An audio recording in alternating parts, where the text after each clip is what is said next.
The traffic light was red, prohibiting pedestrians from crossing the road, and the crowd of people was growing, waiting for the light to turn green, and one young man in this crowd was looking at the screen of his smartphone.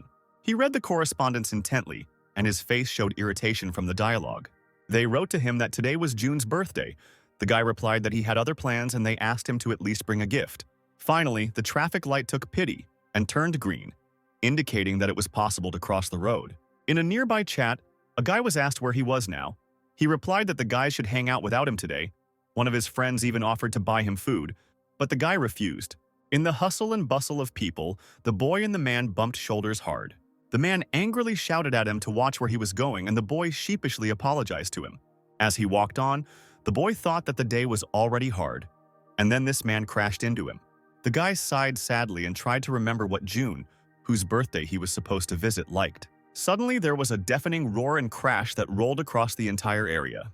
People started turning around in shock, trying to understand what it was. Someone even suggested that it was an earthquake. Suddenly, lightning of unimaginable proportions fell from the sky to the earth. All the people, including the boy, froze in horror, not believing their eyes. From the place where the lightning struck, a shockwave began to fly out in all directions, sweeping away everything around. Panic reigned, cars exploded and buildings collapsed because of the wave. People ran forward, jumping over obstacles. A new powerful lightning strike hit the building, not far from where the first lightning struck. Immediately, the building began to collapse with a loud noise, and the glass flew in different directions from the shockwave. Panic grew. People screamed, ran, and tried to avoid being hit by flying debris from the building. But there were casualties. The man, clutching his head, called out to the woman, but she lay unconscious. After a while, a hail of smaller lightning bolts fell from the sky and rushed towards the ground. And at the sight of each strike, lightning left behind only destruction. Smaller lightning strikes sent people and cars flying like toys. Our hero, covering his head, ran forward, trying not to get hit by shrapnel and dodging running people and burning cars. He ran forward with all his might, his eyes wide open, not paying attention to the people running with him. The girl who ran out of the metro screamed loudly and called for help, not understanding where to run. Our hero waved his hand at her and shouted for her to run here, and the girl rushed towards him. But she didn't make it in time. Just a little before she reached it, she was hit by an ambulance rushing forward. Our hero kept running forward, not understanding what was happening and really hoping that this was actually a dream. But he was too immersed in his thoughts, and only when it was too late did he notice the truck flying towards him. Life flashed before his eyes, but he could no longer do anything. Awkwardly covering his head with his hand, as if it would save him from being hit by a truck, our hero cowered. But, not feeling the blow, he began to slowly and fearfully open his eyes. Fear gave way to surprise, and everything began to blur before his eyes. His whole body, as well as his mind, twisted as if he had been thrown into a washing machine. A flash of lightning lit up the sky again. Lightning quickly fell to the ground, bringing destruction in its wake.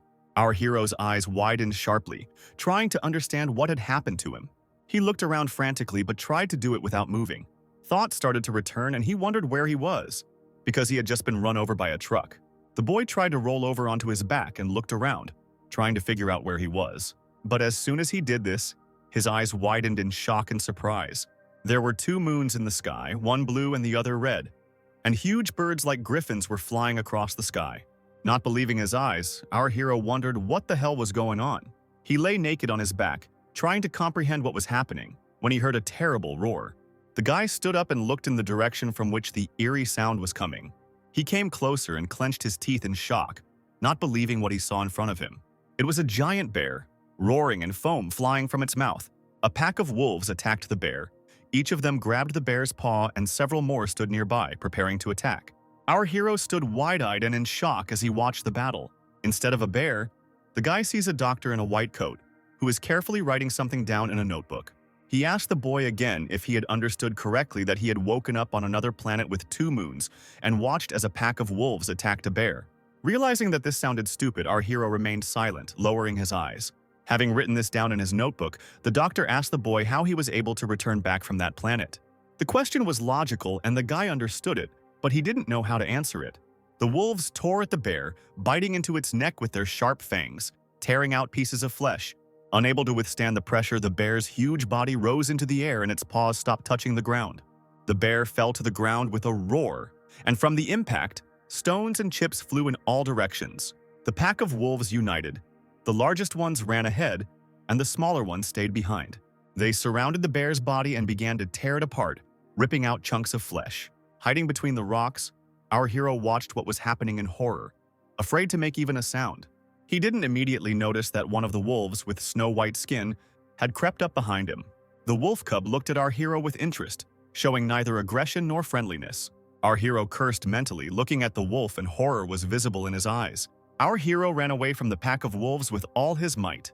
Breathing heavily, he jumped over obstacles and clouds of dust erupted from under his feet. The first rays of the sun appeared in the sky and it began to turn orange, replacing the night. In order to survive, our hero ran with all his might, not paying attention to fatigue. Sweat clouded his eyes and it was hard to breathe. Every breath seemed to burn his lungs. Suddenly, a message appeared before his eyes that only he could see. It read, "Your physique has increased by 1." The guy didn't understand what kind of message it was and looked at it in surprise. Because of the message, he did not notice a protruding rock and caught his foot on it. Our hero stumbled and, losing his balance, began to fall to the ground. Not only did he fall while running, but he also fell on a slope, and instead of falling, he rolled down, sweeping away bushes. He ended up falling off a small cliff and landing headfirst in the thick grass. The guy started coughing and couldn't stop, sweat and tears dripping onto the ground. Having caught his breath a little, he wondered what that sound was, whether he was really hearing strange sounds now. Suddenly, something caught his attention, causing drool to flow from his mouth. In front of him, he saw bushes with something hanging on them. These were red fruits, similar to tomatoes or apples. The boy thought that he was very hungry and, looking at these fruits, wondered whether they were edible. He noticed one fruit lying on the ground with several ants crawling over it. The guy looked around and saw that other fruits were also covered with ants and decided that since they were not afraid, it meant that the fruit was not poisonous. He took one of the fruits and, kneeling, greedily bit into it with his teeth. He bit into the fruit several times when he suddenly felt something was wrong and froze. He peered closely at the thick grass in front of him. Our hero trembled, feeling someone's gaze, and suddenly heard a terrifying roar. The grass ahead suddenly moved and something ahead made a sound. Our hero's eyes widened in fear when he saw what was watching him. A huge red eye with a thin vertical pupil looked at him. Our hero was so frightened that he was afraid to even move and stood frozen with the fruit near his mouth. A giant snake with blue scales jumped out at him and opened its mouth predatorily. Still motionless from shock, the boy had already resigned himself to his fate, looking enchanted into the snake's eyes. Suddenly, a giant frog jumped out from somewhere and grabbed the snake by the throat, gnawing at it. The frog pulled the snake along with it, and the guy was still sitting on the ground, holding the fruit near his open mouth. Hearing the frog devouring the snake, our hero hiccuped and was finally able to close his mouth. He closed his eyes and thought this was a crazy place. As he fell to the ground, he thought that he was actually the only one who had gone crazy. A downpour fell upon this strange, unfamiliar forest, washing everything around. Raindrops trickled down from one huge leaf to another. A large puddle of water collected on one of the leaves and began to flow down in a thin stream. Our hero opened his mouth and caught this stream, quenching his thirst. He was sitting on a tree branch, with something like a bandage around his hips, leaning his back against the tree trunk and drinking greedily. It was already the 67th day since he had entered this unfamiliar world. He looked down and thought that the pack of those same wolves was still chasing him. Looking at them sadly, our hero thought that they could catch him at any moment. Looking around, he thought that the wolves were not the only danger and he needed to find a safe place. Night fell again and 2 full moons rose in an unfamiliar sky. A year has passed. Our hero found a bunch of bananas, each of which was his size. With a lot of effort, the guy was able to tear off one banana from this huge bunch. She started to fall down, but the guy managed to catch her and did not let his prey fall. And again he saw an unknown message that his strength had increased by 1. The guy felt himself getting stronger and pulled the giant banana towards himself. It took a while, but he was able to pull the banana onto the branch he was sitting on. While eating a banana, the guy thought that he had managed to survive, or rather, had adapted. There was a white wolf cub standing under the tree, and our hero thought that it was persistently following him. The boy stuffed his full cheeks with banana, thinking that he had already gotten used to the wolf cub and even missed him when he was not around. Suddenly, a stream of liquid began to flow down his back from somewhere above. Not understanding where it was pouring from, the guy raised his head up. Seeing the source of the liquid, the guy cursed harshly and instantly tensed up. There was a huge gorilla at the top of the tree. It growled and began to quickly descend. Spraying saliva, the gorilla descended towards our hero and swung its huge fists. Our hero watched as the gorilla rushed towards him and clenched his teeth angrily. Both of the gorilla's fists fell on the branch where the boy was sitting, and it split into small pieces. But our hero was quick, managed to grab the liana, saved himself, and even took his banana. Looking at the gorilla with indifference, our hero said that maybe she would be lucky next time. At that moment, the branch onto which the gorilla had jumped broke, and the huge carcass flew down. And a white wolf cub was watching everything that was happening from the ground. And at the moment of the fall, he was right under the gorilla. The giant monkey fell to the ground with a crash, sending rocks and branches flying. The white wolf cub also got caught in the wave and was thrown away from the gorilla with force. Holding on to the liana, our hero looked down and noticed that the wolf cub had been injured by the monkey's fall. Unexpectedly, after such a fall, the gorilla remained alive and its huge paw hit the ground with force. The gorilla began to stand up and its attention switched from our hero to the wolf cub. The shockwave created by the gorilla's fallen carcass caused a branch to stick into the wolf cub's paw. But despite this, the wolf was ready to fight back and bristled when he saw the gorilla's gaze. The gorilla growled in response, staring at the white wolf cub as if it had already forgotten about our hero. The gorilla growled and swung his huge fist, preparing to hit the wolf cub, who didn't even think about running away. The monkey hit, and the white top flew to the side, whining pitifully. Suddenly, our hero flew up from the gorilla's back and, letting go of the liana, flew towards the monkey. He dropped onto the gorilla's back and jabbed the stick into its eye with one hand. The monkey screamed in pain as the stick pierced its eye, causing blood to immediately flow. Our hero didn't have such agility, but the gorilla was able to grab him by the shoulders with both hands. She threw the guy forward with force and he flew like a straw doll. He crashed his back into the wall with all his might, but managed to notice that the top had come to its senses and was running away. The blow knocked all the air out of the guy's lungs and he tried with all his might to breathe. But the gorilla was not going to give up and was already running towards our hero, demolishing everything in its path. Looking at her with a mixture of irony and contempt, the guy said that it was stupid to get into this fight. The doctor interrupted the memories of the gorilla and asked why our hero did this. The guy said tiredly that he could no longer run away from the suffering beyond the territory. Constant running away did not solve anything. The doctor didn't know what to answer and just looked at the guy with surprise and distrust. Suddenly a smile appeared on the guy's lips and he added that wherever he went, there was always a ruler. Our hero sat by a tree and couldn't move, and the gorilla was rushing towards him. Swinging her giant fists, she was ready to crush the guy's head. But suddenly, from somewhere to the side, a large white wolf attacked the gorilla, trying to bite her throat. Our hero couldn't believe his eyes and watched this scene in surprise, not noticing the blood on his face. A pack of wolves surrounded the gorilla and attacked it, gnawing at its body from all sides. Watching the wolf pack attack, our hero lost consciousness. He thought that this was the end, but the wolves did not touch him while he was unconscious. The wolf cub circled around watching the big wolves attack the gorilla, and our hero decided that the pack decided that he was sleeping with the wolf cub, so they were helping him. Soon our hero realized that this white wolf cub was the son of the leader of a pack of crimson wolves. When the full moons rose in the sky, the howling of wolves spread through the forest. A pack of wolves climbed a high hill and howled in unison at the moon. The wolves ran as fast as they could, and at the same time howled with a single timbre. Our hero was also in this pack and ran ahead. Together with the white wolf cub, just like you and me, my best YouTube viewer, we are both lone wolves, wandering through the night forests in search of cool content.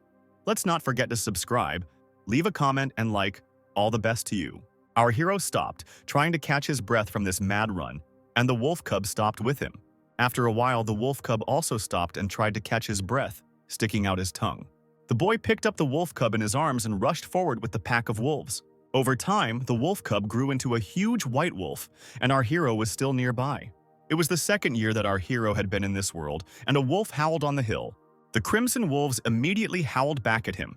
The boy howled along with the wolves. He thought that the wolves probably took him for one of their own. Our hero became stronger and stronger, and now the sheer cliff, along which he easily ran up, was no longer a problem for him. It is not surprising that he could climb it, because it was already the 31st year since he came into this world.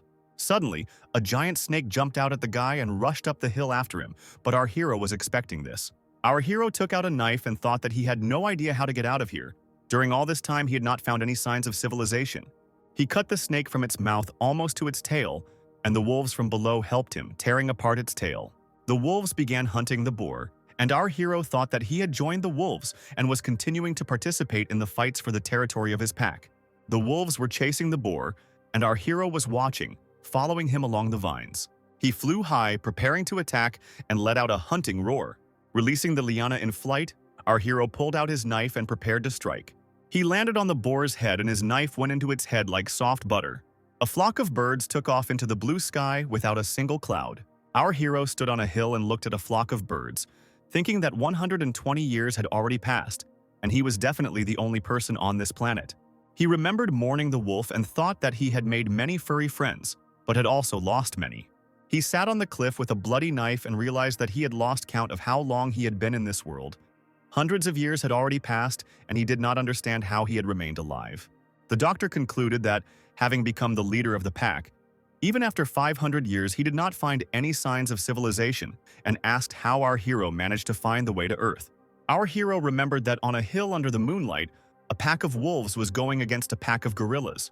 The crimson wolves rushed forward, bristling, growling, and baring their teeth. Gorillas were rushing towards them. They were also growling and ready to fight. Our hero also fled with the wolves, and during his time in that world, he even made himself some improvised boots. The wolves and gorillas clashed in battle, attacking each other. Our hero looked like a beast. He took up a knife, ready to attack. With all his might, he pushed off the ground with one foot. Floating in the air, he swung his arm, preparing to strike one of the gorillas. Suddenly, a deafening thunder resounded across the battlefield, just like that time on Earth. Our hero froze, recognizing this sound, not believing that he was hearing it again. His consciousness began to slip away, twisting like it had last time. The whole world froze and began to spin. Everything began to quiet down. The battle, the roar, the attacking gorilla. Lightning struck the place where our hero stood, shaking the earth. In the light of lightning, the guy disappeared, and all that was left of him was the knife with which he had gone through many battles. Suddenly, a city appears. The buildings look old, and they are all covered with small cracks. 3 people walk along a road against a backdrop of destroyed buildings, and one of them has a radio beeping. One of the 3 slows down and says, "Great." The girl with long hair turned to her companions and said, "We're going this way." The radio in her hands beeped louder and louder, and one of her companions said, "But Captain." The girl said that the device was behaving strangely, and the spatial energy was off the charts. The guy said to send the coordinates to the portal control team right now. The boy with the instruments in his hands pressed the button and said that he was sending the coordinates. A pillar of light flashed in front of the trio, and one of them said that the portal was opening. 3 ran away from the portal. One said that it was unknown what would come out of it, and the second added that it was not for nothing that he had a bad feeling. The trio ran forward, and behind them the shockwave swept away everything around them. They didn't have time to escape, and the wave threw them in different directions like toy soldiers. One guy came to his senses and screamed in horror that the portal had opened. The second guy pressed himself against the wall and screamed that he didn't want to die. And only the girl boldly turned to the opened portal and grabbed the handle of the katana hanging on her side. She shouted that she would buy time and ordered the boys to run away. One of the guys tried to call the bureau so that they would send help as soon as possible. The portal looked like a bright red circle, and the girl boldly waited to see who would appear from it. "Come out, I'll tear you to pieces," thought the girl, staring intently into the portal. A silhouette of a man appeared in the red circle of the portal. The girl stared forward in shock, not believing her eyes. The haze cleared, and now the image of our hero was clearly visible in the portal. The girl's ardor waned, and she wondered in surprise if there really was a human in front of her. She felt her whole body go rigid and tremble slightly. Our hero was confused after a long stay in the world with animals, and the first thing he did was scream loudly. This cry, more like an animal's roar, brought the girl into complete stupor. The girl held the hilt of the katana tightly, preparing to fight in front of the portal. Our hero, who appeared from the portal, growled menacingly. The girl stared at him in shock, not believing that there was a person in front of her. Her instincts told her that she was facing a wild animal, and she began to tremble. The roar suddenly stopped, and the guy began to slowly sink to the ground. The girl continued to stand, holding the katana, watching the guy fall. The roar from the opening of the portal began to subside, and with it our hero fell to the ground, losing consciousness. The guys who called for reinforcements came closer, and were surprised that a man appeared in front of them. The girl calmed down and, looking at the guy, wondered what kind of power it was. She looked at his sleeping face and thought that she had never felt such pressure, even in high-level dungeons.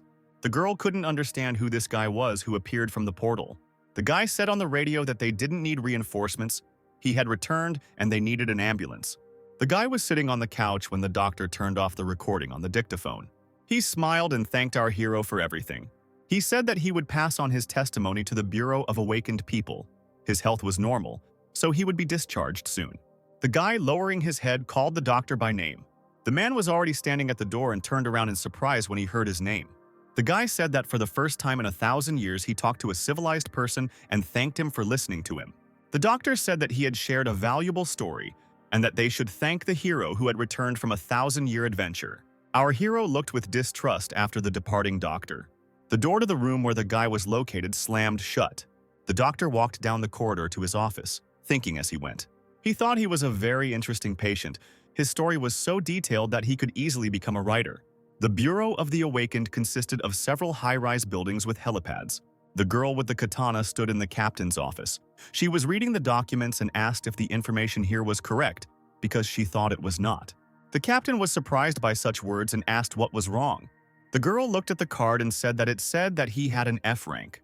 The captain said that he was a rare patient with such a rank, and added that if he had at least rank E, they could receive benefits from the state. She looked at the card of our hero, whose name was Steve, and said that this rank meant that he was an ordinary person. The girl said that with such a rank, he would not be able to pass through the portal and once again clarified whether everything was correct here. The captain said that maybe he was lucky, sometimes that happens, or he was hiding and accidentally came across the return stone. He handed over the tablet and said that he had received the doctor's report from the hospital and offered to take a look at it. The diagnosis indicated that our hero had post-traumatic stress disorder and that he was prescribed antidepressants.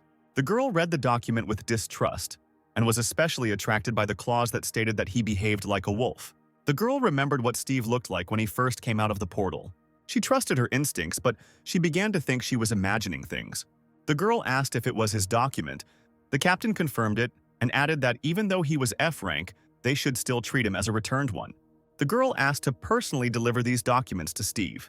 The captain was surprised why the girl volunteered to deliver the documents personally. As she was leaving, the girl said that she wanted to see it with her own eyes. Despite the fact that many years had passed, the hospital building looked like everywhere else. Our hero lay on the couch, thinking that 2 weeks had already passed since he returned from that world. He thought that he wanted this more than anything in the world, but when he returned, everything felt foreign, and he didn't understand what to do next. A nurse entered the room with a tray and said that it was time to eat. The guy did not immediately return from his thoughts and looked with tired eyes at the nurse who entered. She placed the tray containing various dishes on the table by the bed. Suddenly, our hero felt that he was really hungry and his stomach began to rumble. Looking at the delicious dishes, he decided that he needed to fill his stomach first. There was a knock on the door of the room where Steve was. The door immediately swung open and the girl with the katana greeted Steve. Our hero squatted and ate food without using cutlery, like a wild animal. The girl with the katana was shocked to see this scene. But the guy didn't see anything strange in this and just turned his gaze to her, without looking up from his food. The girl said her name was Jean, and she was from the Bureau of the Awakened. Steve swung his leg off the bed and muttered, "That smell, that blonde hair." He squatted down next to the girl and sniffed, saying that they seemed familiar. The girl said that she was the first person he met after he returned. Remembering his appearance, the girl thought that when leaving the portal he felt like a predator. But now, looking at how he eats, the girl doubted her sensory abilities. The guy licked the tray of food and, putting it on the table, said that the food was delicious. He asked the girl what this Bureau of the Awakened was, and she asked him in response why he was speaking to her informally. Steve was confused for a second but replied that he was 1,000 years older than her. The girl remembered his diagnosis and that he was a patient and looked away. Jean put the papers in front of him and said that the Bureau of Awakened people helps people like him adapt, and said that everything was written in the document. She asked him to read it carefully and sign the agreement to disseminate the information. Steve gasped in surprise as he picked up the pen. He sniffed the pen, and the girl asked why he continued to sniff things. The guy replied that 1,000 years had passed and they continued to use pens. The girl angrily said that she asked him to sign it, not draw it. The guy apologized and said that she remained the same as she was 1,000 years ago.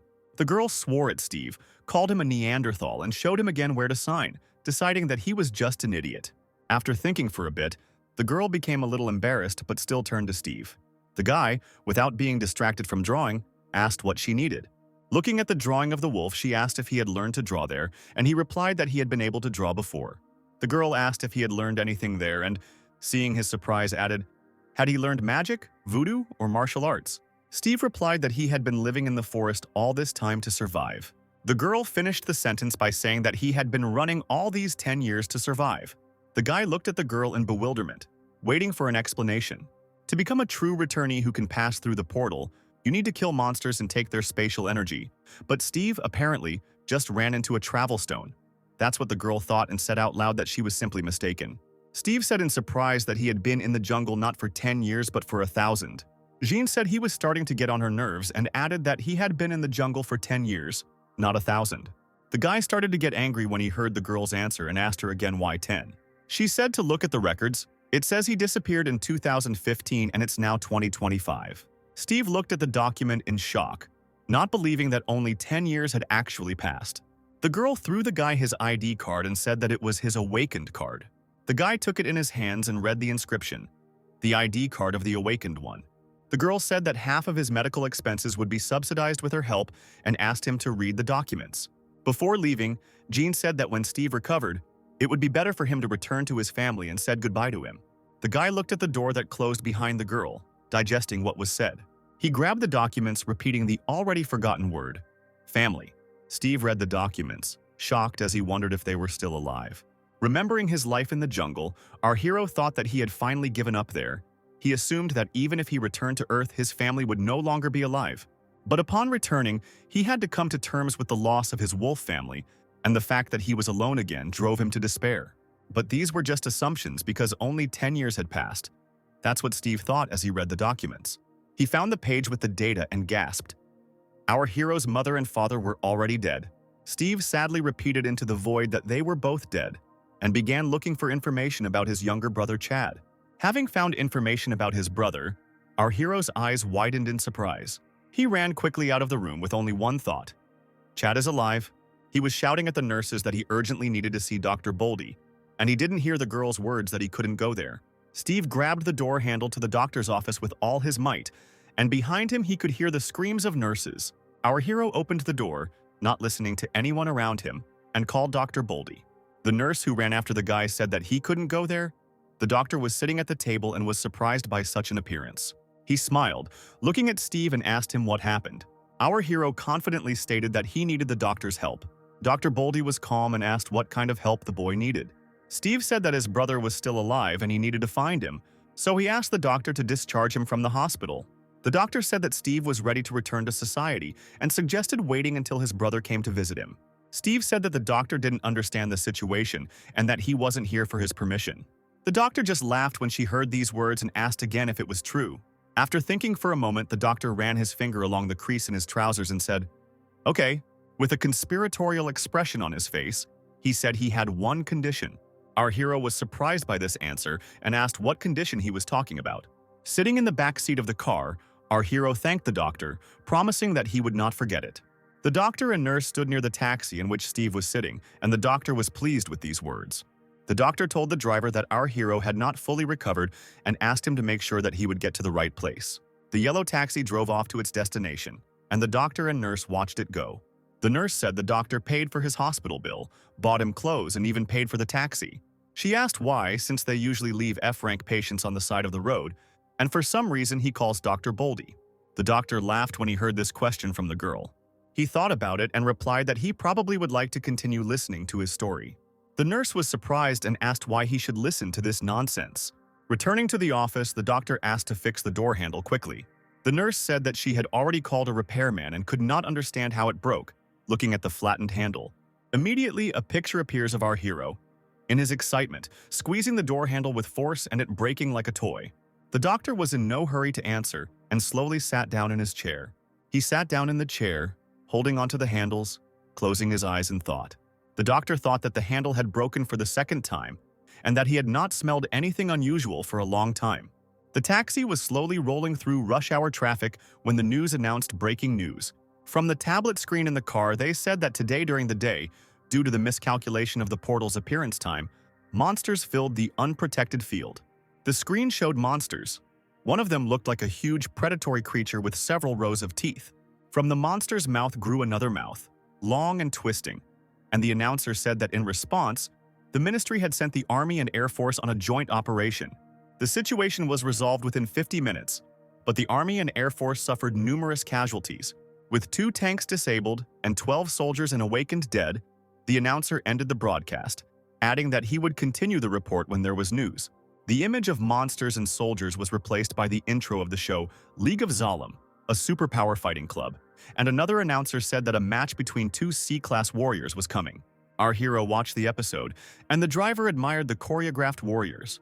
Two warriors were shown on the screen, and the announcer said that the winner would be able to fight the fighter who occupies the second place in the world ranking.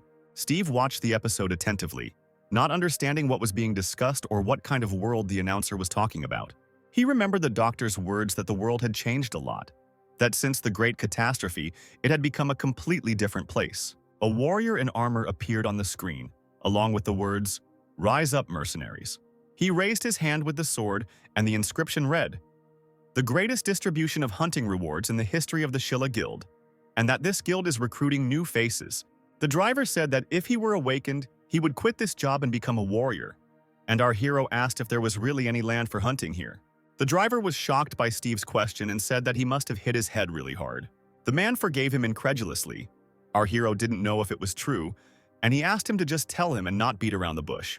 The driver said that 10 years ago, the door to another world opened for the whole world. They call that day the Day of the Great Catastrophe. That day, the first rapprochement occurred and their world merged with many others, from which monsters began to emerge. They tried to shoot down the flying monsters with a helicopter, but 10% of the population was lost that day. Despite their weapons, the military could not stop the monsters advancing from all sides. And where the military failed, mercenaries took over. Those who disappeared in that disaster, or as they are now called the Awakened, began to be given licenses and paid for killing monsters, and guilds began to be created. Steve asked again about the mercenary license and asked how one gets it. The driver laughed at our hero's seriousness and said that an ordinary person would not get it. First, he needs to be awakened, and then pass the exam at the Bureau of the Awakened. Steve listened carefully to the driver's story and realized that it was all too complicated. Our hero arrived at the outskirts of the city when the sun was already setting. They drove along narrow streets, between tiny houses and cars parked on the side of the road. The taxi stopped near one of the houses and the driver said that they had arrived. He pointed to a 2-story brick house ahead and said that our hero needed to go there. Steve thanked the driver, who wished him a good time with his little brother. Our hero hesitantly approached the right house and stopped near it. He took a couple more steps towards the house, not believing that he would now see his younger brother. An old woman was standing in the window of the house, cleaning the glass. She noticed Steve and looked at him in surprise. She leaned out of the window with displeasure and shouted to our hero who he was. The guy replied that he came to see Chad. The old woman froze when she heard the name and looked closely at Steve. The guy didn't understand why the old woman was silent and continued to wait for her answer. She suddenly got angry, called him names and said that he was still wet on the lips. How dare he address his elders so disrespectfully? Steve was confused by this answer and just looked at her questioningly. The old lady shouted that there was no Chad here and told him to get out of there. She closed the window with force, leaving our hero in deep bewilderment. Steve was surprised and thought that maybe he had come to the wrong place. Suddenly, an old woman's screams were heard from the window, saying that the creditors were already tired of coming here, and in response, a child's voice asked if that terrible man had returned. Steve was shocked and confused when he heard about the loan and the child's voice. Steve heard the old woman comfort the child by saying that he had not returned, and was surprised at this world that could so frighten a child who was not guilty of anything. Steve approached the door, hearing the old woman say that his father worked around the clock, but the debts only continued to grow. A child's voice asked Daddy about his debts, and the old woman answered no, asking him to continue eating. There was a mailbox hanging on the door, filled with some envelopes. Our hero pulled out one of them. He brought it closer, reading the name of the recipient and the sender. He saw that the letter was for Chad, informing him of his debts, and he couldn't believe that his younger brother was a debtor. Steve decided not to bother the old woman any longer and walked away, thinking about what he had seen. He thought that in the wild world the only law was force, but the laws on Earth are much more complex. He hung his head, thinking that if force could simplify the complex, then in the civilized world. He clenched his fist, realizing that in this world, money was power. Immersed in these heavy thoughts, our hero came to the Bureau of the Awakened. Without encountering any obstacles, he entered the building and went to explore it. At the entrance to the premises, he put his ID card and saw a message, "Does not match." The girl sitting at the checkpoint said that his application for a mercenary was cancelled because he did not meet the requirements. Steve asked in surprise how this could be, since he was an awakened F rank. The girl replied that he was indeed F rank, but he lacked awakened points. The guy asked how this could be, since he arrived here 2 weeks ago through the portal. The girl giggled and replied that ordinary people cannot pass through the portal, otherwise their body will be torn to pieces. Steve replied that he had felt similar pain before, and the girl asked him to leave such illusions at home. The girl said that he could go to school or earn points on the field, and after that he could come back when he truly awakened. Steve walked over to the reward wall, which stated that if goblins appeared on a field, they would be rewarded with $500 for each one. He read it again, not understanding what goblins were being talked about, looking tiredly at the inscription. And if you look at the city from above, you can see that high walls run through it. Our hero asked the taxi driver if these walls were everywhere, and he replied that they completely surround the city. Everything is visible in the Maps app. Steve didn't understand what application they were talking about, and the driver explained that the city is divided into 12 areas. There are many gates in the city that allow you to move between them, as well as gates leading to the fields. After listening to the driver, our hero realized that he urgently needed to buy a phone. The taxi stopped, having arrived at its destination. The driver said that they had arrived at the field, gate number 27, and our hero thanked him. The guy got out of the car and slowly walked towards the entrance to the gate he had arrived at. The gates were huge, and above the entrance hung a huge inscription, 27. Steve thought that once he passed through this gate, he would find himself in a hunting ground called a field. He walked slowly through the checkpoint, looking around. Soon, our hero approached two soldiers who were apparently guarding the entrance to the field. One of the soldiers asked what brought the guy here. Without thinking, with a firm look, our hero said that he had come to hunt. The soldier's face turned angry when he heard the boy's answer. He asked our hero to show him his mercenary license. Steve looked down and sadly replied that he didn't have one. The second soldier stood up and said that civilians were strictly prohibited from entering the field. Suddenly, there was a noise from the entrance and all three turned around, looking at its source. Inside the wall, at the entrance, someone was shouting to close the entrance, and the second one answered him that it was too late. An SUV drove out of the gate at full speed, knocking down all the barriers, and the driver of the SUV was attacked by an unknown creature, which sank its sharp fangs into his neck. The SUV did not slow down, but only picked up speed and began to wedge to the side. It still flipped over and crashed into a wall at full speed, which was able to stop the SUV. One soldier was shouting into the radio in a panic that he was calling a special squad, while the second one just looked towards the car in fear. The soldiers began to surround the SUV. The most senior one gave the order to line up and take their positions. There was some movement in the car, and the soldier shouted for everyone to take aim. The car window was smashed by a large hand with green skin, bleeding from cuts. A green creature with long, sharp fangs emerged from the car and growled. The soldier gave the order fire, and everyone who took aim pulled the trigger. A deafening burst of machine gun fire rang out, and almost all of them hit the creature sitting on the car.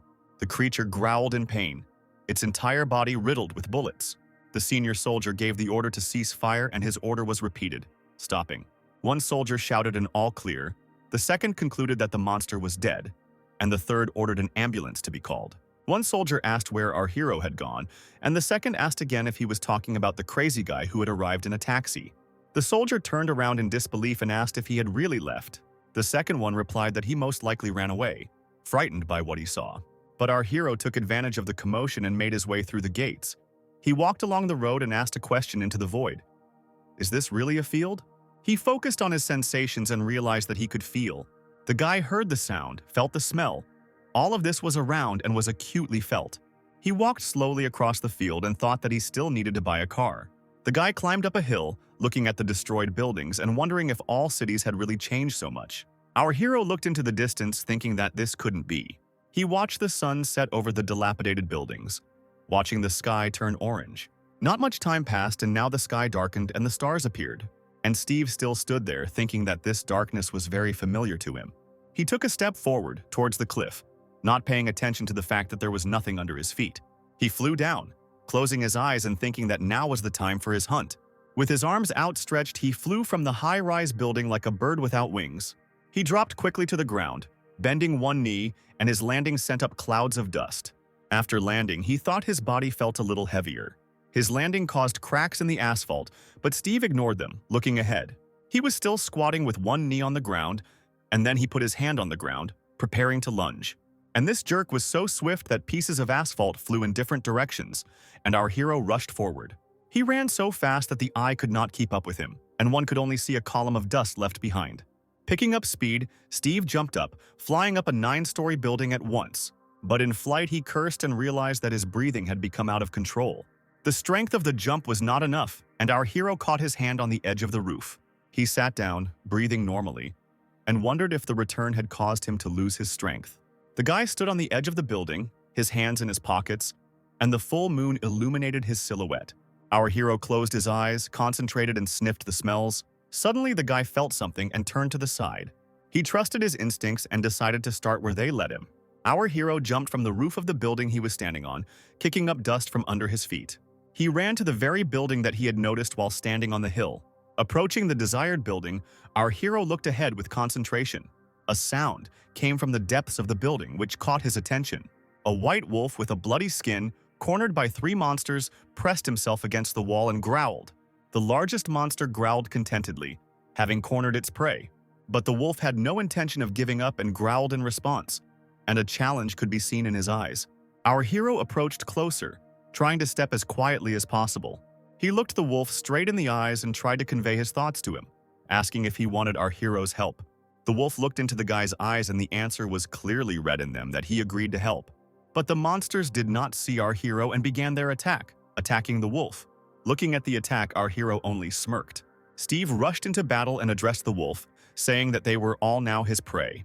With one blow of his fist to the head, he stopped the first monster and it fell to the ground.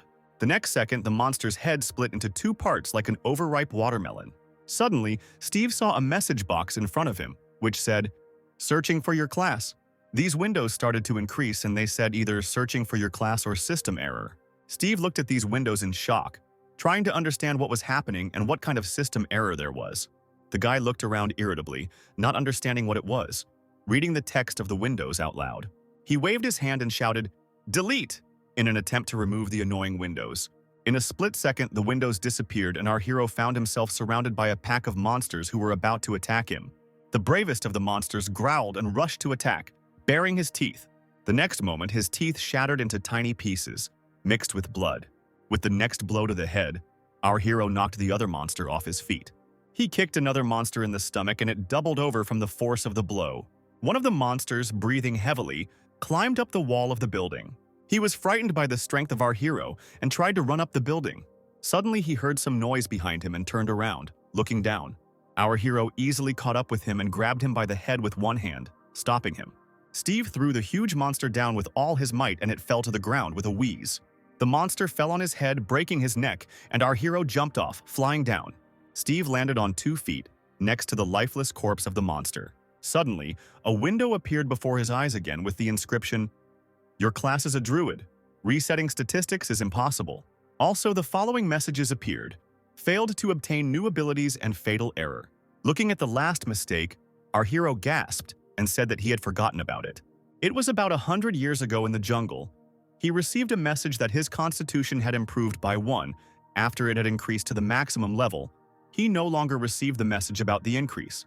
Steve was surprised that there were even statuses on Earth, and thought that perhaps because of this mistake his abilities had weakened. Another window appeared, which said that access to the store was open. Our hero was surprised by the store and thought that he had never seen anything like it before. Pressing the store button, he thought that this was probably awakening. It opened up to me, where it was indicated that our hero had 7 Velk points, a bottle of water cost 1 Velk, and a loaf of bread cost 2. Steve was upset that for 7 Velks you can only buy this, choosing water and a bun. Suddenly, a bottle of water and a bun materialized in front of him and seemed to float in the air for a while. Our hero was brought out of his thoughts by a sound. Someone was whining pitifully. Turning around, he saw the white wolf he was protecting. It was a female and she was bleeding, and a wolf cub was whining nearby. To avoid scaring them, our hero quietly approached the wolves. He dropped to one knee next to the she-wolf, looking at her sadly. Our hero stroked the she-wolf's muzzle and realized that she was dying. Apparently, it was poison. The she-wolf closed her eyes. Her breathing was heavy and ragged, and the wolf cub continued to whine. Steve noticed the wave and looked at it in surprise.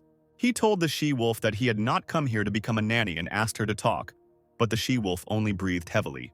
The wolf cub stared at our hero with huge, sad eyes, and he said that it didn't matter how sadly they looked at him. But he immediately gave up and thought that perhaps this meeting was destined for him. The guy had a bottle of water in the outside pocket of his jacket, but he reached into the inside pocket. He took out a store-bought rye bun and handed it to the wolf cub, offering him something to eat. While the wolf cub was eating, our hero returned to the battlefield, looking at the killed monsters. He counted the monsters and found that there were 7 of them. Steve thought sadly that a car would have come in handy here. The sun slowly rose over the abandoned city, illuminating everything around. Steve stood with his eyes closed as if soaking up the sunlight. And then he opened his eyes, now looking around the city in the daylight. Our hero was sitting under a large tree. The wolf cub was sleeping in his arms, and in front of him was the she-wolf's grave. He stroked the wolf cub and said that it was time for them to go. There was a commotion as you exited gate number 27. A string of cars were driving, ignoring the orders of the soldiers. The soldiers said that everyone would be quarantined first, and the man behind the wheel got angry and asked why he was taking so long and not letting cars through. Suddenly, something caught the attention of the drivers and soldiers, and they all looked at the gate in surprise. The soldier was finally able to see what the drivers were talking about and couldn't believe his eyes.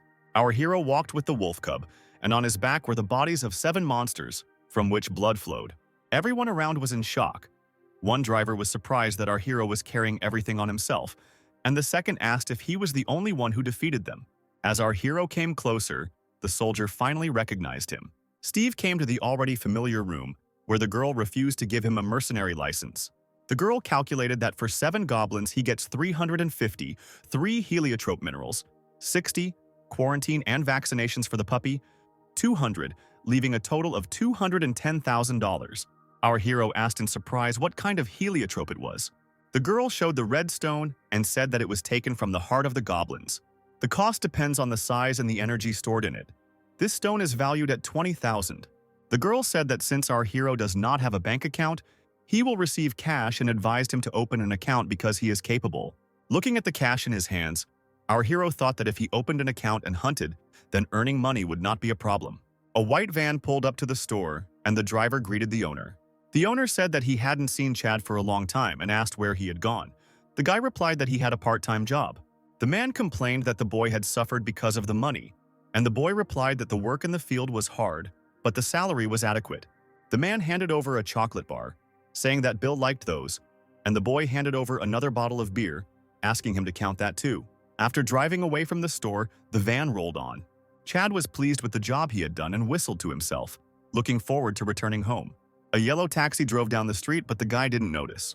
The white van continued to drive forward towards the end point of its route. Upon arrival, Chad got out of the car with a bag in his hands and, whistling, walked forward. Suddenly, someone behind him called his name and he turned around in surprise at the voice. But as soon as he turned around, the guy treacherously hit him from behind, causing Chad to fall and the contents of the bag to spill out. The guy with the baton in his hand said that he was glad to see him, and added that they were already scared that he had abandoned the child and run away. Chad's head was bleeding, and he looked in horror at the men standing in front of him. The quiet residential area was filled with sobs and the sound of blows. The man with the baton said that the boy's face had improved and lowered the baton onto his shoulder. Suddenly, he screamed that he had to come here many times, and Chad only apologized, enduring the pain from the blows. He handed over a wad of cash, saying that this was all he had managed to earn, $240,000. The man took the money and began to count. $160 for the month, $120 in interest, gasoline, dry cleaning. The man sat down on the steps and said that it was too little, and 2 guys stood behind Chad. Hearing these words, the guy began to shake, and he only helplessly clenched his fist. He started crying and said that he would get the money by any means necessary in 3 days. The man hit him again and asked if he knew how much interest would accumulate in 3 days. He swung again and said that if he deceived him again. But he didn't have time to finish speaking because someone called him out and called him a freak. Our hero approached the group of guys, accompanied by a new friend, a white wolf cub. The man looked at our hero suspiciously and asked who the hell he was. But Chad immediately realized who had approached him and stared at the guy in disbelief. Our hero was beside himself with anger and his eyes were sparkling, foreshadowing trouble, and Chad could only remain silent. Big brother. The guy got up from his knees, not believing that his older brother was standing in front of him, and the bandit with a club looked at him in surprise. Steve took a step, and then another, seeing only his little brother in front of him. His whole appearance was threatening. There was no smile on his face, and his gaze was focused. Our hero walked up to his brother and knelt down in front of him, looking into his eyes. The first thing he could say was his brother's name, Chad. He looked at Chad with warmth and tenderness and asked if it was really him. Chad also didn't believe that Steve was in front of him and could only squeeze out the word brother. For some reason, Chad remembered the moment when he was beaten up by 4 bullies at school. One bully ordered his pockets to be searched. Chad shouted that he didn't have any more, but the other bully didn't believe his words. The beaten guy looked up and noticed Steve walking by and shouted at him. Our hero was walking with bags of garbage and stopped nearby. Looking at what was happening, Chad reached out his hands to him, started screaming and asking for help, and the bullies were surprised by his brother's appearance. But Steve completely ignored the situation and walked further towards the trash bins, throwing out the bags. Having thrown out the trash, he went back, not even looking at his younger brother screaming for help. The bullies ignored Steve and continued to beat up Chad, asking if friends weren't supposed to help with money. Chad endured all the beatings and watched with tears in his eyes as his brother walked away, abandoning him. The bully said that he was tired of shouting about his brother and asked if he was really his brother. Chad thought Steve was the big brother who would never help. Planes flew over the apartment building and the news announced that a large explosion was growing throughout the country. Chad was sitting at home watching the news, which showed that red domes had appeared all over the city and monsters were starting to crawl out of them. The viewing of the program was interrupted by a sudden knock on the door, and Chad turned around abruptly. He ran to the door in fear, hurrying to open it. The first thing Chad could say when he opened the door was, "Mom." There was a man and a woman standing outside the door, and they said it was good that the guy was home. Alas, it was not his mother, but his aunt and her husband who came to him. The aunt said that she couldn't get through to her parents and asked where Steve was. The man started saying that they needed to leave quickly but didn't finish the sentence. There was an explosion outside the door, throwing Chad back into the room. The explosion was so powerful that the door and wall broke, and stones flew into the room along with Chad. A monster with 3 heads on long necks appeared at the site of the explosion, and people around were screaming.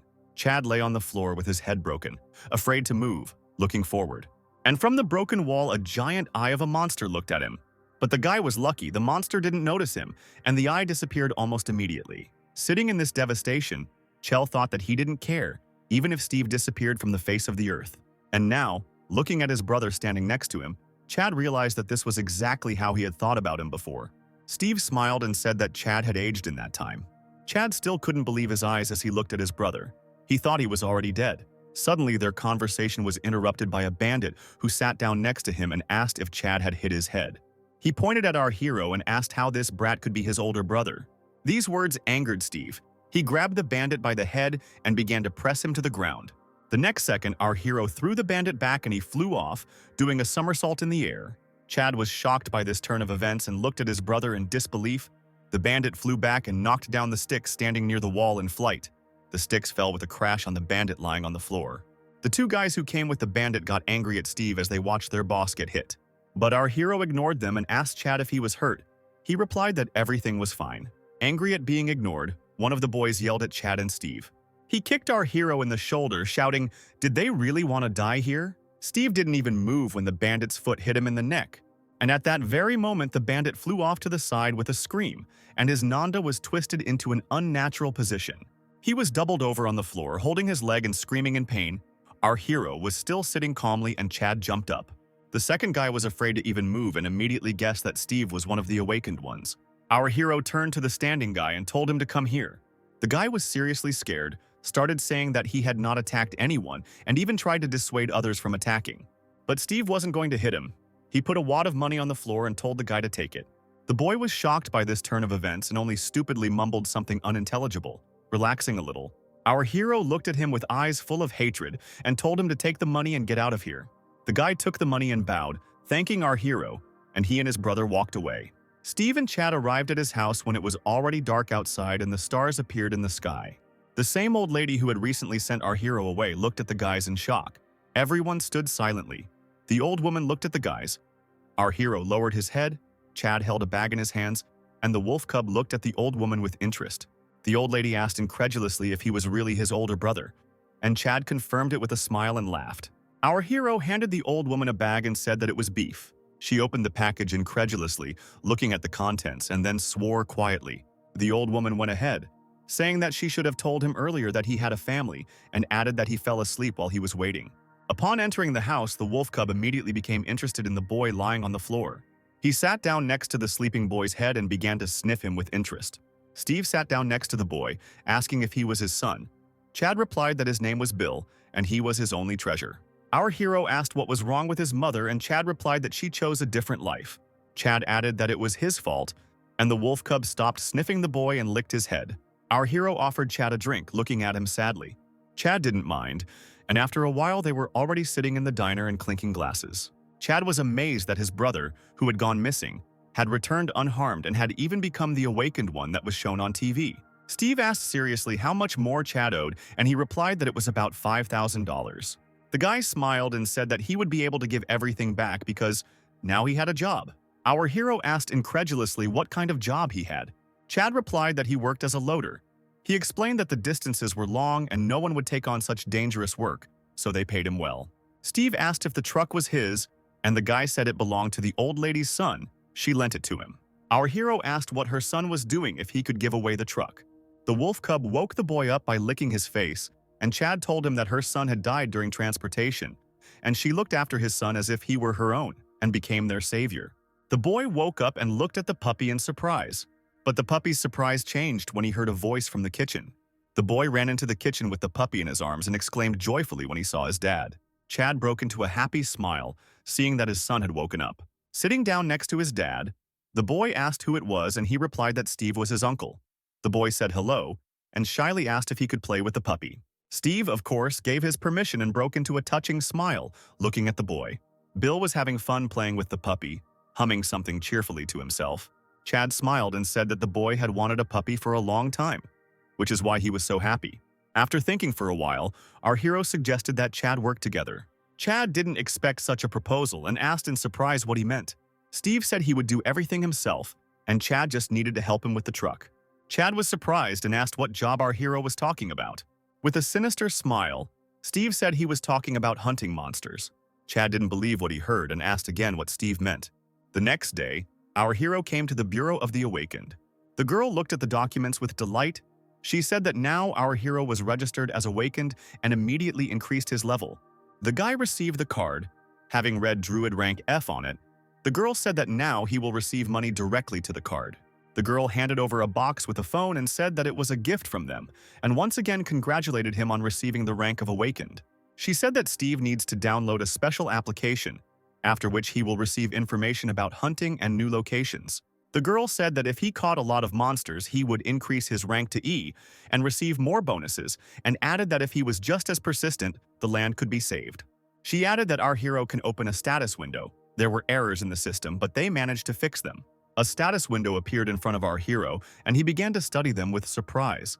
Steve didn't understand why some of the numbers, like harmony, were so low and decided that it would be hard to raise them. A white van sped along the highway against the backdrop of mountains and the rising sun. Chad's phone, which was attached to the panel, rang and the screen showed, "Brother." The guy congratulated our hero on purchasing the phone and asked if he had already registered with the Bureau. He said that he would be there soon. He had one last delivery left and he was going straight to our hero. Chad learned that our hero only had to pass the mercenary exam. Our hero walked through the city, talking on the phone, and said that first they needed to pay off all their debts. Brother said that he is still level F, and it will be difficult for him to kill monsters. But our hero didn't listen to the end and hung up, slightly angering his brother with this action. Chad wondered if it was really his brother, because his personality had changed so much. Steve was walking through the city, looking at his phone. He received a notification about bonuses for monsters, and he just passed by one portal. There was a big traffic jam at the entrance to the gate. Drivers were cursing at the slow speed of those ahead and asking them to go faster. In the stream of cars, there was a green SUV not attracting attention to itself. There were guys in white jackets sitting inside, and the guy in the passenger seat was looking tiredly out the window. In the back seat, 3 young men were trembling as if they were afraid of the coming battle. The driver asked the boys to calm down because they were awake and had nothing to be afraid of. They all said that if they passed this test, they would be accepted into the Shinra Guild as core members and promised to do whatever it took. The guy in the passenger seat got angry when he heard the words of the guys in the back seat. He thought that these guys had no abilities, that they got here thanks to their rich parents, and he decided that they would fail again. The soldier at the checkpoint looked at the monitor screen and called the next one. He looked up at the man who had approached and looked at him in surprise. Our hero stood alone, in a brand new tracksuit without any equipment. The soldier asked if he was alone and asked him to show his pass card. Our hero placed the card on the terminal and it lit up green. The soldier read that our hero's name was Steve and that he had the rank of F. Our hero went to the entrance of the gate and the soldier tried to stop him, asking if Steve knew that it was dangerous there. Something caught the attention of the man sitting in the front seat of the SUV. He noticed how our hero walked towards the gate. The soldier wondered if they could send the guy alone since he didn't have any equipment. Another soldier recognized our hero and said that it was he who killed 7 goblins at gate number 27 yesterday. The men in the green SUV overheard this conversation and were surprised. One was shocked that he was going to enter there like that, and the other decided that our hero had gone crazy, going into the gate without equipment. A soldier approached the men in the green SUV and said that the system was a little frozen, but now they could drive through. The man in the passenger seat ordered the driver to step on the gas, surprising him with this order. He shouted for him to quickly catch up with our hero. The driver understood the order and rushed after Steve, who was already turning the corner. The green SUV sped through the gate, chasing our hero. The driver turned the corner sharply in the same direction Steve went. Both men were surprised when the car turned the corner and stopped. There was no one around the corner. The driver did not understand how this could happen, because they almost caught up with the guy. He looked around, trying to understand where our hero had disappeared to. The man, with a sinister smile, thought that he had caught a great catch. Meanwhile, our hero was already running through the forest, raising clouds of dust. He ran as fast as he could, taking long strides. Having run through the forest, the guy stopped, putting his leg forward. Our hero put his hands on his hips and tried to catch his breath. This run was a test, and Steve realized what state his body was in now. He opened the characteristics menu, realized that he really had become weaker, and decided that he needed to return to training. Suddenly, he heard some sounds ahead. Our hero concentrated, trying to understand where they were coming from. Listening closely, he made out human speech. Someone was saying angrily, "Come on, attack, coward." Continuing to listen, Steve thought that they were probably fighting with swords. The second voice shouted, "Do you want to die?" Steve determined which direction the voices were coming from by looking to the left. His lips spread into a predatory smile. He thought that this was not a fight between monsters but between awakened ones. He could not miss such a spectacle. Someone's hand holding a sword flew off with a fountain of blood and someone screamed in pain. One man shouted, "Attack!" running forward. Our hero stood on top of a ruined building and watched the fight. One shouted, "Attack!" and the second asked whose hand to cut off next. Steve watched the sword fight in silence, and someone below shouted, "Stop talking nonsense, go away!" The 3 guys in green were surrounded by a group of men in brown who looked like bandits. One of them shouted at them to drop their things and leave, but the men in green did not want to give up. Steve watched the men and thought that none of them wanted to fight. A blue pickup truck stopped near the collision and a man got out of it. Putting his foot on the ground, the man asked why they were taking so long to deal with them. The guy in green looked at the man who appeared with fear. The man was big and muscular and said that there were only 3 of them. Why were they taking so long? Someone recognized him and said that it was Sheik, for whose head there was a reward of 400 million. This information was heard not only by the guys below, but also by our hero. He was surprised to hear that the man was worth 400 million. The guys in green were scared and said it was a sea-level robber. Sheik. The guys in brown said they should have surrendered while they had a choice, now they're dead. The man rubbed his hands and said that he was that same Sheik, and offered to catch him if he had the courage. The guys in green were scared, convinced that it was that same Sheik in front of them. One of the guys asked if they would let them go if they left everything. Sheik suddenly ran forward and said that it would not be interesting anymore. One of the guys in green asked fearfully to wait. He said that he didn't care about their things anymore, and at that moment our hero decided to go down, simply jumping from the roof. He landed with a thud between the guys in green and Sheik, without even taking his hands out of his pockets. The man was clearly surprised by Steve's sudden appearance and stopped. The 3 guys in green were also surprised by the appearance of our hero, and the guys in brown looked at Steve with fear, asking what was going on. When the dust cleared under our feet, he took a step forward. Sheik asked who he was. Did he really imagine himself to be an angel descended from heaven? But our hero ignored his questions and asked if it was true that 400 million. The man was a head taller than our hero and asked who he was. Steve responded threateningly that he just needed money. The guys in brown were in shock, not understanding what was wrong with the guy, and decided that he just wanted to die. And Sheik, hearing our hero's answer, only laughed loudly. The guy in green was surprised by Steve's answer and Sheik's reaction to his answer. With a sinister smile, Sheik said that it was unlikely that our hero was from the commission. But Steve didn't answer and just looked at him questioningly. The man's eyes suddenly turned red and he said that it would be good if he would mind his own business. Without taking his eyes off the man, Steve froze in surprise. His body began to glow slightly red, and Steve couldn't understand what was happening to him. One of the guys in green knew what was happening and his face was covered in sweat from fear. Sheik replied that Steve looked into his eyes for 5 seconds. He chuckled and said that now our hero couldn't move. Steve clearly didn't expect such an answer and still looked at the man with confusion. Sheik turned to the guys in green and asked what they were waiting for, ordering them to grab him. The boys became bolder when Sheik appeared and went to Steve, asking why he interfered during their conversation. The guys in green still stood there, frightened with their weapons pointed forward. But, to everyone's surprise, our hero was able to hit Sheik. The guys in brown couldn't believe their eyes, and the team in green was surprised that Steve was able to hit the man. But the one who was most surprised was Sheik himself, not understanding how our hero was able to hit him. Meanwhile, Steve clenched his second fist, preparing to strike. He bared his teeth in some kind of animalistic grin and said that it was just magic. Sheik was frightened by our guy's reaction and looked at him silently, clenching his teeth. "You're funny," Steve said, raising his fist and his eyes glowing blue. Sheik's red eyes widened in fear at our hero's words. Our hero bared his teeth in some kind of animalistic grin and said that it was just magic. Sheik was frightened by our guy's reaction and looked at him silently, clenching his teeth. "You're funny," Steve said, raising his fist and his eyes glowing blue. Sheik's red eyes widened in fear at our hero's words. The man roared, "Stop," and his eyes glowed red again. Surprisingly, our hero froze and his fist stopped a few centimeters from the man's face. With a smug smile, Sheik said that our hero, it turns out, is not so simple. Sheik pulled a knife from the sheath hanging on his belt. He swung his weapon and told our hero that he should never let his guard down.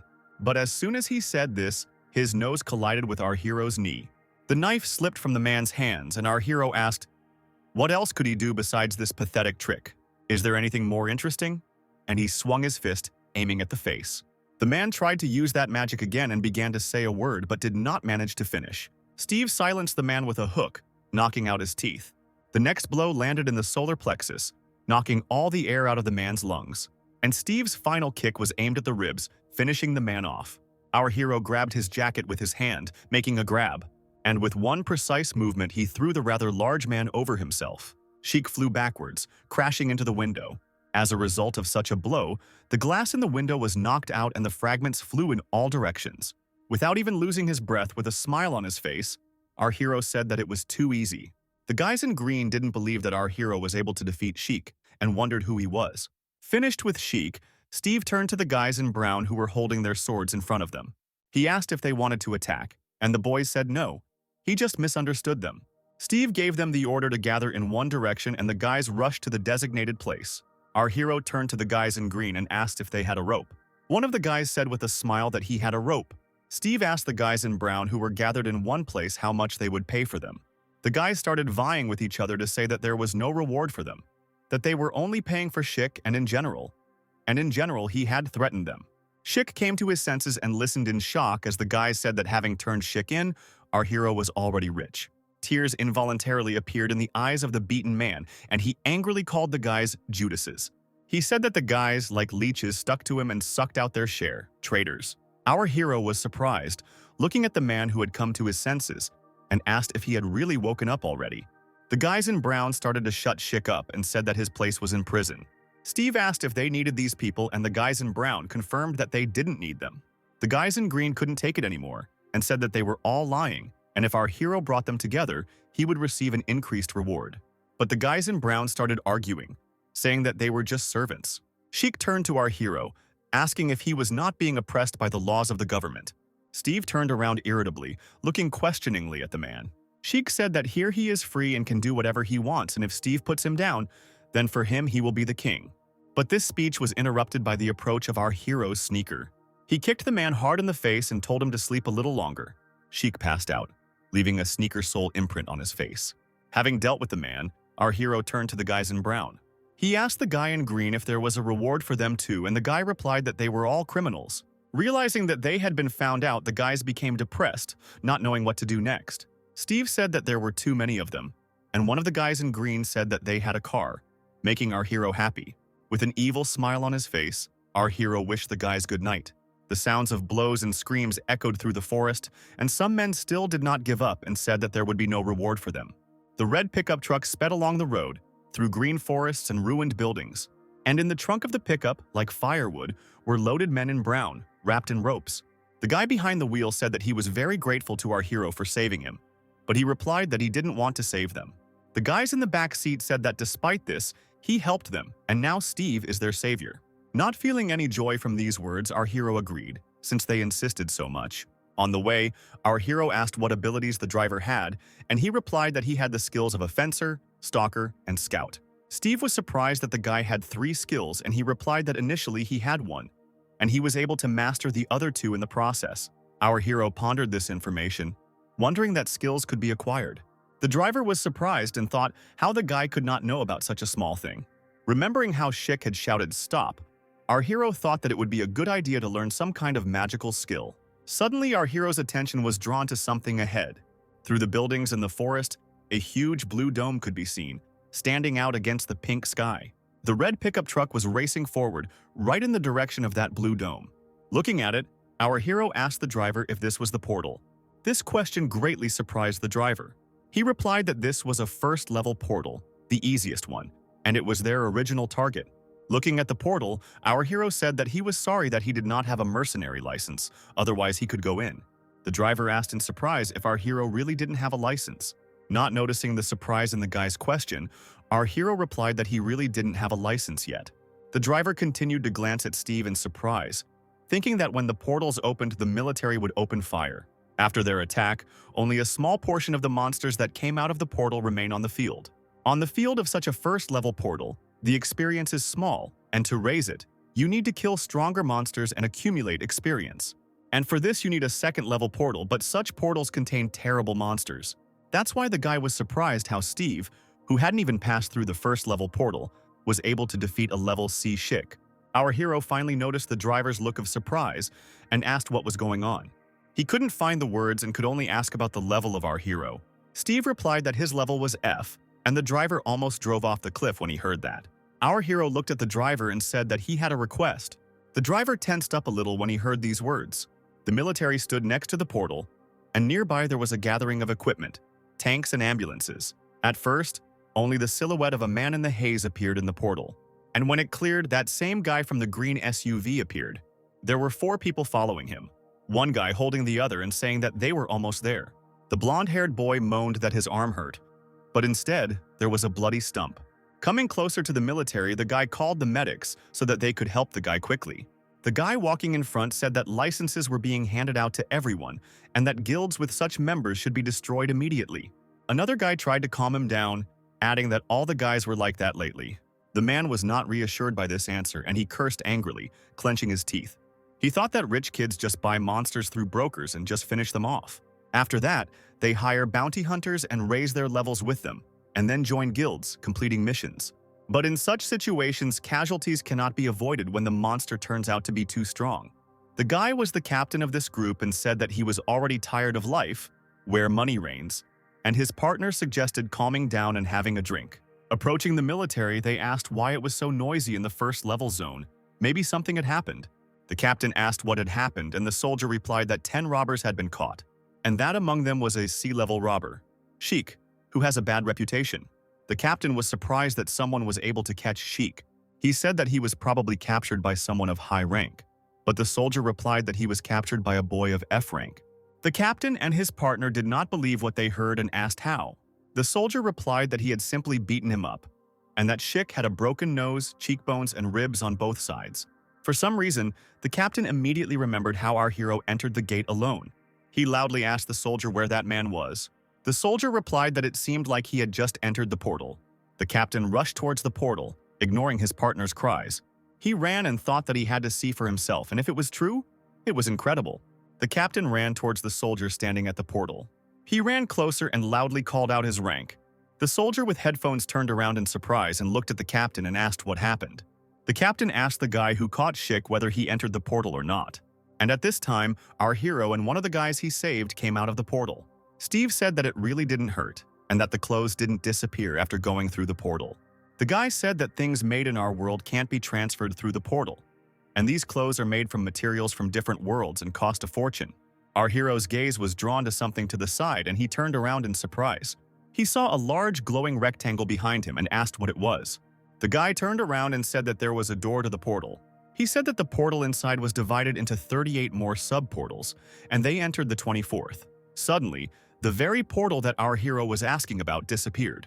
He asked why the portal had disappeared, and the guy replied that they needed to clear the place and then the portal would appear. Steve asked if they really had to kill everyone, but the guy replied that they only had to kill the boss.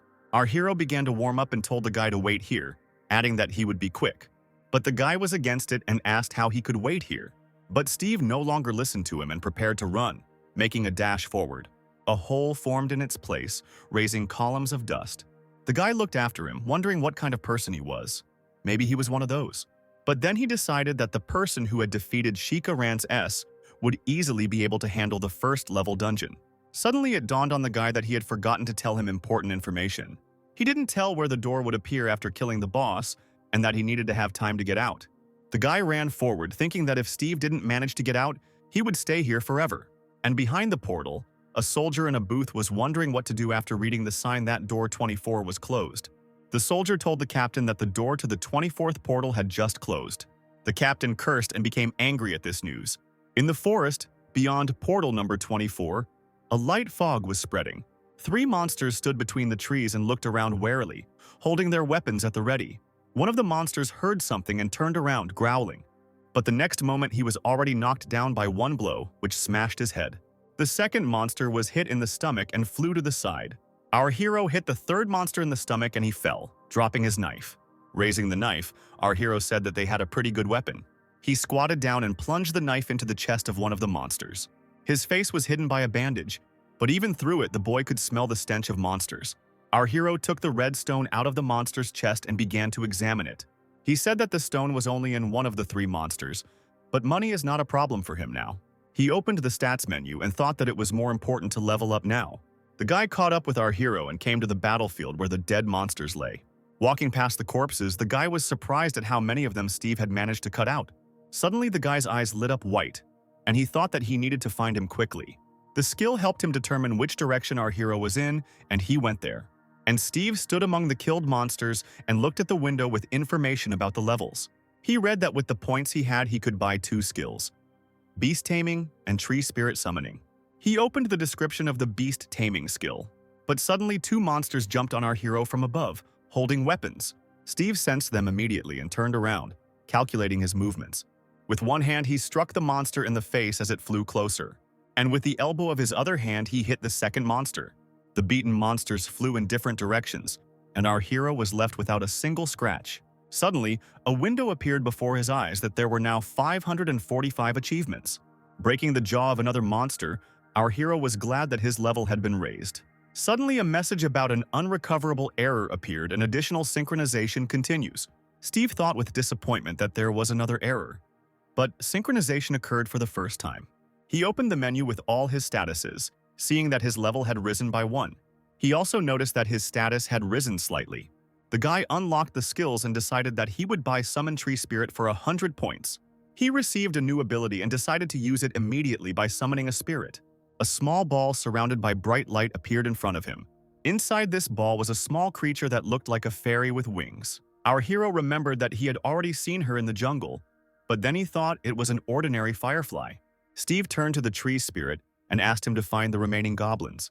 The spirit accepted the order and the glowing ball flew forward. The ball froze and a beam of light appeared from it, directed at the tree and the ground. The guy realized that she was reading the memory of trees and vegetation and transmitting it to him, but it was happening very slowly, probably because of the low level. After reading the descriptions of other skills, our hero decided to buy himself the reconnaissance skill for the remaining points. Crouching down, Steve placed his hand on the ground and activated the reconnaissance skill. His eyes lit up white and he said, "Tracking." Our hero closed his eyes, reading the information and could not understand why it was only about the dead. Suddenly, something caught his attention and Steve became wary. Deep in the forest, he heard some sounds and realized that this was where he needed to go. Listening closely, he realized that it was not a goblin and grinned sinisterly. Steve jerked from his seat and rushed forward, through the forest to the right place. He climbed a small rise and looked around, searching for the right place. At that moment, a goblin of enormous size tried to stab the boy with whom our hero came. Steve turned to the guy and asked what he was doing there. The guy was happy when he saw that our hero had arrived, while the goblin was aiming a knife at the guy's face. Our hero got angry and said that he asked the guy to wait for him. The guy looked at Steve with fear and, clearing his throat, said that he was being attacked, as if asking for help. Steve smiled, saying he understood the situation. The knife was getting closer to his face, and when it was almost touching the skin, the boy screamed, asking for help. And at the very last moment, when the knife had almost pierced the skin, the goblin turned around. At the last moment, he managed to put up a shield, which saved him from our hero's kick. But the shield did not provide complete protection, because the force of the blow sent the monster flying to the side. But the goblin was not going to give up, and putting his shield forward, he prepared to attack. But he didn't have time to do anything when our hero's foot hit him from below, breaking his jaw. The monster flew forward, crashing into a rock, sending shards flying. But Steve didn't stop there and rushed forward towards the monster. The goblin was bleeding, but still alive, and bared his teeth at the approaching guy. Our hero jumped up and swung his knife high, preparing to strike. He lowered the knife into the monster's chest, and with the blow, he saw a message that a new level had been reached. The next message said that another 120 experience points had been received, and he thought that they were being generous with the points. And the guy who watched this battle was shocked by Steve's skills. Having dealt with the monster, Steve turned to the boy and asked if the door would open now. The guy was at a loss and stuttered, saying, "Yes, of course, the door should open now." The door actually opened, and the boys walked through the portal back to their world. As they walked past the military vehicles, the soldiers standing nearby noticed them. One of the soldiers asked if he had caught Schick. The second confirmed it and said that it was he the captain was looking for. The soldier said that everything should be reported to the captain, but the second soldier suddenly laughed. He looked at the monitor in confusion and asked if it was really possible to finish everything in such a short time. And at this time, the boy said goodbye to our hero, saying that he would return to his group, and our hero said that the work was excellent. As Steve left the storage room where he had left his things, he realized he was hungry. The captain approached him and greeted him, and our hero asked who he was. The man said with a smile that he was from the Scylla Guild. The commander of the 27th attacking party was Morris, and offered to talk. The men came into the diner and sat down at a table next to each other, ordering coffee.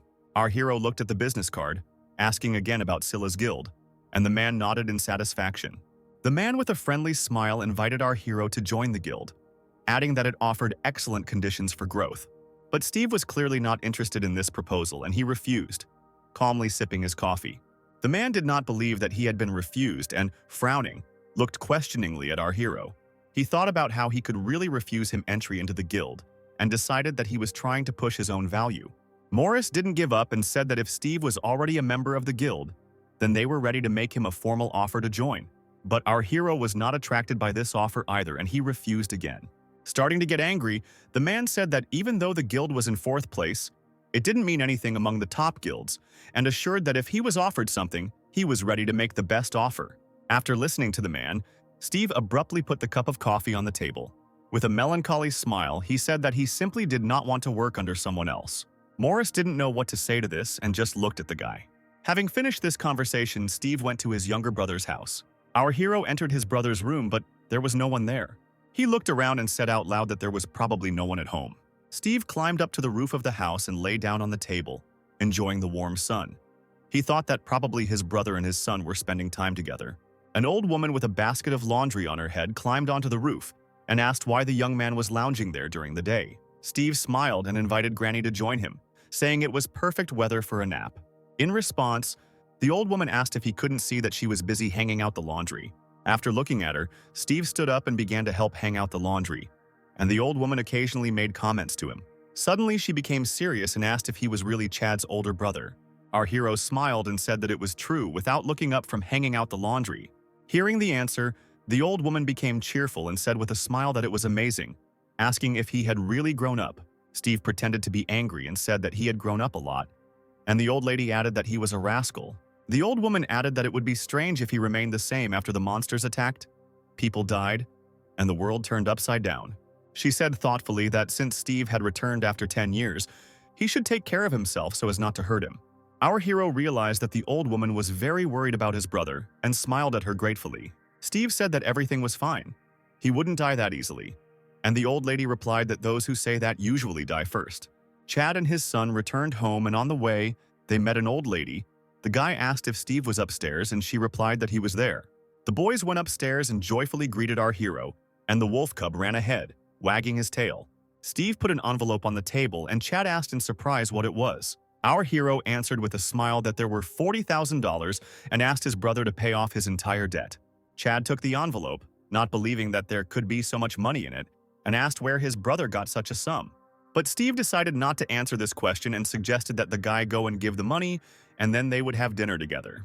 Chad was touched by this act and asked our hero how he could repay his kindness. Steve looked at Bill as he happily played with the puppy and said that he didn't need anything, asking him to come back soon. Chad turned his back to his brother and, wiping away tears, said that he understood everything, and our hero conspiratorially called out to him. The guy turned around in surprise and tears still glistened in his eyes. Steve smiled and asked if he could pick up some meat and booze on the way. Chad smiled happily, promised to buy everything, and asked his brother to look after Bill. While Bill was playing with the puppy on the roof, our hero opened the menu with his statistics. He saw the inscription in the window. "The object is fixed. Choose a name." Steve asked the boy what to name the puppy, and without hesitation, he named him Pecky. Steve repeated the name and liked it, so he said with a smile, "Okay, it'll be Pecky." He turned to the puppy and said that from now on he was Pecky, and the window showed that the puppy was level 1 and his combat power was 3. Steve threw the ball and ordered the puppy to bring it, and he rushed after the ball like a bullet, amazing Bill, with such great speed. The boy praised Pekka and called him to him, and he came running, happily wagging his tail. The sun was already setting when the boy and the puppy lay down on the table, tired after playing, and the boy asked why his dad was gone for so long. Steve looked down and said that he thought he was getting there. He saw that his brother's truck was parked in the parking lot, but for some reason his brother didn't come out and he offered to go and meet him. The boy ran first and, seeing his father's silhouette, joyfully called him. But as they got closer, they noticed that Chad was covered in blood. It was flowing from his head, nose, and mouth. The boy froze, not understanding what was happening, and only quietly whispered, "Dad?" The boy could barely stand on his feet and could only say his son's name when his legs gave way. The beaten boy fell to the ground, bleeding, and Bill rushed towards him, screaming. Steve was confused at first, but the boy's scream seemed to bring him back and he began to get angry, listening to the boy ask what was going on. In one of the residential areas, on the first floor of an apartment building, there was a sign, "Trust, Instant, Interest-Free Loan." Inside, men in formal suits were sitting and playing cards, and one of them was sitting at a computer. The man at the computer asked what the betting was like this week, and the guy next to him gave him some numbers. He asked if there was a competition between Mikhail and Jorvins this week, and the guy said yes, and everyone was focused on Mikhail. He asked if Beyond the Horizon was in trouble and reminded him of what had happened last time, how one player had turned the whole game around. Suddenly, the men's attention was drawn to a noise outside the door and they froze tensely. The man at the computer shouted to the men sitting there, "What's outside?" He got angry and sent them to check what was going on behind the door. The door to the office swung open and the silhouette of a man appeared on the threshold. Everyone in the room froze, watching the man who appeared. He took another step forward, and in the light it turned out that his face was covered in blood. He said that it seemed they had problems. Suddenly, someone grabbed his head from behind, causing the man to scream in horror. Someone pulled the man back and his body immediately disappeared from the doorway, flying back. The confusion of the men in the room turned to anger, and they began asking what was going on. Then it dawned on them that this was an imposition, and they rushed forward, wanting to find out what was happening. The body of the man who had entered the room earlier suddenly fell on the one walking first. The two of them flew into the depths of the room and fell onto the table, scattering cards in all directions. The surviving men grabbed their weapons and began shouting for the attacker to come into the room. At that moment, a silhouette of a man appeared in the doorway and only his eyes were visible, shining with a blue glow. Entering the room, Steve broke down the front door with one hand and lifted it above his head. The men in suits looked at the guy with fear, and one of them called our hero a psycho. After these words, a torn-off door flew at them, knocking down men like toys and breaking everything in its path. The door smashed the windows and a hail of glass fragments flew at the standing men. Steve went on a rampage, smashing everything around him and mercilessly throwing everyone to the floor. He stepped on the head of one of the men, and a pool of blood from his broken nose spread across the floor. The man at the computer looked at what was happening in horror and was shaking at the sight of our hero. Furious, Steve walked towards this man, while all the other men in the room were already lying unconscious. The man and his assistant watched in fear as our hero walked towards them. He asked his assistant in fear if he knew who this guy was. The assistant said that he seemed to be awakened, and it seemed that he even began to recognize him. But the man didn't have time to finish speaking, because our hero kicked the table at which they were sitting. Both men screamed in pain and fear, and one of them yelled that his leg was pinned. Steve threw the monitor and keyboard off the table, climbed onto it, and, squatting down, asked the man if he was Mr. Scott. The man was scared. He swore and said that everything was right. He was Mr. Scott. The man's face was covered in sweat, and he asked our hero who he was. Steve threw the envelope of money on the table with force and said that he had come to pay off Chad's debt. The man was shocked by what he heard and said that Steve had definitely gone down in the morning. He asked if an awakened being could just attack an innocent person and said that he wouldn't get away with it. But instead of answering, our hero hit him hard in the face with his palm and several teeth flew out of his mouth. Steve slapped him on the other cheek and asked why he did that to a man who came to pay him a debt. He continued to beat the man and said that he could have gratefully taken the money and gone peacefully about his business. The man's face was spinning from side to side from the blows, and Steve, not being half-hearted, was asking why he had decided to cross the line and start showing off. The man began to beg for mercy after another blow to the cheek. Steve's eyes lit up as he asked if the man would pay off the debt quietly and peacefully, or if he should be beaten until he died.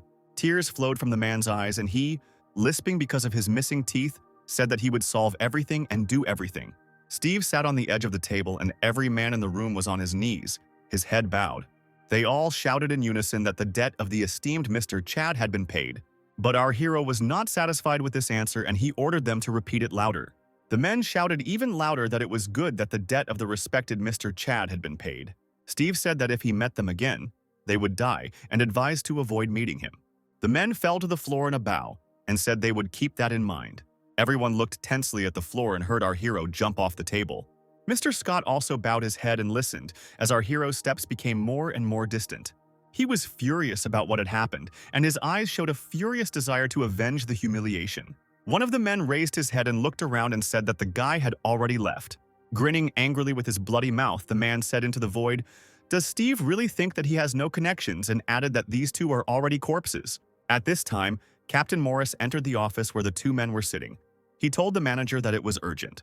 The guy at the computer asked him what he wanted, and Morris asked him to look at something. Our hero's profile opened on the monitor screen, and Morris said that he was a top-level newcomer. The guy was surprised because he only had an F rank and he was only registered today. Morris said it was doubly cool and asked the disgruntled guy to get information about him. He tried to find something, but the monitor screen showed a message that access was denied. Both were very surprised that access to our hero's data was closed. The guy asked who he was, and Morris asked him to look for information about him illegally. The guy dug around for a while and finally said with satisfaction that he had succeeded. Both were surprised by the story of our hero, which they managed to find, and the boy asked if he was really at level F. The guy was also surprised why access to information about Steve was blocked at all. He also noticed that the information did not indicate what class our hero belonged to, and this aroused even more interest.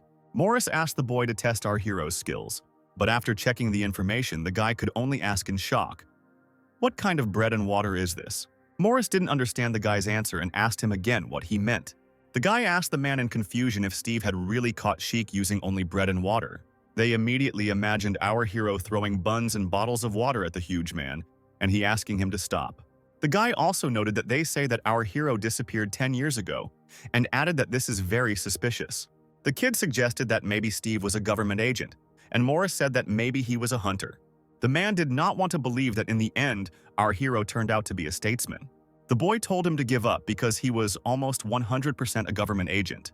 The guy smugly said that he had already found out everything about him, and Morris thought that this was precisely why he was so cold. The man sighed heavily and suggested that the guy go have a coffee. As he left the office, Morris still couldn't calm down and asked why the agent needed to participate in this. The man asked the boy to continue following him, and the boy again asked the man to surrender. Morris got angry and said that he was just asking to keep an eye on him in case something strange happened, but the guy stubbornly refused. Not realizing that they were trying to find out something about him, our hero came to the hospital to visit his brother. He entered the room and asked his brother if he was awake yet. Chad looked out the window. His head was bandaged, but overall he looked cheerful and very happy to see his brother. Steve put out a bunch of different fast food, and Chad asked why he bought so much stuff again, to which our hero replied that it would make him get better faster. Our hero asked his brother if he was feeling better, and the guy replied that they would remove his bandages tomorrow. Chad asked if our hero had an exam tomorrow, and he said that it was correct. The guy said that if he passes the exam and joins the guild, it will be great. Steve closed his eyes, remembering that in the jungle he was the king of the forest. He thought that after this, would he be able to live in this world under someone's protection? Chad knew what our hero was thinking and suggested that he find out about the guilds for him. But Steve said that this was not necessary because he planned to create a guild himself. The brother was surprised by the news that our hero wanted to create his own guild and not join one. The day of the exam arrived, and it was held in the building of the Bureau of the Awakened. The blonde with the katana, Jean, was also in this building and was walking down the corridor. Suddenly, a man from behind called her name, and the girl turned around in surprise. The man was the head of the department, and Jean asked him what he wanted. The man asked the girl if she had any problems lately, and she asked in surprise why he thought so. The man shouted that there had already been 2 riots in the girl's assigned quarter, and if a portal had opened there now, the city would no longer exist. The girl was not very surprised by this question, and she asked if they really couldn't do anything without her participation. The man went from anger to a request and asked the girl to help him, because he solves problems with portals every morning, and this is very difficult. Jean suggested that the man write a letter of resignation, but the man pretended that he heard her and complained of a headache. Suddenly, the man shouted again, asking why she was ruining good swords again. The girl calmly replied that she simply hadn't been able to concentrate lately. The man said that he had had enough of her stories and handed the girl a piece of paper, and she asked in surprise what it was. Suddenly, the girl got angry and said that it was annoying her because she wanted to rest today, and they were sending her somewhere again. The man said that she was not the only one suffering and added that such a task was not the first for her. The girl sighed heavily and turned around saying that she had had enough, and the man shouted after her, asking what she had had enough of. The man shouted that it was obvious how oppressive the atmosphere was now and said that it was enough to fire the new guys because they needed at least one more for the team. The girl replied that when they take just anyone, they go on missions and die, and this answer angered the man. People were already crowding inside the building waiting for the exam. Some said that they had to pass it this time, while others answered that it was already the 4th time they were taking it. One guy was recording himself on camera. He said that he was at an exam and asked for support so that he could pass. He promised that if he passed the exam and received the title, he would definitely film hunting content. The guy thanked me for the $20 donation and told me where I could find a link to support him. At that moment, 3 men in red caps entered the hall and looked around. Seeing them, the boy said that their guards would soon come in, and filming was prohibited here, so he said goodbye. Having finished the broadcast, the guy turned around and saw the intent gaze of our hero standing behind him. Steve looked closely at the guy's phone, and he asked if this was the first time he saw someone broadcasting. Our hero asked in surprise who the guy was talking to, but he just waved it off and asked him to leave him alone. Steve told the guy he was interesting, and the guy called him an old man. The show began on the podium. The guys in red caps were instructors, and the man at the podium began to tell that he was the supervisor for the 3 days of the exam. He said that the 21 guards stationed there would also accompany them for the next 3 days and 2 nights. The crowd of people who came to the exam began to line up. Some wanted to get to certain examiners, but no one wanted to get to Jean, because everyone who gets to her is immediately thrown out. The man at the podium said that everyone who entered had received tickets, and that they would now distribute them by drawing lots. He continued that everyone whose names he named would need to go to counter number 1. The man began to name names and people rushed towards their overseer. It was the turn of the guy who was hosting the broadcast. It turned out that his name was Donnie, and his title was Warden number 15, which greatly upset him. Our hero was also assigned to Warden number 15. He approached the right number and was extremely surprised to see his supervisor. Steve immediately recognized the blonde standing at the 15 sign. Our hero smiled contentedly and thought that they hadn't seen each other for a long time. The girl did not pay attention to those approaching and looked ahead, but something caught her attention. She saw our hero standing in her squad and smiling contentedly. Jean couldn't believe her eyes and stared at Steve in surprise. The man announced that since everyone had been assigned, they could go to the dormitories assigned to their units and stay there until further notice. A crowd of examinees wandered towards the dormitory. They discussed who they had been assigned to, and some complained that they had been assigned to a blonde. One group of guys stopped near the room and were surprised that there was even a training room there. The boy walked with his head down. He thought he had jinxed it, since he had ended up with the blonde again. In front of his subscribers, he acted as if he had already given up everything, and now he was almost expelled. The guys entered through door number 15. Some were changing clothes, and some were just sitting on the bench. Our hero stood near the locker and noticed Donnie, who was sitting on the bench with his head hanging down. Steve sat down opposite him and asked him why he was so sad, since he had been giggling just a moment ago. But the guy didn't answer and only looked sullenly at our hero.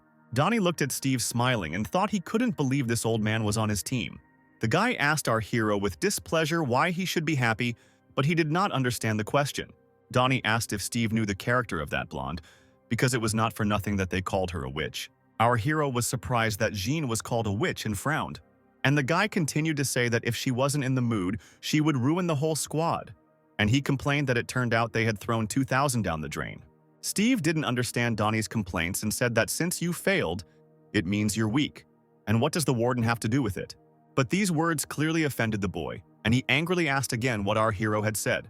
Donnie thought that our hero was looking down on him, so he didn't like him from the first second they met. But Steve didn't understand why the boy was so angry and looked him in the eyes openly. Donnie asked why he was speaking to him so informally, since our hero looked so much younger.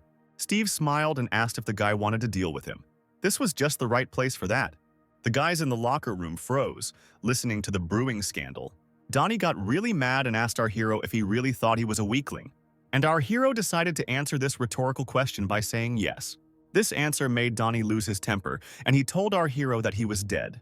He told Steve to follow him, unzipping and taking off his jacket as he went. Jean entered the locker room of squad number 15 and was surprised to find no one there. She got angry, wondering where all the guys from her squad could have gone. And the guys were in the training room and were amazed at the size of the cage, joking that they could kill in it. Donnie and Steve were standing in the cage, and the guys around them were rushing them, saying that if they got caught, they would be thrown out. And another guy said that since they were in the blonde squad, they would all be thrown out anyway. Donnie called our hero a jerk and said he was showing off while looking at him.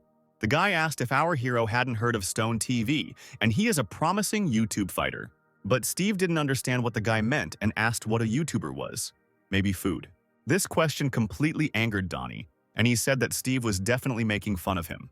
The guys behind the cage started cheering for Donnie, shouting, "Keep it up!" The guy did a series of punches in the air and said that his hobby is to set the brains of people like our hero straight, adding that he has a ton of views on the video from the exam and doesn't want to stop. Steve listened to the guy's monologue in silence the whole time, and smiling, he only said, "Interesting." Donnie yelled at him to stop talking nonsense and called him a psycho as he prepared to fight. He began to close the distance and told our hero to take his blow. Donnie swung his fist at our hero's face, but he stood motionless. Suddenly, someone shouted, "Enough!" And turning towards the voice, everyone saw that the warden had arrived. Donnie turned around, looking at her and thought only, "Blonde witch." The girl angrily shouted for everyone to run away from here. All the guys immediately flew out of the training room, saying that now they were definitely finished. As Jean walked up to the ring to meet the guys, she asked if they really wanted to get eliminated so badly that they decided to go all out. Donnie forced a tight smile and said that it was not so, trying to justify himself to the warden. The girl stopped this conversation and suggested getting rid of one of them right away. The guys looked at the girl in surprise, not understanding what she meant. The girl with a sinister smile said that whoever loses will fly out of here and ordered to begin. The boys stared at the girl in shock after hearing her order. Donnie smiled nervously and thought that the girl was definitely crazy. But our hero understood the order and was not against carrying it out, approaching the boy threateningly. Donnie prepared for the fight and said that our hero asked for it, asking him not to cry afterwards. Steve smiled cheerfully and said that he even felt sorry for the boy. Donnie swung his fist angrily and told them to shut up and move already. And the next second, our hero's fist flew straight into the boy's face, and his blow missed. Donnie passed out after the first blow and fell face down on the floor. Our hero silently looked at Donnie lying on the floor, but did not unclench his fists. The girl's eyes widened in surprise. She clearly did not expect our hero to win. But Steve clearly had something in mind and just smiled slyly without saying a word. Looking at his satisfied smile, the girl realized that Steve was the instigator and decided that he was a bad person. The girl remembered his appearance from the portal and thought that from the first day he had irritated her and smelled unusual. But Steve couldn't hear her thoughts and asked her what she was worth. Didn't she want to try too? The girl did not understand his proposal and, frowning, looked questioningly at the guy. And the guy repeated the offer and said that if she wanted, she could come up here. Finally, it dawned on Jean what the guy was suggesting and she got angry. Our hero offered peace terms. If he wins, she will not expel the boy for losing. The girl looked at Steve as if he were a stupid child and said that this was simply unthinkable. But she decided not to refuse, took off the katana hanging from her belt, and placed it on the floor. Jean boldly entered the arena and stood opposite our hero. Tilting her head slightly to the side, she asked Steve if he was unusual. But our hero did not understand what was being discussed and asked what these unusual things were. The girl suddenly started the attack and told the guy that if he survived, she would definitely tell. But our hero was on the alert. He immediately saw that the girl was attacking and prepared to defend himself. He easily dodged Jean's first strike, opening to the side. He parried the next blow with his hand, and the girl decisively delivered a new one. Jean unleashed a barrage of blows on our hero, sparing no effort, but he dodged or defended himself from each of them. At first, the girl attacked only with her fists, but she got into the swing of things and started kicking. But Steve easily defended himself against these blows, as if he didn't even strain himself. Suddenly, our hero tensed up, sensing something was wrong, and his eyes widened. The girl prepared herself for a blow that was impossible to avoid and told the guy that if he won, he could ask for something else. Jean did a backflip in the air, kicking our hero, causing him to fly backwards. Steve seemed to have lost consciousness. He flew back and showed no signs of life. The girl looked at the guy and thought that everything was somehow strange. Obviously, everything was not so simple. Jean landed lightly on her feet and looked in the direction our hero had flown. But in reality, our hero pretended to lose consciousness, and instead of hitting the bars, he landed on them. Steve admired the girl and said that she was stronger than she seemed. Jean was shocked and wondered how our hero was able to withstand her blow at all. She decided not to think for long and immediately began the attack, without waiting for our hero to strike back. The girl became enthusiastic and said with a smile that now she would not give in.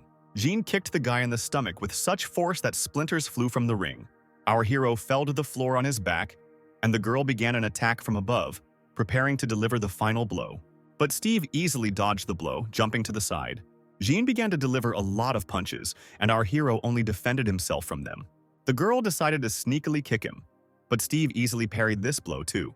Our hero took the next kick while squatting and defending himself with one hand, while the other clenched into a fist.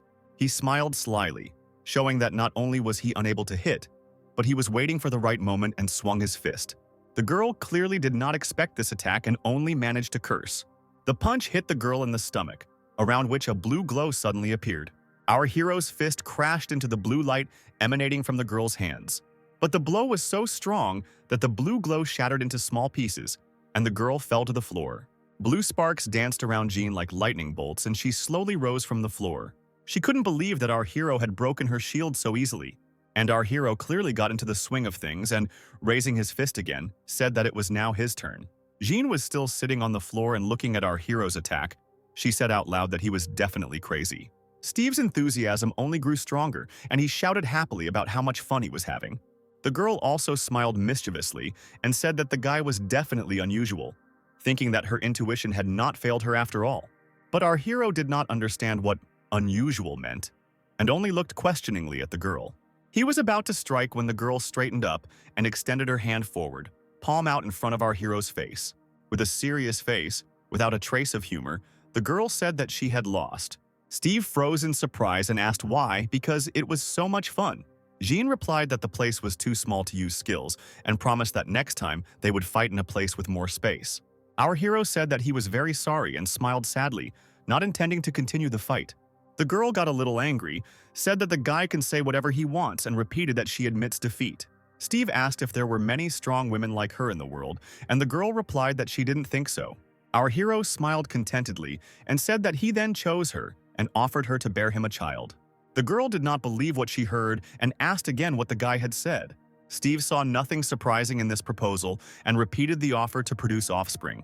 And at that very second, he received a strong slap in the face from Jean, and Donnie woke up from the sound of it. The guy opened his eyes, not understanding what was happening, why the brat was getting it from the blonde, and why he was lying on the floor. Meanwhile, Jean, angrily hissing curses, walked away from the ring, looking back at our hero with displeasure.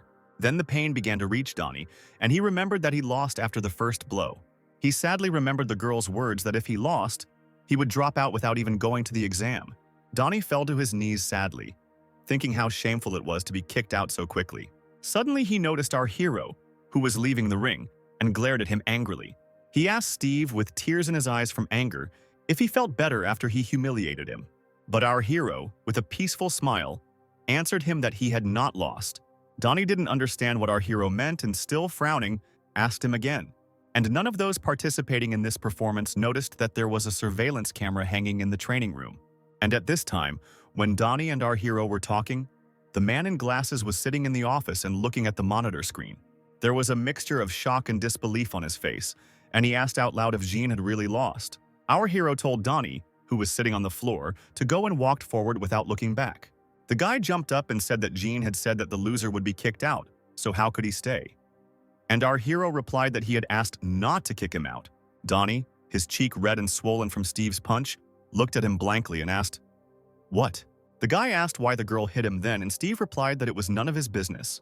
Donnie watched our hero go, trying to figure out what happened and how he didn't fly out.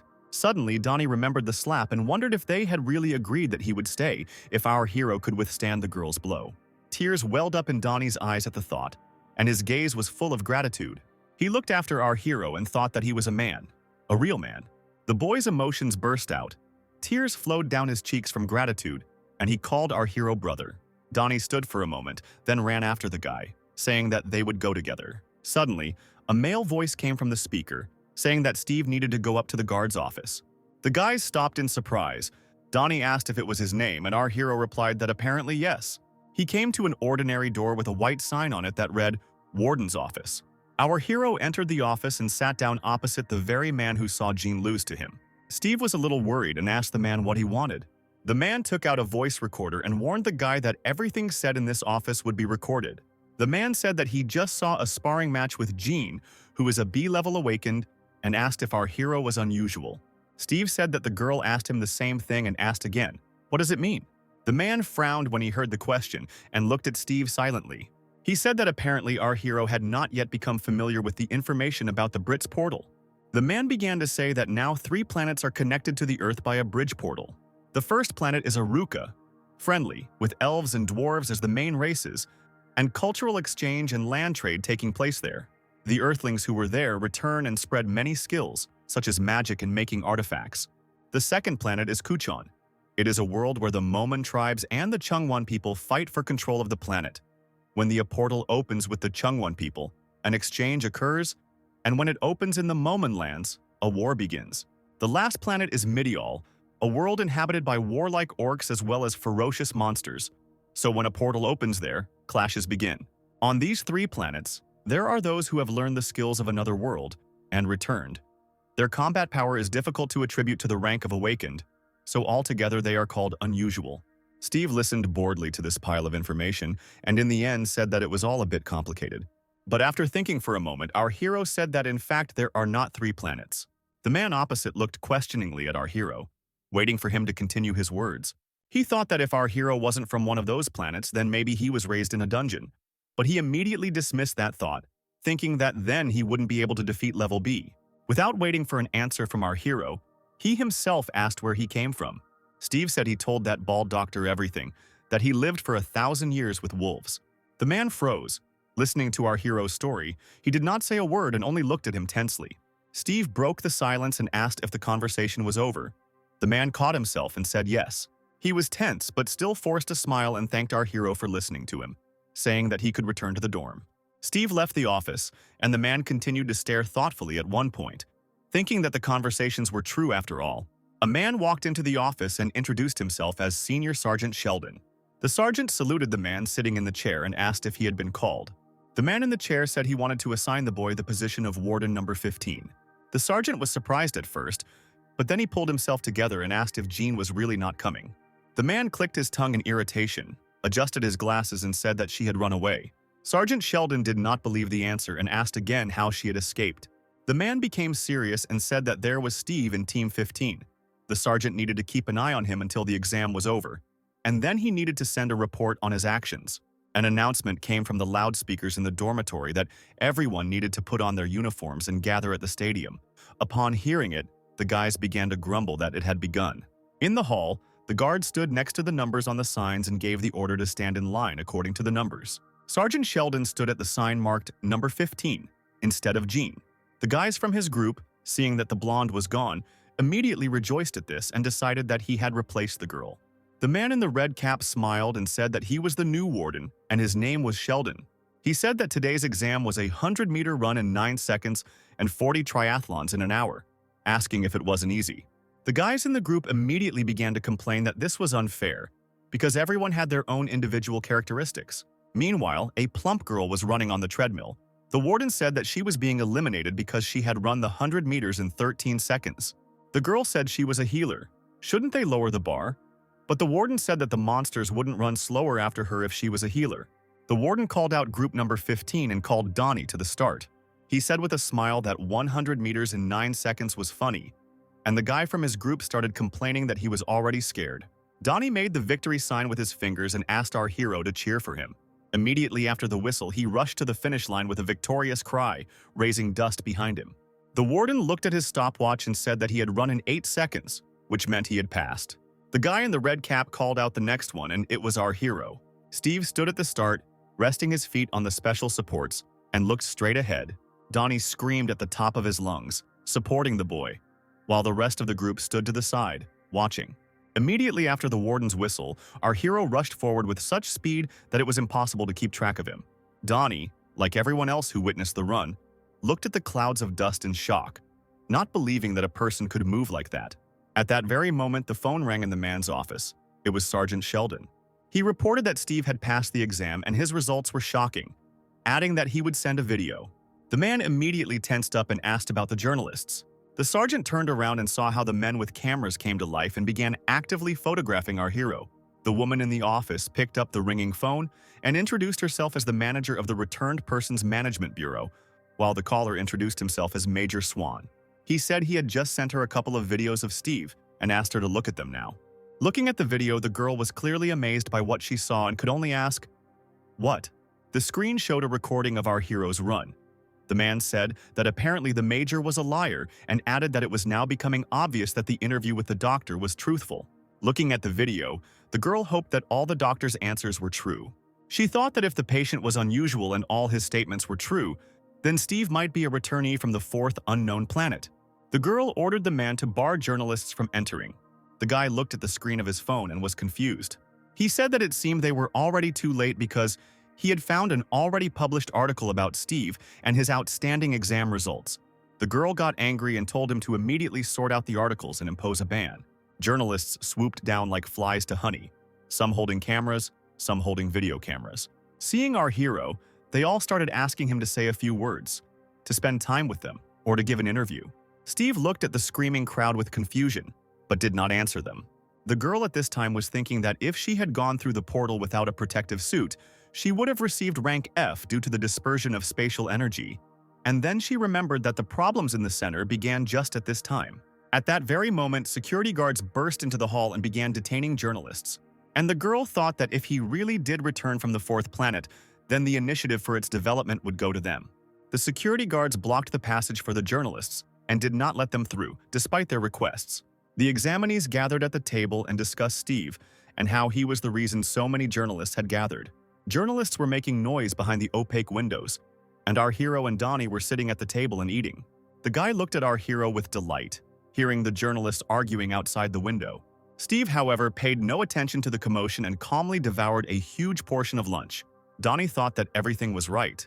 He couldn't have fainted from a punch from an ordinary kid, and he only regretted that he didn't record this fight. Steve noticed his gaze and asked what he was looking at. Maybe he had finished eating already. Donnie began to fuss and suddenly offered to bring our hero something to drink because he definitely wanted water. Leaving the table, where our hero had already dealt with a mountain of food, Donnie thought that just by looking at how he was eating, one could understand that he was different. After lunch, the guys returned to the changing room. Our hero sprawled on a bench, and Donnie sat opposite. He looked around the lockers and said that there were fewer things because many had fallen through. Suddenly, the boy closed his eyes and gasped, as if he suddenly remembered something. Our hero opened his eyes and asked in surprise what had happened. He replied that the next task was a dungeon, and it was more profitable to go there in a large company, and he hoped that the other groups would be redistributed. Steve relaxed and closed his eyes and said that everything was fine. He didn't need anyone. Donnie was delighted by these words and admired our hero's confidence. The guy said he knew how strong Steve was, but they didn't know what to expect in the dungeon, and it would be good to have a few different skills.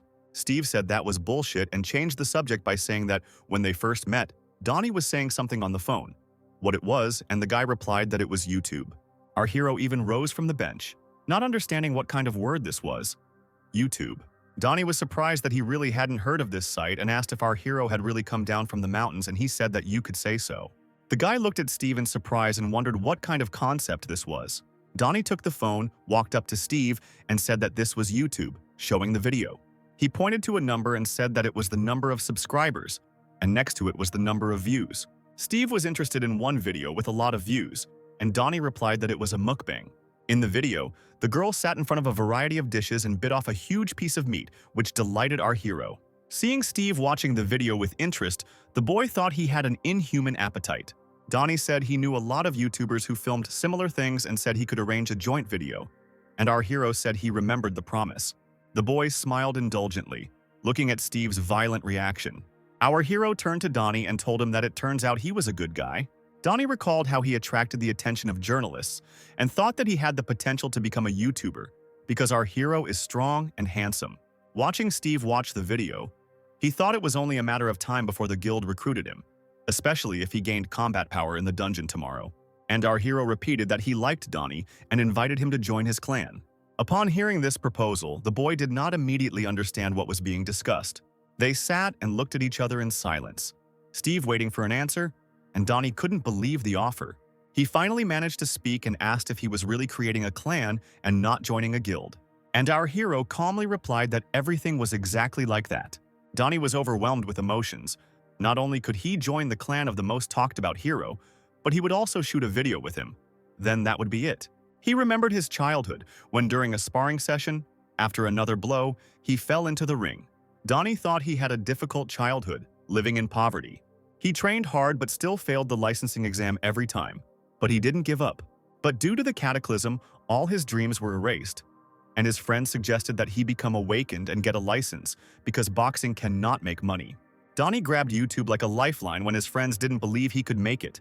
And now, looking at Steve, the boy thought that this was the very good content and he was finally starting to get lucky. He happily said that he would follow our hero even to the end of the world. Steve said he really likes it and reminded him again about the mukbang video.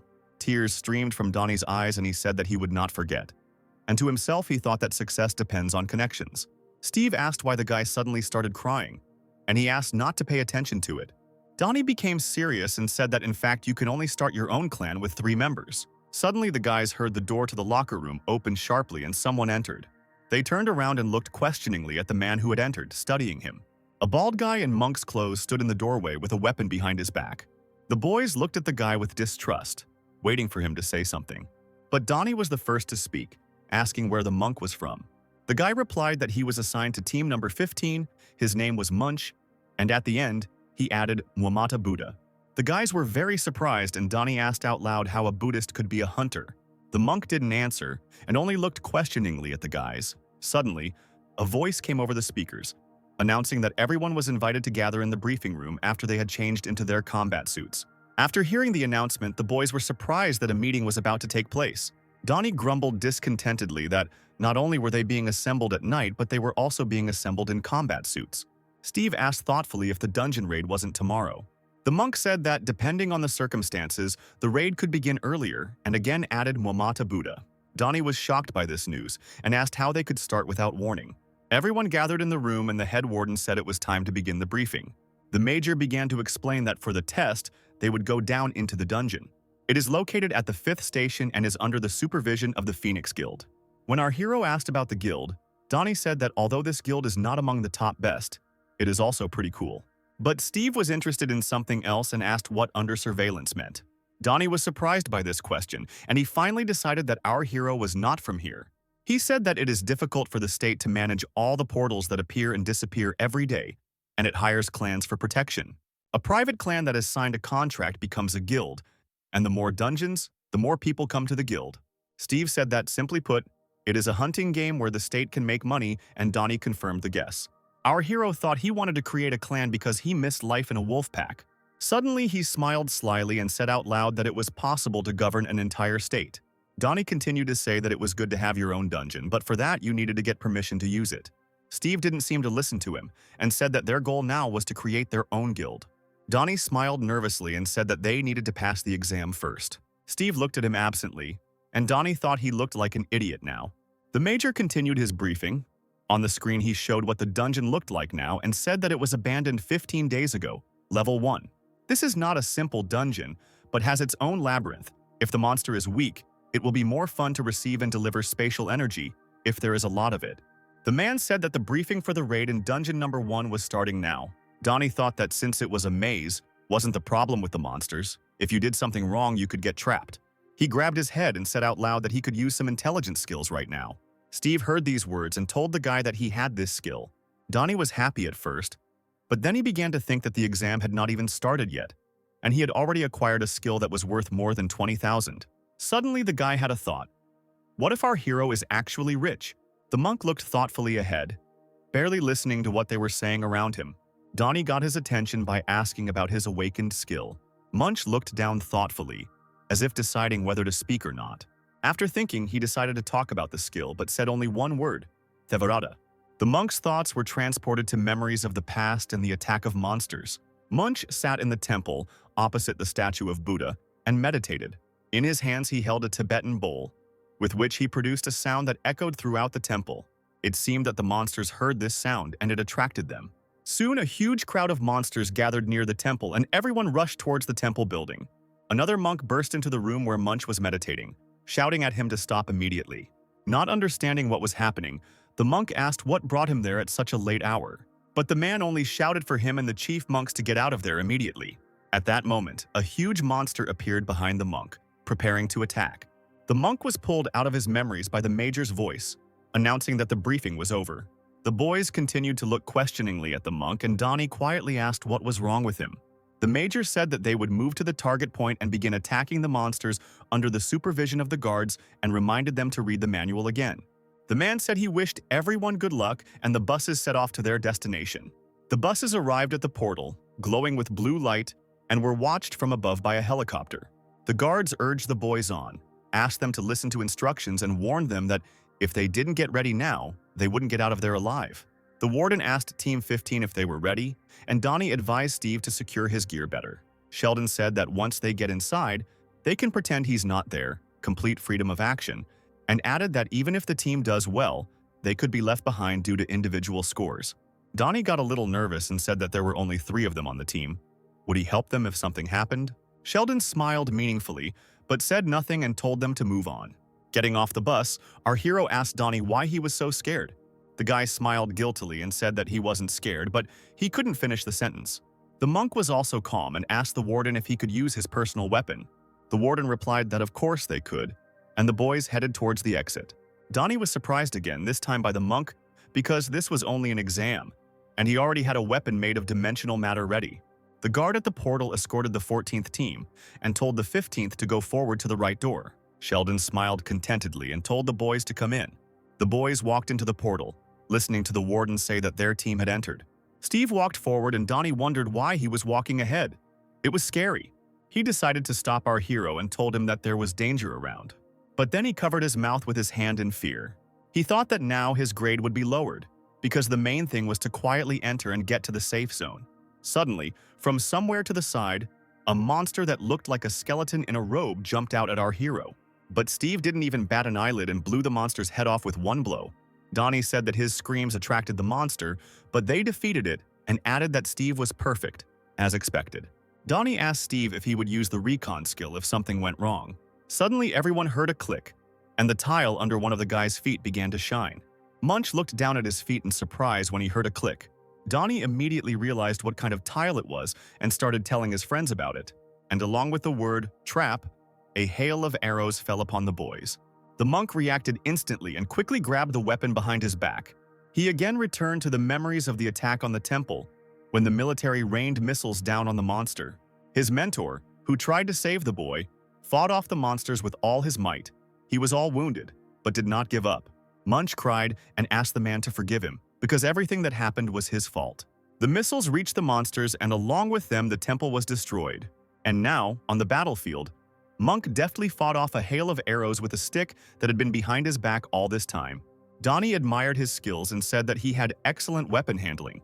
Suddenly, from under someone's foot, a click was heard again and the stove lit up white. The floor beneath the boys' feet melted, and the 3 of them flew down. After the fall, Steve and Munch were standing on their feet, but Donnie was lying in a pile of rocks and quietly groaning. He lay on his back and lamented what would happen to his dream now. Suddenly, from the depths of the tunnel ahead, a growl and some sounds were heard. Donnie jumped to his feet and told the boys that they must be a monster magnet. Monk prepared for battle, apologizing to the guys because his monk skills attract monsters. Donnie was shocked to hear that Munch's skills attracted monsters. But Steve was happy and said that it was even good, because now he wouldn't have to look for everyone. Steve looked forward seriously and said that it was even better this way, because he was too lazy to look for each one individually. Munch looked questioningly at our hero, not expecting such a reaction from him. Steve jumped up, doing a somersault, as if his body weighed like a feather. Donnie was delighted by the jump and asked out loud if he was even human. Once at the top, Steve told Munch that he liked him and invited him to join the clan. The monk looked at our hero in surprise and asked him again what he meant. Meanwhile, a crowd of monsters was approaching our heroes. Steve turned around, looking calmly at the crowd of approaching enemies.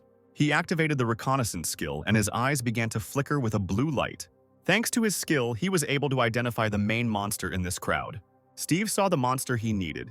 It was a skeleton in a red robe. Having accelerated to inhuman speed almost from a standstill, our hero headed towards the desired monster. Donnie looked at the crowd in shock and said that it looked like they screwed up big time. And at that very moment, a large stick fell in front of him and hit the ground with a crash. It was the monk, he shouted from above for Donnie to grab onto her. The boy confidently grabbed the stick, casting aside his fears and suggested luring the monsters into the pit and then starting to hunt them. Groaning, Donnie somehow climbed out of the hole, holding tightly onto Munch's staff. Having got out, the guys turned around at the crowd of killed monsters and couldn't believe their eyes. They were in shock, and Donnie could only quietly say that it was crazy what it was. Far ahead, Steve told the boys to deal with the monsters along the way and follow him. The guys were inspired by our hero's words and boldly went forward, and Donnie, smiling cheerfully, said that Steve was definitely crazy. Monk easily scattered the attacking monsters with his weapon, and they flew in different directions. The monk wondered if our hero had learned about the trap using the reconnaissance skill, and was surprised by the speed of the skill and the guy's strength. One of the monsters was approaching our hero from behind, moving along the wall. Having dealt with the monster in front, Steve turned towards the noise, looking at the approaching skeleton from behind. But he didn't have time to get closer to our hero because the stick stuck into his neck. It was Munch who threw his weapon at the approaching monster, accompanied by Donnie's encouraging shouts. And Steve finished off the monster with one kick, and bones flew in all directions. At the observation headquarters, one of the soldiers said that there was a team returning from the dungeon, and the second was surprised because only 30 minutes had passed. Major Swan came closer and said that usually the dungeon was given 5 hours and asked for the team number. Watching the boys exit the portal, the soldier said that this was team number 15 and their vital signs were normal. Swan dialed the sergeant's phone number and asked why the boys were already returning. Sergeant Sheldon, who was watching the boys, said that they were going back because they were finished. He added that it is difficult to understand the statistics of the first level from the video, but even so, our hero's performance is top-notch. The city street was filled with people, some were leisurely strolling, some were rushing about their business, and several people had gathered near one of the signs, animatedly discussing what they had seen. And among these people, Donnie, with a camera in his hands, talked to his viewers, promising to show the life of Steve's clan. He read a comment asking what he would show today, and the guy happily replied that he would show the clan's housewarming party today. From the building with the sign Clan Steve, Donnie's cheerful voice could be heard, who was about to introduce the person responsible for food and simply the breadwinner of this clan. A granny appeared in the frame, chopping greens, and Donnie asked her to say hello to her subscribers. The concentrated expression on her face changed to a frightening grimace, and the granny, with a knife in her hand, told Donnie to leave or she would let him in for dinner. Donnie's ear started bleeding from fear, but he didn't answer his grandmother. Bill was sitting at the table with his dad, and he asked why Grandma wanted to let a guy in for dinner, and Donnie responded to the comment that she wasn't a gangster at all. The next commenter asked why they had a Buddha statue. Donnie said it belonged to the one they had seen before, the third member of Steve's clan, a monk who attracted people with his power. Donnie walked into the room with a camera in his hands, greeting the guys. Steve turned to greet him. Donnie pointed to Munch, who was sitting at a dining table laden with food, and said that he was the monk. The guy asked the monk to say hello, but he became embarrassed and couldn't get a word out. Monk nevertheless gathered his strength and showed the audience his bat, saying that he had been through a lot, but a scream prevented him from finishing. A white truck pulled up to the house and Chad, who was driving, yelled to Steve that everything was ready. The boys ran to the van with satisfied smiles, and Donnie asked for the bill. A white van sped through the dilapidated streets, with a quadcopter with a camera hovering above them. Steve noticed it and asked what the thing was, offering to smash it, and Donnie sighed sadly that he didn't even know about drones. The guy in the van said they were heading to the 4th station now, the 30th gate quest. He asked if they could see the blue portal and added that it would be a momentous day, the first quest of Steve's clan.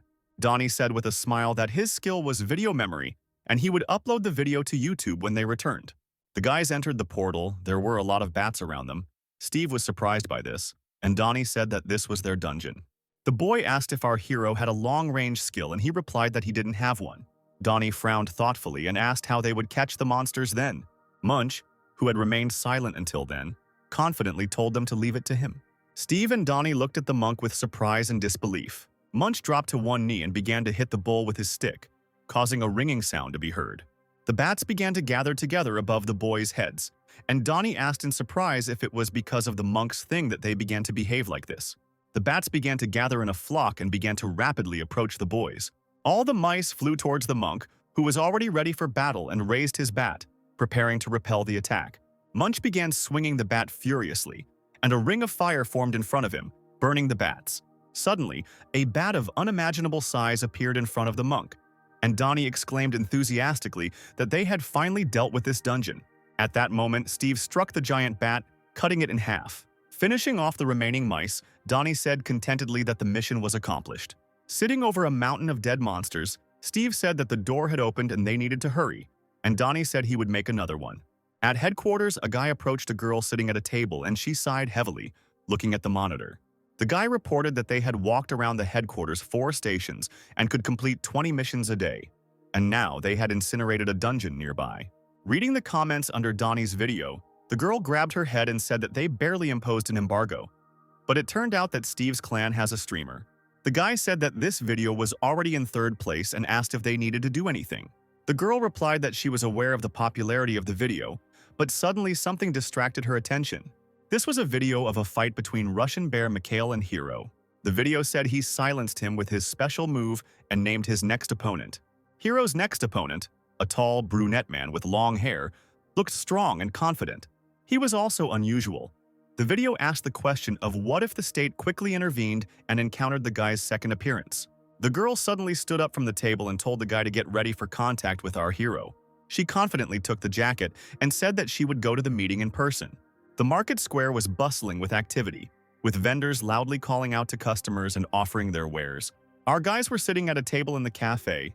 Chad asked if Munch was coming, and Donnie confirmed it.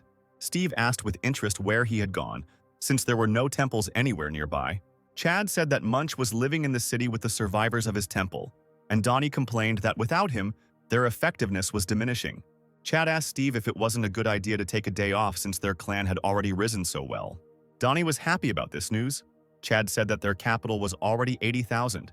And Donnie said that now they could go down to the 2nd level dungeons. Donnie was happy. All he did was collect stones and he had already earned 2,000. And now they could go down to the 2nd level dungeons. Steve looked questioningly at the rather grinning guy. Donnie looked at the monitor with a smile, happy with the award he had received. And next to him, Steve saw the guy's name, rank, and profession. Steve folded his arms, thinking that he had bought 3,000 worth of skills and had already surpassed many. After thinking about it, our hero smiled and said that since that was the case, today would definitely be a day off. Chad closed his laptop and said he was taking his son and grandma to the park, and Steve saw a sign next to it with his name and the phrase, "No information." A granny came into the room and brought food for the puppy. Next to her, there was also a sign saying, "No information," but next to Pekka, there was information about the level and power. Steve wondered if the dogs might wake up too. After some thought, he called his brother, who responded in surprise. He said that his brother had been fixing the car a lot lately, and Chad replied that it was hard to buy and even harder to fix. Steve smiled and suggested that his brother go and buy a car, a brand new one. The younger brother's eyes sparkled with joy when he heard this proposal. Steve was clearly up to something and agreed with his brother with a sly smile. Our hero also turned to the puppy and called him with him, which made Pecky start wagging his tail cheerfully. The manager showed a blue car, Hyundai Dragon, and Chad said enthusiastically that it was a dream car for all mercenaries. The manager continued to explain that the fuel for this machine was heliotrope, and with a price tag of 80 million, it was considered the best on the market. Steve asked his beaming brother if he liked the car, and he replied, "Of course." Our hero told the manager that he had cash and asked if they could pick up the car right away. The brand new blue car sped through the destroyed city, and Chad was truly enjoying the ride. He was delighted to say that this car was simply something and could not be compared at all with his old van. Smiling contentedly, Steve replied that even in the passenger seat the ride was amazing, and added that he should have bought it a long time ago. Chad asked why they were going to the 4th station, entrance 23, since it had been closed for a long time. Our hero became serious and said that Chell had told him a long time ago that he could not wake up because he had no money. The smile slid off the guy's face and he looked questioningly at Steve, not understanding where he was leading. With the same serious look, our hero replied that he would wake up today. Hearing these words, Chad was shocked and sweat broke out on his face. The blue car drove further and further, passing destroyed buildings overgrown with grass. Chad continued to drive forward, fear and panic washing over the boy, but he didn't say a word. Suddenly, Packy, who had been sitting quietly in the back seat, bristled and began to growl. Steve smiled and asked the dog, as if he could tell if he could smell the goblins. Upon hearing this, Chad said he wasn't ready right now and asked if they could just leave. But Steve didn't listen to him. He got out of the car, said that he would be back soon and asked him to wait. Chad panicked, reached for the door Steve had just exited, and asked him not to leave. But Steve did not hear his request, as only dust remained in his place, and our hero was already rushing forward. Chad looked at the spot where Steve had just been, and was both amazed and shocked by his older brother's speed. Meanwhile, in the instant loan office, they couldn't forget the two brothers. The men watched a video on YouTube with our heroes. One asked if it was really him, and the second answered that yes, and he is now a YouTube star. The man said that our hero was unusual, and it was impossible to measure his strength, and the man in the chair irritably said that then the mercenary would not be able to cope with him. The man standing there was indignant that he couldn't just sit there with his hands folded. The man at the computer asked for a list of all the guilds they cooperate with, and the second one said that if it was Station 4, then it was Mr. Vincent. They remembered a mercenary for whom removing a person is not a problem, because he had already removed 6 debtors. The man at the table grinned sinisterly and told me to call Vincent and give him as much money as he asked for. Leaden clouds were gathering over the city, foreshadowing not just rain but a real thunderstorm. The rain caught the grandmother who was hosting Chad and his son while she was shopping, and she said they had to hurry. Suddenly, a black car stopped in front of her, blocking the road. 3 people in black suits got out of the car, 2 men and a woman. The woman approached the grandmother, showed her ID, said they were from the bureau, and asked how they could see Steve. The grandmother said nothing and just silently looked at the people in the ID. The storm also caught Chad, who at that time was still sitting in his brand new car, waiting for his brother. The guy muttered that he couldn't see anything because of the rain, and Steve had been gone for 30 minutes. Suddenly, Pecky bristled and growled, looking somewhere ahead. At that very moment, the head of a giant monster crashed into the glass of the car door, frightening the guy. The monster's body slowly slid down and only a clawed paw and the creature's wheezing were visible. The car door swung open, startling Chad even more. It was Steve, telling the guy to get out. The guy was very scared, but when he saw Steve, he calmed down a little. The guys stood around the monster lying on the ground and bleeding. Despite the wounds, the goblin continued to growl and tried to attack the guys. Chad let out a startled cry as the monster tried to attack him and covered himself with his hands. A knife fell onto the wet ground, and the sound of its fall echoed throughout the street. Steve turned to his younger brother and seriously told him to follow him, killing monsters. Chad grabbed the knife in fear and stuttered for Steve to stop. Hearing his brother's request, Steve turned around and sternly asked him what happened. Chad stuttered and asked our hero if he had to wake up. But Steve was adamant and said, "If you are weak and will not survive, kill." The younger brother sadly lowered his head, realizing that he could no longer argue with his brother. Suddenly, the monster lying on the ground jumped up, baring its toothy mouth. Little Pekka stood before him, baring his teeth, ready to fight on command. Without thinking, Steve ordered Pekka to bite the monster. The kid boldly rushed forward towards the monster, obeying our hero's order. Pecky bit into the goblin's paw, despite the fact that the monster was many times larger. The goblin grabbed the puppy by the head with his huge paw, trying to detach it from his hand. Steve had no intention of interfering and calmly said that Pecky was still too young, adding that if Chad didn't intervene, the baby would die. With tears in his eyes, the younger brother begged Steve not to do it. A flash of lightning tore through the black sky, and with it, Steve shouted loudly, "Kill him!" Chad was breathing heavily and looked at the knife in fear, clutching it with both hands. And while he was thinking, the monster had already torn Pecky from his hand and was ready to sink its teeth into him. Chad swung the knife with a scream. He knew that if he didn't do something, Pecky would die. The guy thrust the knife into the monster's head with force, and blood splashed in all directions. The monster's lifeless hand fell to the ground, releasing Pecky from its clawed paws. But one blow was not enough for our hero, and he shouted for Chad to continue. Screaming in anger, Chad swung his knife and began to furiously stab the monster. Chad threw the bloody knife away from himself, and a stream of blood began to flow from it onto the wet ground. The guy fell to his knees, breathing heavily and forcing air into his lungs. Chad looked at his bloody hands in horror, not believing what had happened. Steve walked up to his younger brother and looked down at him and told him to hold the blade. Tears streamed down Chad's blood-stained face, and he cringed, telling his brother that he couldn't do it anymore. But Steve was adamant and repeated that if he did not kill, they would kill him. Suddenly, Pecky jumped up and began to growl threateningly. Chad's eyes widened in fear when he heard the puppy growl, because Pecky was growling at the monster that was approaching the boys. Steve told his brother without a trace of emotion to kill the monsters because they didn't have much time. Our hero turned and walked away from Chad, not intending to help him.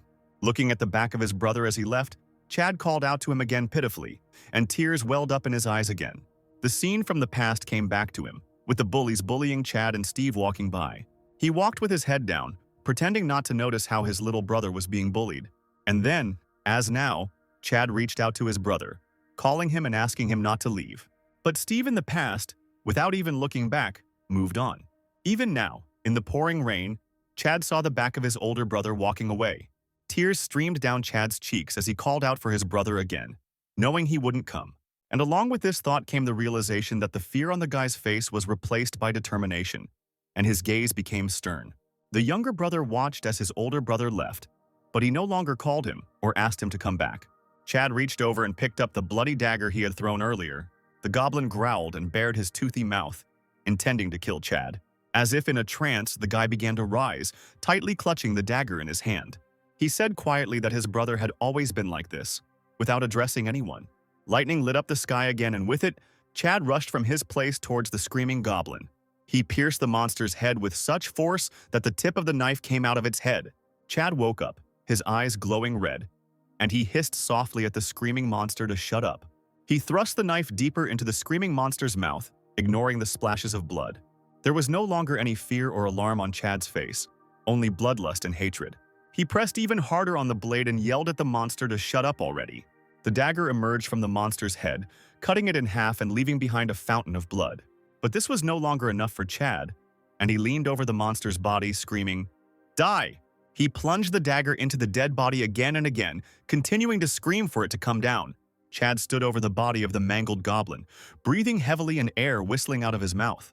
The rain continued to pour as the boy raised the dagger to his face. Lightning lit up the sky, and Chad's face, who seemed to have gone mad, and was smiling as he looked at the dagger.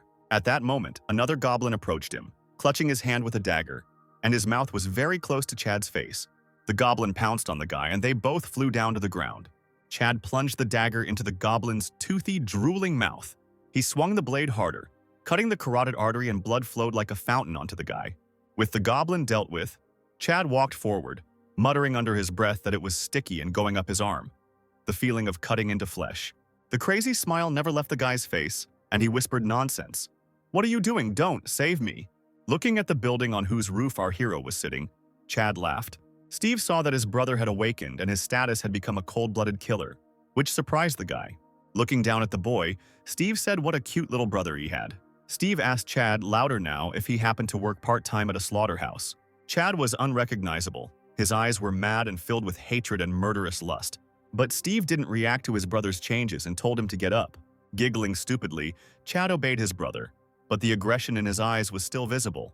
Steve said they would end here, and behind him lay half-dead goblins. Dozens, maybe hundreds, wheezing and growling. The rain still hadn't stopped when, having dealt with the monsters, the guys came to the Bureau of the Awakened. They walked up to the counter. Steve stood there with a frown on his face, and Chad was unrecognizable because he was covered in goblin blood. The girl at the reception was clearly surprised by this duo and asked what their business was. Steve pointed to the bloody Chad and said that he had just woken up. The girl said that first he needed to wash himself, then go through a quarantine inspection, and then come to the measuring room on the 3rd floor. As he walked up the stairs, Chad asked what the measuring room was. The guy replied that there was a device that measured strength. If the number was more than 100, then he would be registered as an awakened F rank. Steve complained that he failed the test last time because he got a 96, but Chad didn't believe him. The boys came into the strength measurement room, and Chad was asked to lie down. The guy was dressed in a special suit and connected to a device that measured strength. The machine showed 111 points, and the employee said that he could go to the Hall of Ability Manifestation. The doctor turned to Steve and asked if he wanted to measure his strength too. Our hero agreed and lay down in the apparatus that Chad had just been in. Steve closed his eyes, listening to the hum of the machine that measured the force. Suddenly, he saw many eyes in front of him and a sign saying that someone was watching him and that information about him was in. Part of the text was hidden. Steve opened his eyes and saw that his strength was now 189. But even this did not shock the guy as much as the picture he saw while measuring the force. The doctor, looking at the indicators, said that the rumors were not lying, and his strength was growing at an incredible speed and soon he would become level E. Steve was not interested and asked the doctor who created this device. The doctor laughed at the strange question and said that it was created by scientists. But Steve didn't understand why the doctor was so cheerful and asked again which scientists he was talking about. The girl at the reception handed Chad an awakened ID and a box with a phone in it. She said the phone was a gift and added that he had received a score high enough for a mercenary. Steve praised the guy for a job well done, and he sheepishly thanked him. Our hero asked if he had seen anything strange when the force was measured, and he replied that he had seen nothing. He assumed that he was simply too sensitive and asked about his brother's skills. Chad clearly didn't like his skill because he sadly said its name: decapitation. Suddenly, that same blonde walked past the guys, surrounded by several subordinates. Steve noticed her immediately and turned around in surprise. Our hero ran after the girl and joyfully shouted to her, "Blondie, surprise her subordinates with this." Hearing a familiar voice, the girl turned around and looked questioningly at our hero. One of the guys asked in surprise who had addressed their leader like that, asking if he really wanted to die. Another guy recognized our hero and said that it was Steve, and everyone else realized who he was. With a peaceful smile, Steve apologized for what he had said earlier, adding that he was not used to talking to civilized people.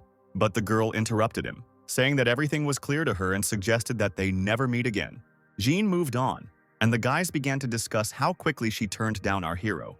The other guy said she didn't blow him off, it was just a small argument. Jean thought Steve was crazy, remembering what he had just said, not believing he was wrong. Jean and her subordinates left, but their conversations could be heard. One said that there was definitely something between them. The second suggested that she was getting married, and the third said that Steve would save them. Jean shouted at them, asking if they were going to get up, and the boys ran forward briskly. Steve looked after them thoughtfully and said, "It's a pity that she has the character of a shrew." A black car was parked near a building with a sign that read, "Steve's Clan." Inside, two people clinked glasses of booze, nearly spilling the contents. The girl from the office drank it with pleasure and said that the strawberry liqueur was ideal. Grandma said that young people like it.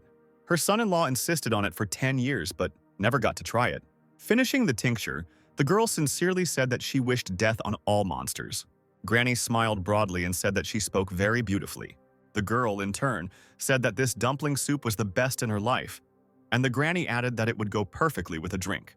The girl noticed that Steve was late, and at that very moment Grandma said that he had finally arrived. Steve and Chad walked into the room where the granny and the girl were sitting and looked at them in surprise. Bill ran out to meet them. He was glad to see his dad and Pekka back. The boy ran into his dad's arms and asked what took him so long, and Chad asked if he had a good time. While the father and son were talking, a girl approached Steve and addressed him. Steve was wary and asked who she was. But despite his question, he already saw her name and rank on the sign, a 2. The girl said she was Manager Melissa from the Returned Management Group from the Bureau of Awakened People. Steve asked why she was there, and the girl replied that she had come to make a deal with him. Our hero did not expect such an answer and asked again what exactly she wanted. Melissa asked if he knew the official name of the repatriate, and our hero replied that he had no idea. The girl mysteriously lowered her voice and said that they were called coordinators. Steve was surprised, but the name intrigued him. Melissa asked if he had gone through a red portal when he returned. The guy said yes, and she explained that such a portal means that the repatriate has fulfilled the condition for safe return. But Steve didn't understand this story and asked again what it meant. The girl explained that this portal would appear again and would work in both directions, and our hero asked where it would appear. Instead of answering, the girl raised her hand and pointed forward at our hero. But Steve again did not understand what this meant and looked questioningly at the girl. The girl explained that the portal would appear next to the coordinator, that is, next to him. Our hero thoughtfully rubbed his chin, digesting the information he had received.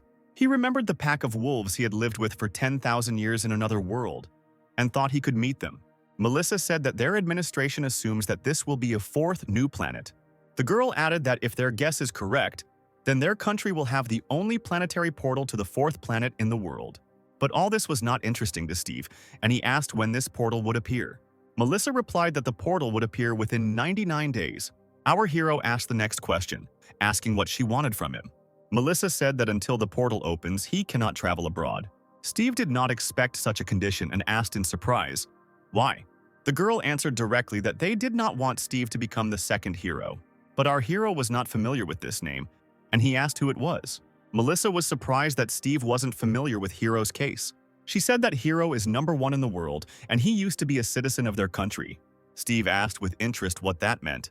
The girl said that in the first days after the disaster, the government detained many repatriates because there was little information about the unusual. Hero was an awakened Class B who escaped from the facility after returning, and the gate to planet Kuchun, which is now in another country, was created by him. She asked if Steve knew what the dimensional industry was, and added that if the portal was activated while Steve was abroad. Because of this, their country will suffer great losses, and after that Steve told everything. He understood. And the first thing he asked after this story was what he would get in return. Melissa was prepared for this question and asked what he wanted. Steve said he wanted to promote the clan to a guild and expand the territory of Steve's guild. All this time, Donnie was eavesdropping on the conversation behind the wall and was shocked by such conditions. The girl didn't object and said that if he had any questions, he could ask them. And then Steve remembered that he hadn't asked the main thing. Melissa was used to conducting such negotiations and boldly asked what our hero wanted to know. Steve asked how he would know when a portal had appeared. The girl replied that an agent specializing in searching for small energy faults would be sent. She added that this was their best agent, and Steve was intrigued by these words. Jean remembered Steve's offer to create offspring with him, and she was filled with anger. The girl was working out in the gym and was shouting angrily, asking him if he really thought she was that simple. Colleagues watched this training in shock, wondering what was wrong again. The girl hit the punching bag with all her might, and the stuffing flew out in all directions. She decided that he should have been charged with sexual harassment. Melissa suddenly appeared next to Jean and asked who should be charged with harassment. Jean replied that it didn't matter and that she was in a bad mood, and Melissa asked when she had ever been in a good mood. Jean irritably said that she had dragged it out and asked why she had come, and was told that she was going on a mission. The girl was not happy with this news and she irritably asked what the mission was. Melissa handed Jean the mission documents, and the more she read, the more she began to shake. She was so angry that she could only ask why her. Melissa responded immediately, expecting this question, saying that she is a professional. But Jean was not satisfied with this answer, and she asked again why her, to which the girl replied that she was the best. Jean couldn't say anything and just looked angrily at Melissa, as if this could cancel the mission. The girl asked in response what she thought would happen when the portal opened. Jean had already seen what was happening at that moment and, having calmed down, replied that hell would break out. Melissa said that if she noticed cracks in the space, then she needed to leave with Steve. And until that happened, she needed to be with him all the time. With a sly grin, the girl repeated the word, always again, and asked if Jin understood what it meant. Without waiting for an answer, Melissa walked out of the room, giggling at the furious Jean. Looking after the girl, Jean angrily said that she would definitely write a letter of resignation. Chad sat in his room, holding his head, into which strange thoughts were creeping. Don't leave, they'll kill you, don't leave, they'll kill you. The boy was brought out of the depths of this obsession by his son's voice, who called him to eat. The guys, as usual, gathered in a cafe where the sign of the Wall clan was hanging, from where a joyful cry was heard. Chad asked what was going on, and Donnie replied that their clan was doing great. He happily said that Steven's clan could now descend into the second-level dungeons. Steve was delighted to hear the news and said it was wonderful. Cha said that for the second-level dungeons you need a D rank, and they don't even have a lot of warriors. He asked if it might be better to go down to the first-level dungeons first. Donnie agreed, but immediately added that since he was with Steve, they could go to the second-level dungeons. Steve said that first they will collect more money in the first-level dungeon and try to get stronger, and then they will think about recruiting new members. Everyone agreed with this decision, and at that moment someone approached them. Donnie was the first to hear someone approaching their table and turned around. Munch stood next to them. He greeted everyone, folding his hands and saying, "Save us, great Buddha." Donnie asked if the monk had eaten, and Bill waved his hand at his appearance. Monk replied that he had already eaten and suggested that they move on. And next to him on the sign was level F5. At the entrance to the dungeon there was a crowd of cars. Some were honking, and some were cursing at the driver. There were many other teams at the portal, all of whom were inspired and moving forward with briskness. In this crowd, one of the guys noticed our guys and turned to them. The four of them went into the dungeon, and Chad brought up the rear. The guy called Steve by name, smiling happily at him. Our hero happily shook Jim's hand, and he said that he had heard about the creation of the clan. Steve asked the guy about the guys he was with last time. For a moment, the smile was replaced by a stern expression on his face. Jim was collecting his thoughts, deciding what to say. But he smiled again and said everything was fine. Steve asked why he was alone then. Jim was called by the guys from his team, saying that it was time for them to come in. Avoiding the question, Gene said he had to go and promised to contact Steve. Our hero smiled and waved his hand, saying that he would wait. Munch asked Steve who it was, and he replied that it was his friend from the dungeon. The guys went into the portal, and their bodies were enveloped in a blue glow, and their faces were filled with enthusiasm and readiness for battle. And they didn't even suspect that someone was watching their team. It was the mercenary, Vincent, who was watching the team with interest. One of the guys from Gene's team recognized Steve, and the other one said that it was time for them to go too. And Jin thought that he couldn't tell Steve about the disintegration of his clan. Two of them left the team under the pretext of rest, and when the main core members of the clan are gone, it disintegrates. Null clans are easy to create, but also easy to disintegrate.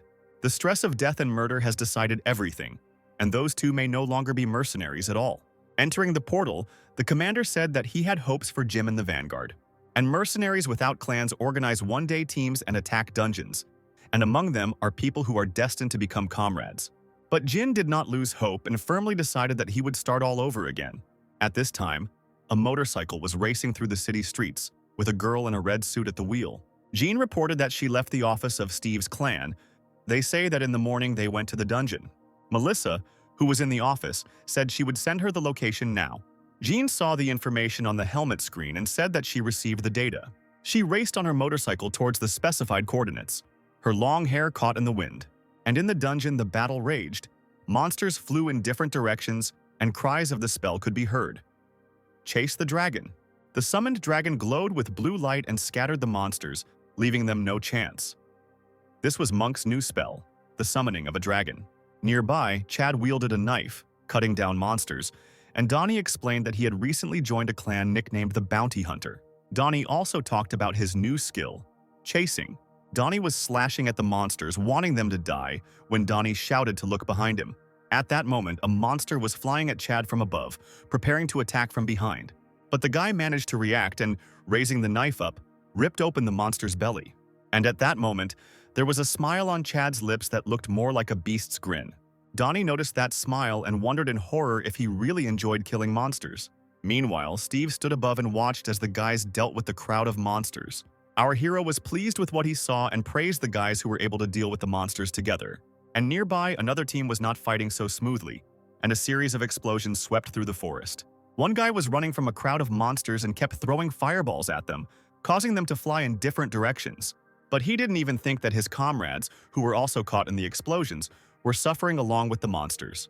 Jin fell to the ground, injured and cursed at his comrade, asking what he should do when fireballs were flying at him. Suddenly, the guy with the fireballs was wrapped around the belt by the monster's red tongue. Monsters that looked like giant frogs devoured Jin's comrades, and they called for help.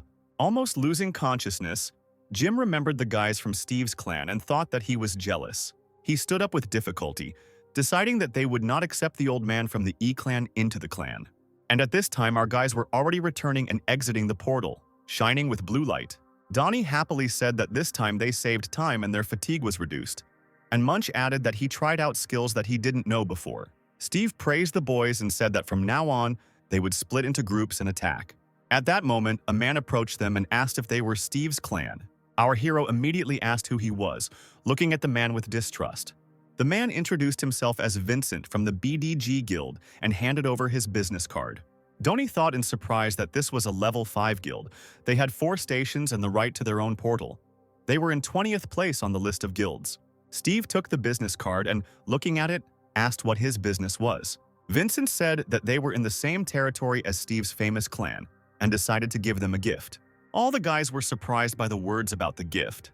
The man said that he heard about the clans leveling up, and as a congratulation, he wanted to give them tickets to a second-level dungeon under their direct control. Donnie happily said that since these were the first tickets to the second-level dungeon, they were very expensive. Vincent smiled and asked if they wanted to go down there right now. Chad was cautious and said that since it was a second-level dungeon, shouldn't they prepare first? Winston replied that there was no need to worry and that they would provide everything necessary for the descent as a gift. Donnie said with admiration that with such support they could definitely cope. But Steve said that they should go to the first level dungeon to improve teamwork, and he himself would go down there. It would be more efficient. Hearing this, Vincent smiled contentedly, but immediately tried to hide this smile. The guys agreed with Steve without arguing and said that's exactly what they would do. Vincent pointed to a brown SUV and invited them into his car. The SUV drove towards the entrance to the dungeon, through destroyed buildings overgrown with grass. Vincent radioed that they would use entrance number 47 and was told that they could enter immediately. Steve noticed that there were no mercenaries visible along the road, and Vincent confirmed that it was empty. The man said that this portal had appeared recently, and that he had taken care of all the details so that Steve could enter right away. Steve said that it was very kind, and the man replied with a smile that if his clan continued to use their portals, they would be very grateful. After some thought, Steve said that they were indeed close enough. Arriving at the portal, Vincent asked the worker if everything was ready, and he answered yes. The worker handed Steve a backpack and said that it contained everything he needed to go underground. Putting on his backpack, Steve turned to Vincent and said that if he came back, they would have lunch together. The man waved at him and said that they would definitely have a drink together when he returned. Steve pressed a button on the suit around his neck and a helmet began to appear around his head. Once the helmet was fully formed, Steve walked boldly into the portal, which enveloped him in a blue glow. Watching our hero enter the portal, Vincent began to whistle contentedly. At that moment, he heard the roar of an approaching motorcycle behind him and turned around. Jean took off her helmet and asked if the one who had just entered the portal was Steve or not. Vincent said that everything was correct and asked who she was. The girl rushed to the portal and said that she was from Steve's clan and was also entering the portal. Vincent said, "Okay," and smiled slyly as he watched the girl run into the portal. He remembered a conversation with a man from a credit institution. Vincent immediately set a price of $2 billion for both.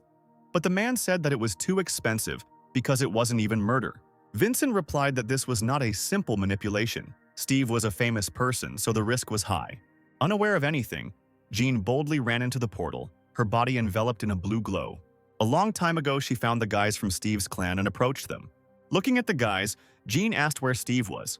Chad stepped forward and explained that Steve had recently been invited to the dungeon, indicating where they were going. Jean jumped on her motorcycle and took off after the SUV, telling them that Steve was going to enter the dungeon again. Melissa watched everything through the monitor screen and told the girl to follow him. Jean asked in surprise why she should follow him. The girl replied that she should check his skills personally and then send her a report. Jean asked irritably what she was looking at in the second-level dungeon, especially since she was in casual clothes. Melissa also began to get irritated and reminded that Jean had a bracelet. Jean declared fiercely that she treasured these things, but Melissa replied that she would double the bonus. Jean cursed in irritation and asked if it was really necessary to go to such extremes. Melissa calmed down and asked in a peaceful tone if it was time to catch Steve. But Jean was still angry and asked if the contract wasn't signed, to which the girl slyly replied that insurance is the basis, adding that she relies on it. Things began to dissolve as the girl entered the portal and she cursed mentally. At this time, Steve had already entered the portal and began to look around. Looking around, he said out loud that there was a completely different atmosphere here. Suddenly, he saw the portal behind him open again and began to turn around. But he didn't have time to turn around completely when he heard a furious cry, "Don't move, naked." Jean walked out of the portal, and Steve obediently stood with his back to her, only glancing sideways at the portal. Jean pressed the bracelet and a dark substance began to spread around her hand, and she said that if our hero turns around, he will die. The substance slowly spread over the girl's body, turning into a suit, while the girl complained about her mood. Glancing angrily ahead, Jean said that she needed to demand that her salary be tripled, and then she saw that Steve had been looking straight at her the whole time, without looking away. The girl became furious and screamed that she had told him not to look, calling him a pervert. Steve sheepishly said that he just liked her bracelet and asked if it had an inventory function. The girl's cheeks turned red, and she asked how long he had been staring at her, and the sign next to her showed her level, B8. Suddenly, Steve remembered the day he appeared from the portal and said that she saw him naked that day too. Our hero smiled triumphantly and said that now they were even. But Jean got angry and said that she didn't see him that day of her own free will, and Steve decided to change the subject and asked why she was there. Steve voiced the first thought that came to mind, asking if she wanted to fight. Jean asked if he hadn't heard from Melissa that she would send someone to him. Steve remembered this conversation and said that she was talking about a pro. The girl glanced sideways in embarrassment and said through clenched teeth that she was a pro. But Steve had a different opinion and said, "It seems not." The girl clenched her fists and said that she was dressed like that because she was in a hurry to get here. Our hero seriously told her not to interfere in any case. Jean replied that he shouldn't worry. She came as an observer. Suddenly, the girl felt something, as if an electric current ran through her body. She said that they had guests and our hero turned around in surprise. And behind him stood a huge monster in a loincloth with an axe in his hands. This monster was clearly stronger than those encountered earlier in the dungeon. He did not rush into battle, but watched carefully. Jean said that this orc is incredibly strong and added that our hero was unlucky to meet the orc boss at the very beginning of the dungeon. But Steve was calm and said that there were actually 4 orcs here. The girl looked at Steve with disbelief, asking again what he meant. Suddenly, from different directions there came a roar and the sounds of approaching enemies. Jean said in shock that this couldn't be happening, especially in a second-level dungeon. Steve repeated after the girl with a smile about the dungeon being only on the 2nd level. Jean didn't understand what our hero meant and asked what was wrong. In response, Steve asked if she didn't feel it when she passed through the portal and asked if she was really a pro.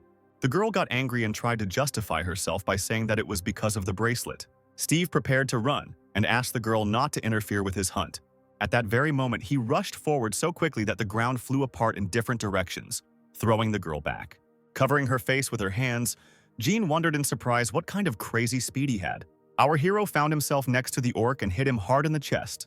Turning around, he grabbed the axe that the orc had dropped and prepared for another blow. The orc fell to one knee and rubbed his head in surprise, trying to recover from the blow. Meanwhile, the noise from the orcs approaching from all sides was getting closer and closer. Steve turned and struck the orc with his axe, splitting his head in half. At that moment, a second orc was already approaching him, enraged by the death of his fellow tribesmen. Seeing the orc approaching, Steve swung his axe. Torop pierced the monster, knocking out the last wheeze and a fountain of blood. And another orc was already running to replace the fallen one, tightly clutching an axe in his hands. Steve jumped onto the rock and ran along it, and the orc ran below, chasing the guy. After running a bit, Steve jumped off the cliff, seeing a forest with vines ahead. He flew on vines, watching the monster, who at that moment had lost Steve and was looking back questioningly. Our hero jumped from the vine, right above the head of the unsuspecting monster. Meanwhile, Vincent called the customer and asked to transfer the rest, because even with level C, it would be difficult to get out of this dungeon. The man grinned predatorily when he heard the question about what level this dungeon was. Meanwhile, Steve killed another monster by plunging a dagger into its head. Jean, who was watching our hero's fight, looked at what was happening in disbelief. Steve crouched down next to one of the slain monsters, as if not noticing that the next orc was already running towards him. The guy got excited and said that it didn't matter what level they were as long as he could kill everyone here. The monster thrust the axe a few centimeters away from our hero, who managed to react and jump to the side.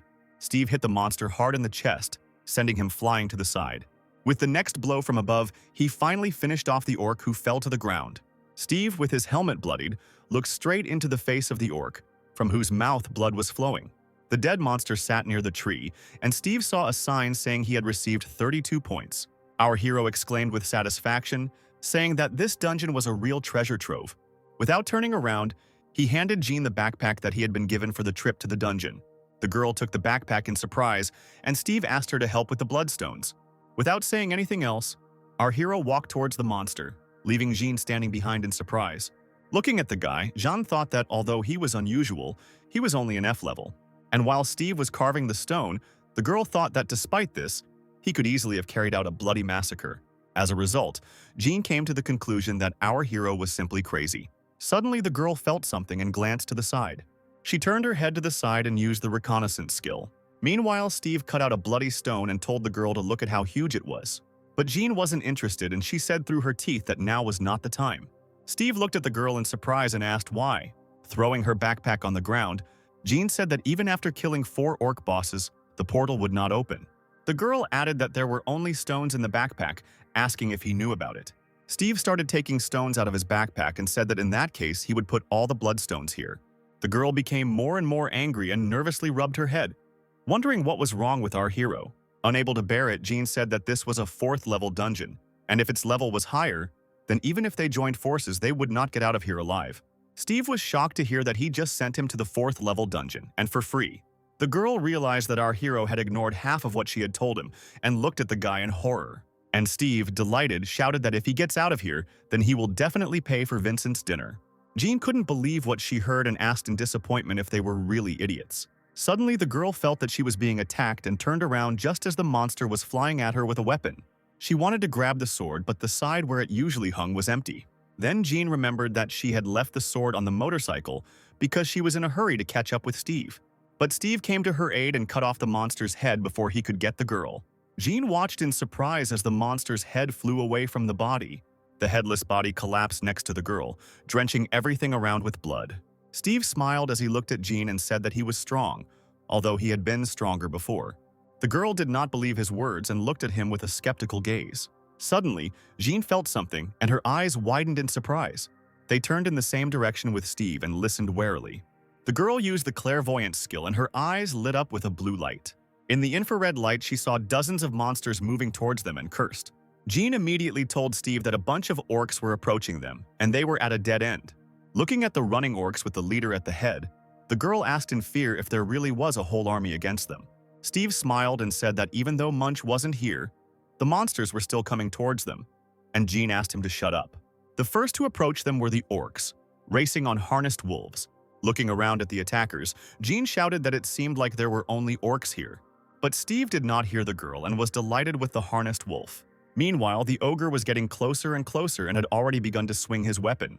Steve rushed forward, telling the girl not to touch the monsters, and she replied that he was thinking about other things. The girl used the shield skill and successfully repelled the orc's attack, and Steve rushed towards the next attacker. The orc's head split into two parts, and a surprised grimace froze on his face. And at the moment when the dead body fell to the ground, Steve was already rushing to the next task. At this time, Jean used the next skill and took out a sword from her inventory. She made several blows at the monster that attacked her, but at the sight of the blows, only small cuts remained, and the orc looked at his wounds in surprise. Jean clicked her tongue and thought that she had only taken the blade, looking at the minor wounds. But at that moment, Steve ran up to them and shouted, "I told you not to touch mine," and jumped on the orc from above. With one kick, he knocked the monster out of the harnessed wolf and it flew to the side.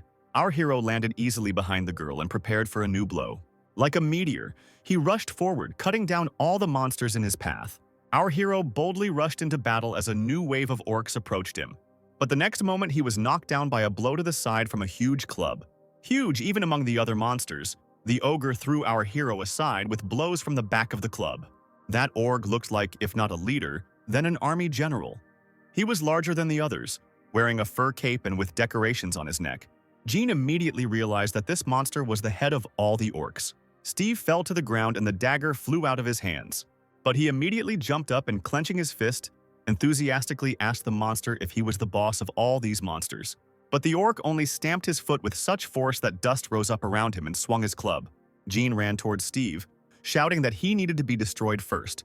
At the moment when the club almost reached the guy, he jerked to the side, dodging the blow. He deftly dodged the second blow and found himself above the head of the huge monster. Clutching the dagger tightly in his hands, our hero brought it down on the monster's head with all his might. Jean couldn't believe her eyes and asked out loud if he had really succeeded. Steve, surprised, pulled the blade out of the monster's head and saw that it was broken. At that very moment, the orc boss managed to reach our hero with his club and hit him in the stomach, throwing him away from himself. Jean couldn't believe her eyes when she saw that Steve had actually been hit. Meanwhile, no one in the Bureau of the Awakened suspected a trap. Melissa received a call from a subordinate asking if it was too weird, and she asked what it was. The guy asked if Jean hadn't gone to Steve, and Melissa asked what the point of the question was. He said that Steve and Jean's phones were too far apart, and there had been no traffic for almost an hour. The guy said that, judging by the signal, Steve was in the first-level dungeon, but he didn't finish telling where Jin was now. Melissa started to get nervous and asked the guy what he was talking about because they were supposed to be together. At this time, the rest of Steve's clan came to the truck to rest and drop off their equipment. Donnie looked into the car and saw that Steve had left his phone on the car seat.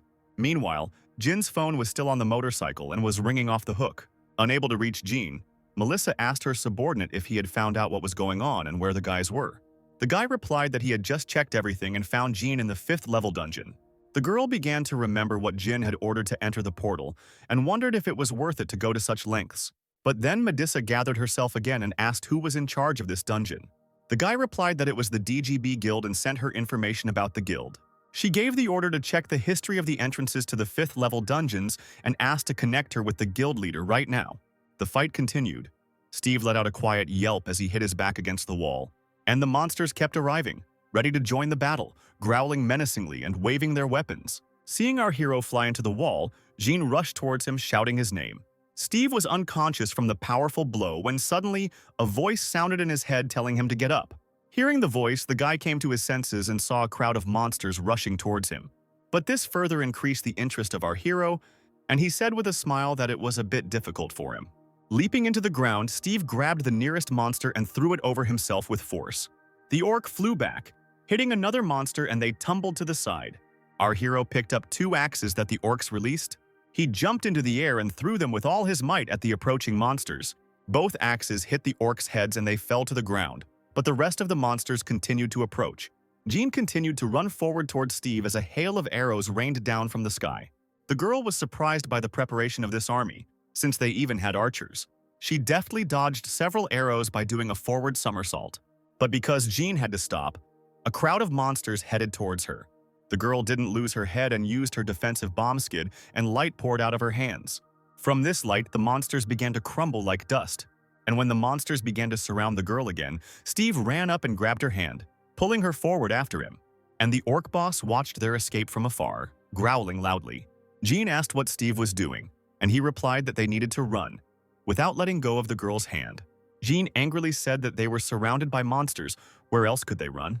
Steve pulled the 2-room apartment toward the mountainside, saying it was empty. She answered in fear that she couldn't go there because there was only a cliff ahead. But our hero continued to pull her forward, saying that this was exactly why they needed to go there. Suddenly, Steve picked up the girl in his arms when they were almost on the cliff. The girl asked fearfully what he was doing, and Steve told her to hold on tighter.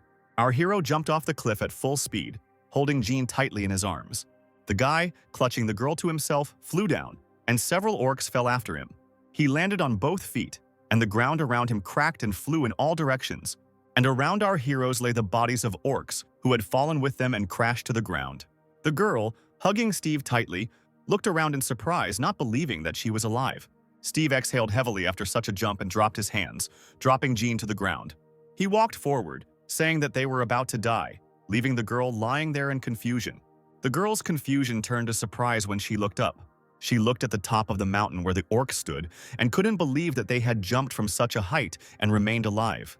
The boys found a cave to rest, and at that time a howl was heard throughout the forest. Jean and Steve were sitting in the cave, the girl hugging her knees with her hands, complaining that the monsters were howling disgustingly.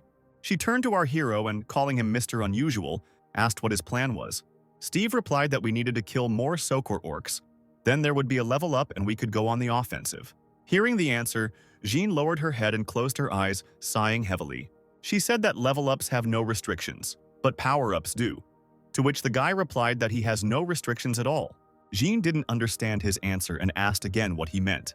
Steve just smiled and repeated that he had no limits even in power-ups. Meanwhile, the Earth was in turmoil and 2 military vehicles were racing towards the portal that our heroes had entered. And near the portal, a crowd of onlookers, journalists, and military personnel had already gathered, driving the crowd away from the dungeon. The reporter said that he was at the dungeon of the 5th level of the DGB Guild. 2 days ago, an accident happened here. Steve's clan was also near the portal, and Donnie was on his knees sobbing, worried about Steve. The police led away Vincent, who said that Jean and Steve had entered the dungeon themselves, but eventually confessed to the crime after questioning.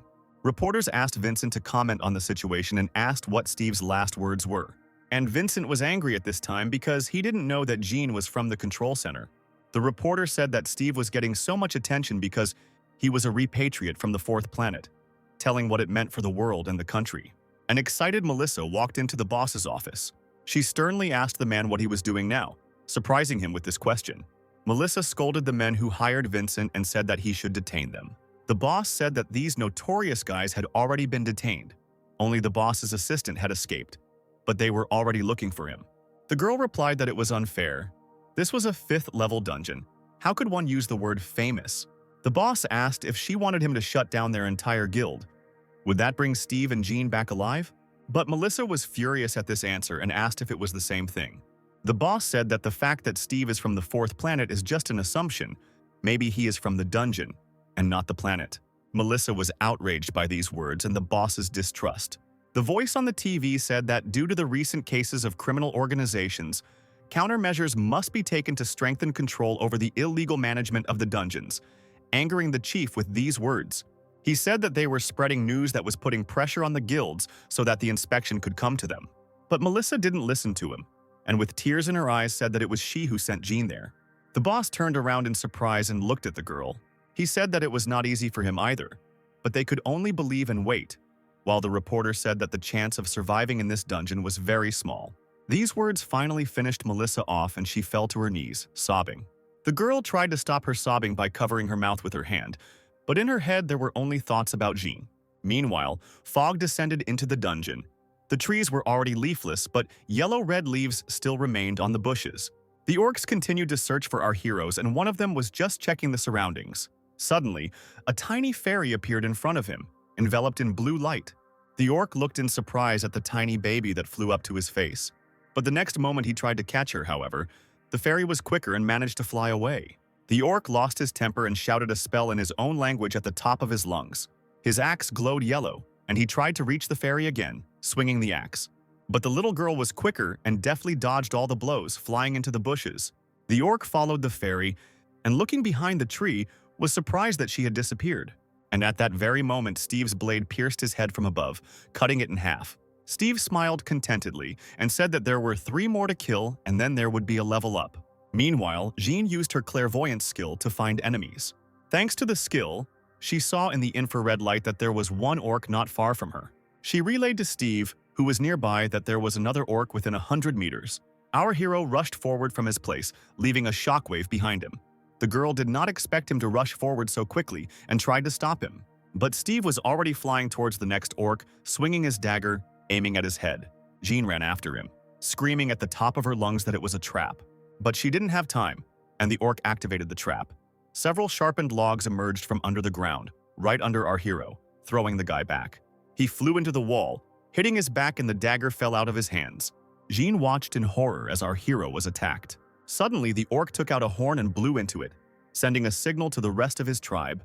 All the orcs around heard this sound, realizing that the trap had worked and one of them had found Steve. At the same time, after the signal, several orcs who had been sitting in ambush began to crawl out from underground.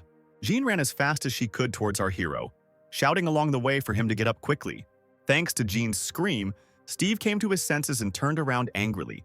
Our hero was still coming to his senses, and a crowd of orcs was already rushing towards him, ready to tear the guy apart. Suddenly, the guy's whole body began to tremble and he grabbed his chest, surprised that he had fallen into a trap. He didn't understand what was happening. His senses were dulled, and all his strength seemed to leave his body. Meanwhile, the orcs were getting closer and closer, and one of them was already swinging his arm to strike. And then it dawned on Steve that he felt sick because he had been hungry for 2 days. Jean arrived just in time. She used her defense bomb skill, scattering the approaching orcs. Thanks to the spell, the first line of orcs was hit. Some were completely dissolved, while others were mortally wounded. After the spell, Jean collapsed to the ground, exhausted, and Steve rushed towards her. He grabbed an axe lying on the ground and killed 2 orcs with 1 blow. A mischievous smile appeared on his face again, and he thought that there was 1 more left. And jumping up to strike the next orc, Steve thought that this was his level up. But our hero was unable to strike, because a blow from the orc boss's huge club landed in his chest. The monster threw our hero back with force and he flew back like a doll. At this moment, Jean came to her senses, having lost consciousness after using the skill. She saw in front of her a huge orc with a club in his hands, who was growling menacingly. The girl said with disdain that this orc was just some fat guy. And Steve flew forward until he met an orc on his way, into whom he crashed. The axe fell from Steve's hands and sank into the orc's head. And at the same time, our hero received a message that his level had been increased. Lying on his back, Steve saw a message that suggested choosing the skill of transforming into a beast. Steve was surprised by the skill he received and wondered whether it was worth spending the points he received on it. At this time, the orc boss was approaching Jean, who was trying to get up. But the girl didn't even have the strength to just stand up. Standing on one knee, she summoned her sword, not going to give up without a fight. Meanwhile, night had already fallen in the city, and in the clan's house, Steve was called Packy. Granny carried a red bowl of food for the puppy and helped him eat. Hearing Granny, the white puppy rushed towards her, barking joyfully. The granny sadly told the puppy that now it was unknown what had happened to his owner, whether he was alive. But the baby did not understand anything that was said and happily approached the bowl of food. And the battle continued. Jean, with the last of her strength, repelled the orc's blows with a summoned sword. At this time, Steve activated the beast summoning skill. Suddenly, Pecky, who was eating food, flew up and began to glow blue. Granny looked with fear as the baby shone and slowly rose above the floor. Black smoke began to rise from our hero's back. And Jin parried another blow, jumping up, avoiding the huge club. Steve's face began to turn into a toothy black maw, shrouded in smoke. And the girl struggled to fend off the blows, trying to gain at least a little time. But, unlike Jean, the orc boss had a lot of strength and swung his weapon with ease. The black smoke began to dissipate, and the black fur covering Steve's body began to change to snow white. Jean missed one blow from the orc, and he hit her with his club with all his might, throwing her to the side. The girl's sword fell from her hands and fell to the ground with a clang. The orc boss rushed towards the fallen girl, and she only helplessly covered her head. And at that moment, a half-wolf with snow-white fur, in black armor, approached them. The orc noticed the beast approaching, but it had already raised its clawed paw to strike. With one paw, the beast knocked the orc boss to the ground, squeezing his head. Jean was surprised to see a werewolf that was the size of the orc boss and easily knocked him down. Steve unleashed a hail of blows on the orc, turning his head into a bloody pulp. The orc boss was no longer moving, and Steve continued to punch him, driving him into the ground. Jean watched the fight in shock, barely able to take in what was happening. Meanwhile, Steve was devouring the monster's body, receiving 45 points for the kill. Having finished with the orc boss, Steve turned his gaze to the girl and caught her surprised look. Taking a closer look at the werewolf, the girl asked in surprise if he was Steve. The beast opened its bloody mouth and barked, first once, then several more times. Jean was surprised that the werewolf was barking. She was amazed and said, "It turns out that he is not a wolf, but a dog," and he barked again. The reporter said that 3 days ago it became known that 2 people had fallen into the dungeon, but had never gotten out. And now there was a lonely motorcycle standing near the entrance. He interviewed the head of the Awakened Bureau and asked him to explain to the audience what this place was. The man said that this place is called the Orc Castle, and it is recommended that a group of 30 people, including at least 10 level A mercenaries, go down there. Listening to this story, the operator said that it was a circus, and the government sent Steve there to get rid of the guilds. He asked how much longer he had to film this interview, and the host asked how many people Steve would disturb if he returned. The operator asked how he would get out of there since he was not hero, but only level F, and added that in 2 everyone would be writing about it. He added that they will write about how their country has lost its place in the ranking. Meanwhile, in the house of Steve's clan, Pecky became an ordinary dog again, barking happily. Granny asked in fear what the hell was going on. Jean, like Granny, was very impressed by Steve's transformation. Returning to his normal form, Steve said that he could merge with the animals he had tamed. That is, it was not a transformation, but a unification. He turned to a bewildered Jean and asked why she was standing there. They needed to gather everything they could and get out. But Jean said with despair in her voice that it was all useless. Our hero did not understand why Jean said this and asked why she thought so. Instead of answering, Jean only said that this place would become their grave.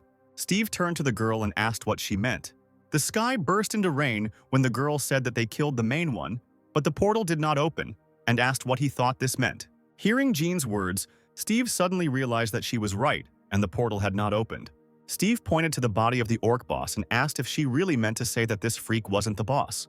Without a shadow of a doubt, Jean replied that everything was exactly like that, and that there was someone stronger here. Steve smiled and asked who this guy was that had made her start talking about graves. The girl's face was serious, and in the pouring rain she began her story. About 3 years ago, when Jean had just reached level B, she and her group went down into the dungeon. She joined a raid of 20 people, 10 of whom were A-level from the Management Bureau, and they began to explore the 5th-level dungeon. Jean walked in a group with the other guys, and there was complete concentration on their faces. The guy in front of Jin suddenly turned around and looked at her. The girl was surprised by such a close look and asked what was going on. The guy asked her how her ankle was, embarrassing her. She replied with a smile that there was no need to pay attention. It had already passed. The guy smiled at her sincerely and with warmth in his eyes replied that it was good. Melissa followed behind and said that they were a sweet couple, and that was why she said that a couple can't go on missions together. The squad stormed the orc castle and one of the walls was blown up by explosives, flying into pieces. A squad of orcs came out to intercept and ran towards the mercenaries. One of the mercenaries commanded them to storm the tower further and ordered Melissa to hold off the orcs in the direction of 3 o'clock. The girl scattered the crowd of orcs with a spell and said that it was done for 3 hours. The guy continued giving orders and said that the defense was weakening for 4 hours, asking who was there. The guy replied that he had been on the road for 4 hours, But an orc's blow didn't let him finish, and Jean picked up the message and shouted that they needed help. Melissa rushed towards Jean, screaming at her to hold on a little longer. But Jean was knocked off her feet and fell to the floor, screaming in pain. And a huge orc was already approaching her, baring his teeth. The girl stared at the orc in horror and couldn't even move. But they came to her aid, and the guy used a spell to scatter all the monsters approaching her. This spell caused the orcs to crumble into dust like stone statues, and Melissa continued to run towards them, scattering monsters with fireballs, clearing the way. The orcs burned and exploded from these blows, but still did not retreat and moved forward. Melissa shouted at Jean and Tim to look in the 2 o'clock direction. The boys turned around and saw another squad of orcs approaching them. Tim smiled at Jean and invited her to move on. But Jean was scared and tried to tell Tim something. The guy grabbed her hand and pulled her forward, offering to talk outside, but the girl tried to stop him. Turning around, she thought that a strange feeling was following her. Holding hands, Jean and Tim ran away from a squad of orcs who were almost catching up with them. Jean thought she felt like they were being watched. And in the distance, a huge orc with 3 eyes appeared. One bright flash, and the arm along with the sword was torn from the body and flew to the ground. Jean flew forward head over heels, trying to stop. The girl was still lying on the ground when a sword plunged into the ground in front of her, a few centimeters from her stomach. All the members of the mercenary squad turned around and confusion could be seen in their eyes. And Tim, his face covered in blood, lay on the ground with glassy eyes. And above him towered the Orc King in iron armor, who raised his weapon over Tim, who was lying on the ground. Tim met Jean's gaze and whispered the word, sword. But the girl did not understand what he meant. The girl remembered how she and Tim trained in the dojo and heard his voice. Put a part of your soul into your sword, just as a fan cannot live without the wind. So the sword, faith, and heart must become one. Tim smiled warmly at her and said, "Here's the sword, Jean." The Orc King brought his spear down with force and blood spurted out in all directions. After finishing her story, Jean lowered her head and secretly wiped away her tears. Steve put his hand on her shoulder and turned her towards him without saying a word. Our hero placed his hand on Jean's head, trying to comfort her. He put his arm around the girl, pulling her closer, saying, "So that's what happened." And the sword that Jean had forgotten on the motorcycle seemed to start burning, and white smoke began to emanate from it. Donnie, meanwhile, was on air and was sobbing loudly, mourning Steve, asking how he could leave them. And the commentators discussed what happened. Some did not believe that Steve died. Some said that even he could not survive in the 5th level dungeon. And others wished Steve to quickly deal with all the orcs. And next to Donnie sat Melissa, crying over Jean. The reporter said that the great shaman would be performing a ritual today for the safe return of the missing. He continued to tell that a raid of local high-ranking mercenaries was gathering in front of the dungeon, seeking revenge. Morris was one of the volunteers and thought sadly that if Steve had joined the guild, this would not have happened. But as it was just the right thing to do. A man with long hair was watching this report while sitting in the living room. The woman's arms wrapped around the man's neck from behind, and the girl asked what it was. And the guy replied that it was just a transfer from his homeland. It was the famous hero. He said that the shows in this country remained just as boring. And Steve and Jean had a real feast in the cave. The guy was surprised that after leveling up, you can buy more food in the store. The guy advised him to try a steak sandwich, and the girl replied that with such an assortment he could open a fast food outlet. While chewing on a burger, Steve told Jean that she, it turns out, is also a food lover. Taking a bite of the new burger, she asked if 12 pieces was a lot. But apparently Steve's words confused her, and she put down her uneaten burger, saying that she was full. Our hero did not understand how she could have eaten her fill and added that he was already on the 22nd, suggesting that the girl continue eating. Jean smiled softly and kindly at Steve and said that she was very grateful to him anyway. The fire in the cave gave way to a cloud of fireflies, and Steve asked with interest if it was really Jean who took the sword and killed the Orc King that time. The girl sadly replied that she had lost consciousness on the spot, and when she woke up, she was already in the hospital, and Melissa brought her Tim's sword. And that orc was only defeated by 2 elderly rank A mercenaries who sacrificed themselves. The Orc King's attack was comparable in strength to the attack of 5 orc chieftains at once. Steve said that it means there is such an orc here and asked where he is. The girl replied that he was in the Orc Castle, which was not even within a radius of 1 kilometer. And at this time, a fairy, who had previously distracted the orc, flew up to the cave where the boys were sitting. Jean said that the orc chieftains are in 4 small towers, and the lords are in the spire in the middle. And if you cross the wall, there are thousands of orcs moving there. A fairy flew up to Steve and whispered something in his ear. Hearing the news, he smiled contentedly and said that he had found the orc's fortress. Jean was surprised by the speed and asked in surprise if he had really found her that quickly. Steve was confident in his abilities and with a smile suggested that they go forward. Jean wasn't so sure and asked what their plan was. Steve's smile turned serious and he replied, "Find and kill." Jean laughed at these words and said that she would have hit him, but she didn't have the strength left. Meanwhile, the orc castle was noisy, and roars could be heard from everywhere. The wooden gates of the fortress began to slowly descend, rolling over the moat near the castle. And from the gates, dozens of orc warriors rushed out, riding on wolves. Suddenly, Steve ran out of the bushes in the guise of Packy, and Jean was sitting on top of him, holding him by the mane. The boys rushed towards the open gates from which squads of warriors had just emerged. But they couldn't slip through unnoticed, and the goblins on the castle walls immediately discovered them. The warriors on wolves who rode out of the castle also saw the boys and began to turn around, and Jean noticed this. The girl shouted to Steve that they were being followed by an army of orcs and asked him to hurry. They were running forward as fast as they could when they saw the gates slowly begin to rise, and the archers on the walls prepared for the attack and pulled the bowstring. A hail of arrows fell on our heroes, but Jean put up a shield and not a single arrow reached them. Running up to the half-closed gate, the girl shouted at Steve to jump. He jumped at full speed onto the gate, grabbing onto its edge, and the warriors remained behind. But even outside the castle gates, a detachment of orcs was waiting for them. Ready to attack and defend the castle, Jean used her skill, Defense Bomb, shouting its name. The explosion cleared a path for them, sweeping away all the orcs in its path. Steve continued to run forward, avoiding the surviving orcs. The girl commanded him to run to the center, and Steve mentally told her to hold on tight. Steve lunged, and the orcs behind him were scattered by the shockwave. Our hero rushed forward straight along the castle wall. Jean was surprised and grabbed the beast's mane tighter. Several orcs jumped from above and flew past our heroes, one knocking Jean off Steve's back. The girl flew down along with the orcs, and Steve began to turn around. But Jean shouted at him not to think about the girl and to run on. She turned over in the air and, noticing the platform, grabbed hold of its wall with her hand. Jean deftly jumped onto this platform, avoiding further fall. But as soon as the girl landed, a crowd of orcs rushed towards her.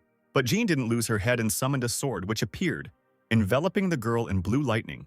Steve continued to run up the wall at this time, and the orcs could only watch him and growl. And at the top of the spire stood a throne, around which there were no walls. The three-eyed orc king, who had been sitting with his eyes closed, suddenly opened them. He sat proudly on his throne alone when he felt something. The monster stood up from his throne and walked forward to the edge to see what was going on. And at that moment, our hero jumped out at him, baring his mouth with the sharpest teeth. The beast grabbed the orc king by the throat, gnawing at his neck. Steve knocked him down and they both flew down from the tower where the throne stood. The giant monster king fell down, his chest pierced by the spire of one of the towers, and Steve received a message that his level had been increased. Shards from the tower fell like hail, falling on the orcs standing below. Suddenly, an explosion was heard in one of the towers, and the orcs turned around in surprise at the sound. From the place where the explosion occurred, orcs and Jin flew to the ground, and during the flight the girl thought, "Is this really how she's going to die?" But suddenly a clawed white paw grabbed her hand and she looked up in surprise. Steve pulled the girl close to him just before the ground and rushed forward, and the orcs ran after them. They ran a little forward and the girl asked what happened to the king, and Steve answered that he killed him. Throwing the girl onto his back, Steve said it was time for them to go, preparing to break into a run. Jean grabbed the guy's mane and asked if he really was able to kill the king, and Steve suggested that she scan the area. Jean activated the clairvoyance skill and, in disbelief, said that the portal had opened. She couldn't believe that Steve was able to kill the Orc King, and so quickly. And at this time on the ground, one of the devices began to beep and the time appeared on the screen. The guy from the DGB guild could only moan in shock, surprising his partner. He still managed to say that it was the 127th dungeon. And the second guy, shocked, asked again what that meant. Donnie also saw that a time counter had appeared above the dungeon and asked in surprise what it was. Melissa heard the announcement that the countdown to the portal explosion was beginning at dungeon number 127. Tears welled up in the girl's eyes when she realized that Jean might be alive. The crowd gathered at the portal roared as they saw the countdown to the portal's explosion begin. Steve asked Jean if she found the portal. The girl was a little confused and replied that she had found it. She immediately got ready and said that he was at 11 o'clock, 700 meters from the castle, and there were 10 minutes left before the explosion. Steve and the girl rushed forward, but the orcs did not lag behind and caught up with the guys. Suddenly, Steve turned a corner, smelling a familiar scent. Jean asked where he was going and added that they didn't have time for that. Steve didn't say anything. He ran to the pen where the pack of wolves stood.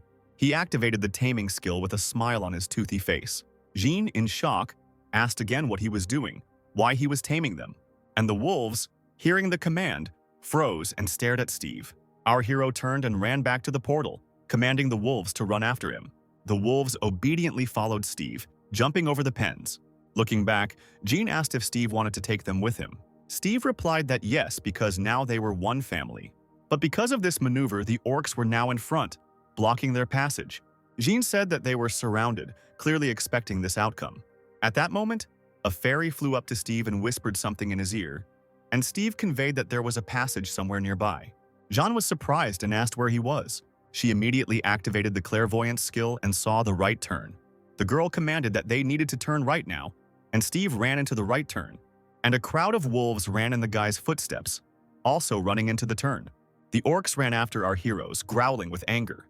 The girl pointed to a huge gate ahead and said that they needed to go there.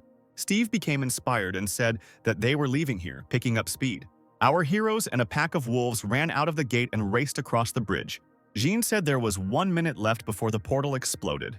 Suddenly, they saw a shining blue door in front of them and joyfully said that the portal was here. Jean said that there were 23 seconds left before the portal closed, and someone from the chase threw a spear at the guys. Jean sensed the approaching danger and turned around. Steve ran forward, not noticing how the spear hit the girl in the back. The blow caused the girl to fall to the ground and roll head over heels while the orcs approached her. The wolves had already run into the portal when Steve turned around, noticing that Jean had fallen off his back. The orcs were getting closer, rapidly approaching the fallen Jean. The spear pierced the backpack on Jean's back, and rocks rained down from it, knocking them out of the monsters as she tried to get up. Steve had already turned around and was running towards the girl, standing on his hind legs. Jean tried to get up, but she had no strength left and she lowered her head, resigned to the situation. Seeing Steve running after her, she shouted at him to stay away. But our hero did not listen to her and approached faster and faster, picking up speed. Jean once again screamed desperately at Steve to stay away, and the boy grabbed the spear that knocked the girl down. And the orc was already near Jean and swung his spear, preparing to strike. But Steve was faster and threw his spear into the orc's chest, knocking him off the wolf. And on the other side of the portal, a reporter said that there were 8 seconds left before the explosion and the people gathered were starting a countdown. Donnie and Melissa continued to shed tears while waiting for the guys, and the operator said that it seemed like things were going badly. The guy said that the audience rating is 60%, and if the guys come back, it will be a real sensation. Steve ran up to Jean and picked her up, gently holding her head. The girl sadly said that there were only 4 seconds left before the explosion, calling Steve a name. The beast seemed to glow and mentally conveyed to the girl that she should hold on tighter. Another orc was already close to the guys and swung his axe to strike. But the next second, only dust remained in the place of the guys, and the blast wave from Steve's jerk threw the monster's back.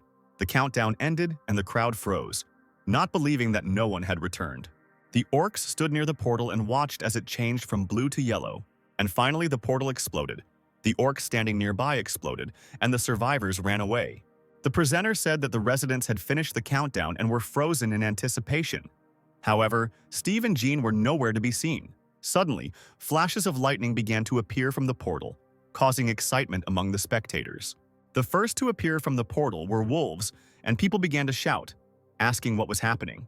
The entire flock ran out of the portal, shocking all the spectators, who stood silently frozen, their mouths open in surprise. And after the wolves, the guys flew out of the portal at the speed of a bullet. The viewers were unable to clearly see who appeared from the portal and were not sure that a person appeared there. Military personnel and reporters rushed to the supposed landing site of Steve and Jean. The impact left a hole in the ground, with Steve lying in it, clutching Jean tightly to him. The crowd roared that they had managed to get out alive and wondered how it had happened. And the wolves joined the noise of the crowd, howling at the full moon. The ambulance rushed to the portal, and the presenter said that a miracle had happened. 2 people were able to get out of the 5th-level dungeon, having been there for almost 5 days. In the office, Melissa showed the assembled group a photo taken at the scene of the incident. She said that they had now been taken to the hospital. Someone asked why they looked like that, and they were told that the conditions there were not the best. Melissa also showed an article that talked about a miraculous return, that a guy of F level had passed the dungeon of the 5th level, and they asked if Hero had challenged him. The boss laughed nervously and said that the article was quite provocative. Melissa said with displeasure that someone had spread the information, adding that it was a great job. The boss replied that their job was to take action, not to look for the guilty, and suggested continuing. She said that as word spread about Steve, people from various organizations began to enter the country in an attempt to get him. The boss was angered by this news and called them all bastards. Melissa showed photos of the men, calling them by name and telling them who came from which organization. When the chief saw the photo, he got angry and said that this shameless agent was here too. The girl confirmed that he had also arrived and added that it was he who had lured Hiro away last time. The boss said that first we need to get a hold of Steve and asked if there was a way other than a contract. The doctor who spoke to Steve immediately after his return said that his family was here and he would not leave them. The boss asked in surprise if he really valued family more than money, and the doctor replied that he had lived with wolves for about 1,000 years and missed his family. The chief added that when he returned to Earth he missed the wolves and decided that he could not be understood. The doctor said that the most important thing for him is to be in his family, and it seems that this is quite understandable. Doc continued, saying that Steve should be given a place to live with his family and not be bothered. Then, he would not go against the government. The chief agreed and asked if they should take action in connection with the foreign agents who had arrived. Melissa showed a photo on the screen and said that it was an abandoned house near the city. The boss didn't understand why she showed this and asked what next. She suggested giving Steve the area to use and assigning people to watch over him, adding that the area was far from people, making it safe even if a portal opened. The boss said the house looked decent but needed some repairs and asked about Jean. Melissa said that Jean was the best in her business, and the boss asked if she was awake. The girl answered seriously that the girl was still undergoing treatment in the hospital. The boss asked irritably if she was really writing reports to Steve and just chilling out. Melissa showed one phrase on the monitor screen and said that some people say exactly that about Steve, a scumbag. The chief's face became serious and he gave the order, to work. The crowd was raging in the arena, and the host greeted all the SPFC fans. The host, dressed in a bright outfit, said into the microphone that this was the best competition on Earth and that the main event, the Match of Champions, was finally beginning. The crowd roared with anticipation, boys and girls shouting and waving their arms. And then in the darkness, the silhouette of a man in a cloak and with long hair pulled back into a ponytail appeared. The host stood on a platform under the spotlight and said that we would introduce the champions to everyone. A figure of a man appeared on the screen of a huge monitor, and the presenter said that he was #1 in the world rankings. 21 fights, winner among all 45 SPFCs. The presenter shouted into the microphone that he was the strongest man in the world and the hope of humanity. The presenter continued the presentation, adding that he was an unusual SS level, the strongest magical swordsman. A long-haired guy appeared on the screen. He was dressed in a black classic suit. Black smoke began to gather around his hands, and the presenter introduced him by name, Hiro. Hearing his name, the crowd erupted in a new wave of enthusiastic applause. Meanwhile, in Hiro's hand, the black smoke turned into a sword, and the host said that, as if in response to the applause, the sword burst into black flame. A girl with long hair sat among the spectators and watched what was happening attentively. As the host performed, Hiro jumped off the pedestal he had stepped onto, surrounded by black flames. Someone from the crowd said that this was the famous Phoenix. The second was surprised that Hiro really wanted to finish the fight with one sword, since he was facing Mikhail. And Hiro had already landed in the ring, leaving cracks on the floor after his jump, and the host said that he had entered the ring. The guy stood quietly. He didn't respond to the crowd, and didn't seem to react in any way to the screaming fans. The host commented that Hiro appears in the ring with his signature Phoenix Flame. The host began to introduce the second participant, a man-machine class C, a rising star, 13 victories, number 32 in the ranking. The guy appeared on the podium, and the host introduced him, the Russian brown bear, Mikhail. The guy easily jumped off the pedestal and rushed into the ring. The ground where he landed was covered in cracks, and the presenter said that he too had entered the ring. Mikhail immediately rushed into the attack, and the weapons in his hands began to shine. The guy with an evil grin told Hiro that everything would end here for him. The weapons in his hands began to charge, and Mikhail jumped up, preparing to strike at the standing Hiro. The weapon fell with force on the place where Hiro stood, and pieces of stones flew in all directions. The guy was thrown back by the blast wave, and he covered his face, shielding himself from the rising dust. Michael saw that Hiro was able to dodge and called him a little rat. The guy fired his gun, and the host said that Mikhail started using mana shooting. The host commented that the shrapnel even hit the fence, but Hiro dodged the shots with incredible speed.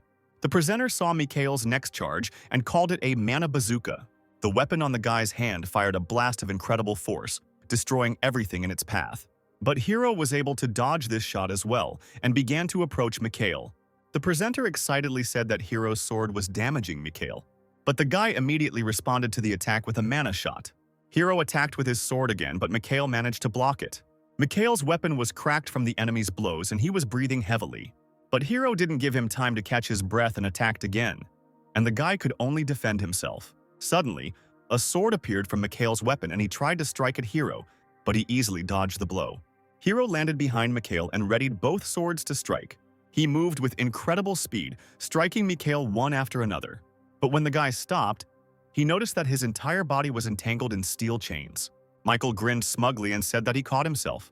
As he prepared to fire, he screamed that his bones would shatter. But Hero calmly replied, "The seventh note, Mikhail.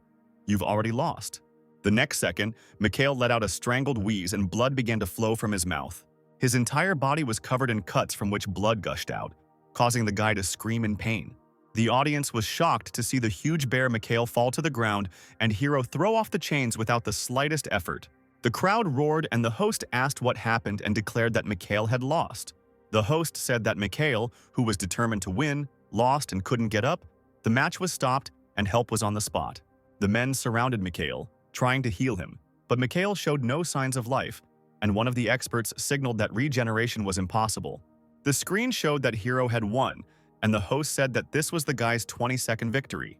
After leaving the stage, one of Hero's retinue asked him if he had used the new method, but the boy replied that he had struck him with an ordinary sword. Hero looked calm and thanked everyone for their work and promised to have a drink with them later.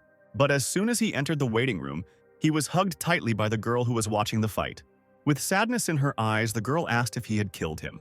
Hero also sadly responded that Michael is one of the 7 evils of the future. The girl said that he shouldn't take all the worries on himself. She took the guy by the arm and Hero asked if something had happened. The girl replied that nothing special, except for the call from the administration, and the guy asked who called. The girl said that the boss called, told her to take care of herself and suggested that she pack up and leave. While Hero was getting dressed, the girl said that the guy who was locked in the dungeon on the 5th level had gotten out. Hero was surprised and looked at the girl questioningly. She showed the phone and said that he could become the second hero, and now this news is on all channels. The girl said that his name was Steve. He was locked in the dungeon of the 5th level and asked in surprise if the guy really didn't remember, because she even collected articles for him. Hero looked closely at the guy's photo and said that he didn't remember him. The girl asked again in surprise if he really didn't remember him. Not at all. She said that maybe he was an awakened swordsman, but Hero replied that he would awaken in a year. The girl said that he was a druid, and if he really returned from where they say, then a portal to the 4th planet could be opened. Hero didn't show it, but he was very worried about the news about the 4th planet. She said Steve was only F level. It's amazing he came back. Hero listened to the girl and thought that this was simply impossible. He reflected that he had been living for more than 500 years, and this was the 25th regression. Thanks to this, he knows all the awakenings and the main events. However, Steve is not among the great names, and in all this long time he has never heard this name. He continued to reflect that history, of course, can change a little. But the butterfly effect has its limits. Mikhail was supposed to die in 10 years. And the fact that Anna is alive, although she should have died 2 years ago, can also be called the butterfly effect. However, the main events, such as the appearance of the 7th level dungeon or the connection with the 4th planet, never changed. This means that there will be no 4th planet appearing in the next 5 years.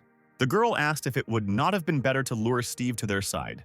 Hero thought for a moment and answered honestly that he didn't know. The girl added that for an hour he is the most popular guy in the country. But Hero said that for now they should watch him. Remembering the scary giant monsters, Hero thought that the end would soon come. Monsters devoured people like snacks, and humanity, having survived the cataclysm, began to collapse due to the hacking of dungeons. Huge red wyverns flew across the ground in flocks. They attacked people, spitting fire, and all because the monsters covered the sky and the earth. The mercenaries fought the monsters, but the only option for the awakened to survive was the country he moved to. This is the reason why Hero stays in this country despite being called a traitor to his homeland. As long as the dungeons in this country are organized by truly talented people, this place will be the best for survival. Refugees will arrive in this country on boats, happy to have made it. And Hero will meet them, and people will say that since he is here, they are definitely saved. He thought that his surviving fellow countrymen would call him a savior, not a traitor to the homeland. He imagined how they would call him the hero, and a barely noticeable smile appeared on his lips. The girl looked at him in surprise, and Hero, embarrassed, said that it seemed like it was just a show. Anna didn't understand what he meant, and the guy explained that it was just a deception. But the girl didn't believe him, and said that it wasn't only the Ministry of Defense that was thirsty for him. Hero said that if he survived the end, it would not be too late to pick him up and again suggested waiting. Shinsum Hospital is one of the few surviving buildings in the city. Melissa entered Jean's room without knocking, interrupting her reading. The girl approached the blonde and asked if it hurt, but she replied that it still hurt. Melissa didn't believe it and said that everything seemed wrong. But the girl repeated again that it hurt a lot.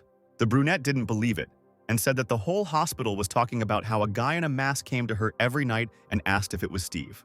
But Jean quickly changed the subject and asked if she had bought what she asked for. Melissa put the bag on the table and said that luckily she found both a man and food for her. The girl pulled out food and a jar of coffee onto the table, but displeasure was evident in Jean's gaze. She shook her head and said she wanted a different flavor, to which Melissa replied that it was the same color. Jean looked at the food box with disappointment and added that she wanted a different chicken. Melissa started to lose her temper. Her palm glowed white and she said, "Eat what they give you." Despite the dissatisfaction, the chicken was eaten and the coffee was drunk. Jean leaned back on the pillow contentedly and holding her stomach said that she was full. Melissa smiled irritably and said that since she was full, it was time to get to work. But Jean had already closed her eyes and said sleepily that she would start when she had had a little nap. Melissa's palm glowed again and she asked the girl with an evil smile not to talk nonsense. The next moment, the room was illuminated by a bright light and Jean's scream could be heard from the ward. Meanwhile, at the CIA headquarters, the screen showed news that Hero had finally defeated Mikhail. The man behind the monitor did not believe the news and was surprised how Mikhail could have been defeated. The guy standing near the table said that Hero was progressing a little more and he would reach the SSS level. The next news was that after returning from the dungeon, Steve did not show up anywhere, even in raids. The guy showed the photo and said that it was taken quite recently.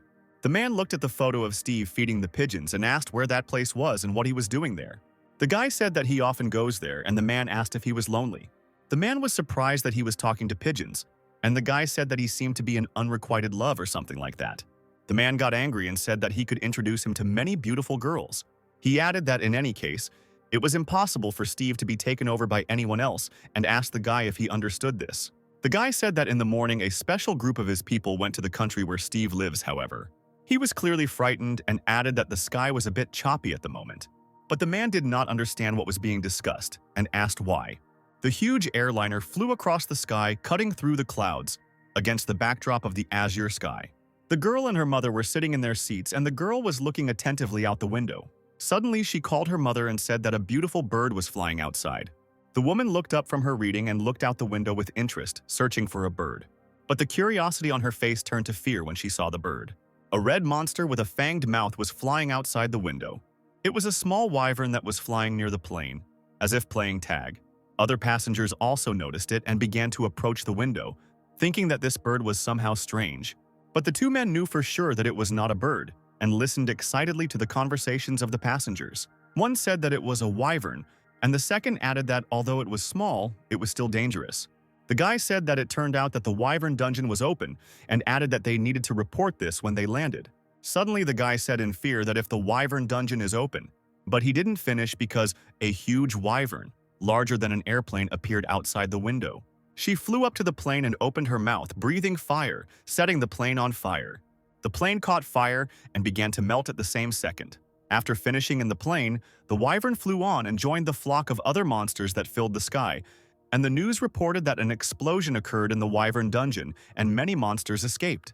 Meanwhile, two SUVs were driving along a dirt road and someone asked if they had really entered the wilderness. Chad was driving and said they were there, but Donnie didn't believe him and the guy started to doubt it too. Donnie looked ahead in fear and asked Steve if this was a cursed house, but Steve saw nothing. Donnie pointed to the two-story house ahead and Munch sighed heavily. Driving closer, the guy exclaimed that this was a truly cursed house. Covered in ivy, the glass was cracked, and a raven was sitting on the roof. The guys got out of the car and couldn't contain their emotions from what they saw of the house, complaining that it wasn't even suitable for an overnight stay. Donnie asked if there was internet reception, and Jean said in fear that she thought she saw a ghost on the second floor.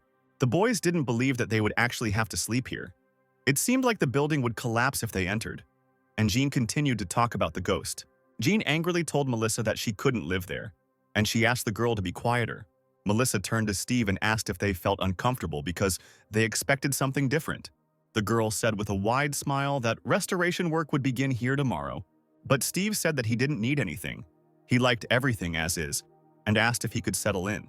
Jean grabbed the guy by the jacket and, pulling him slightly towards her, asked if he had gone crazy.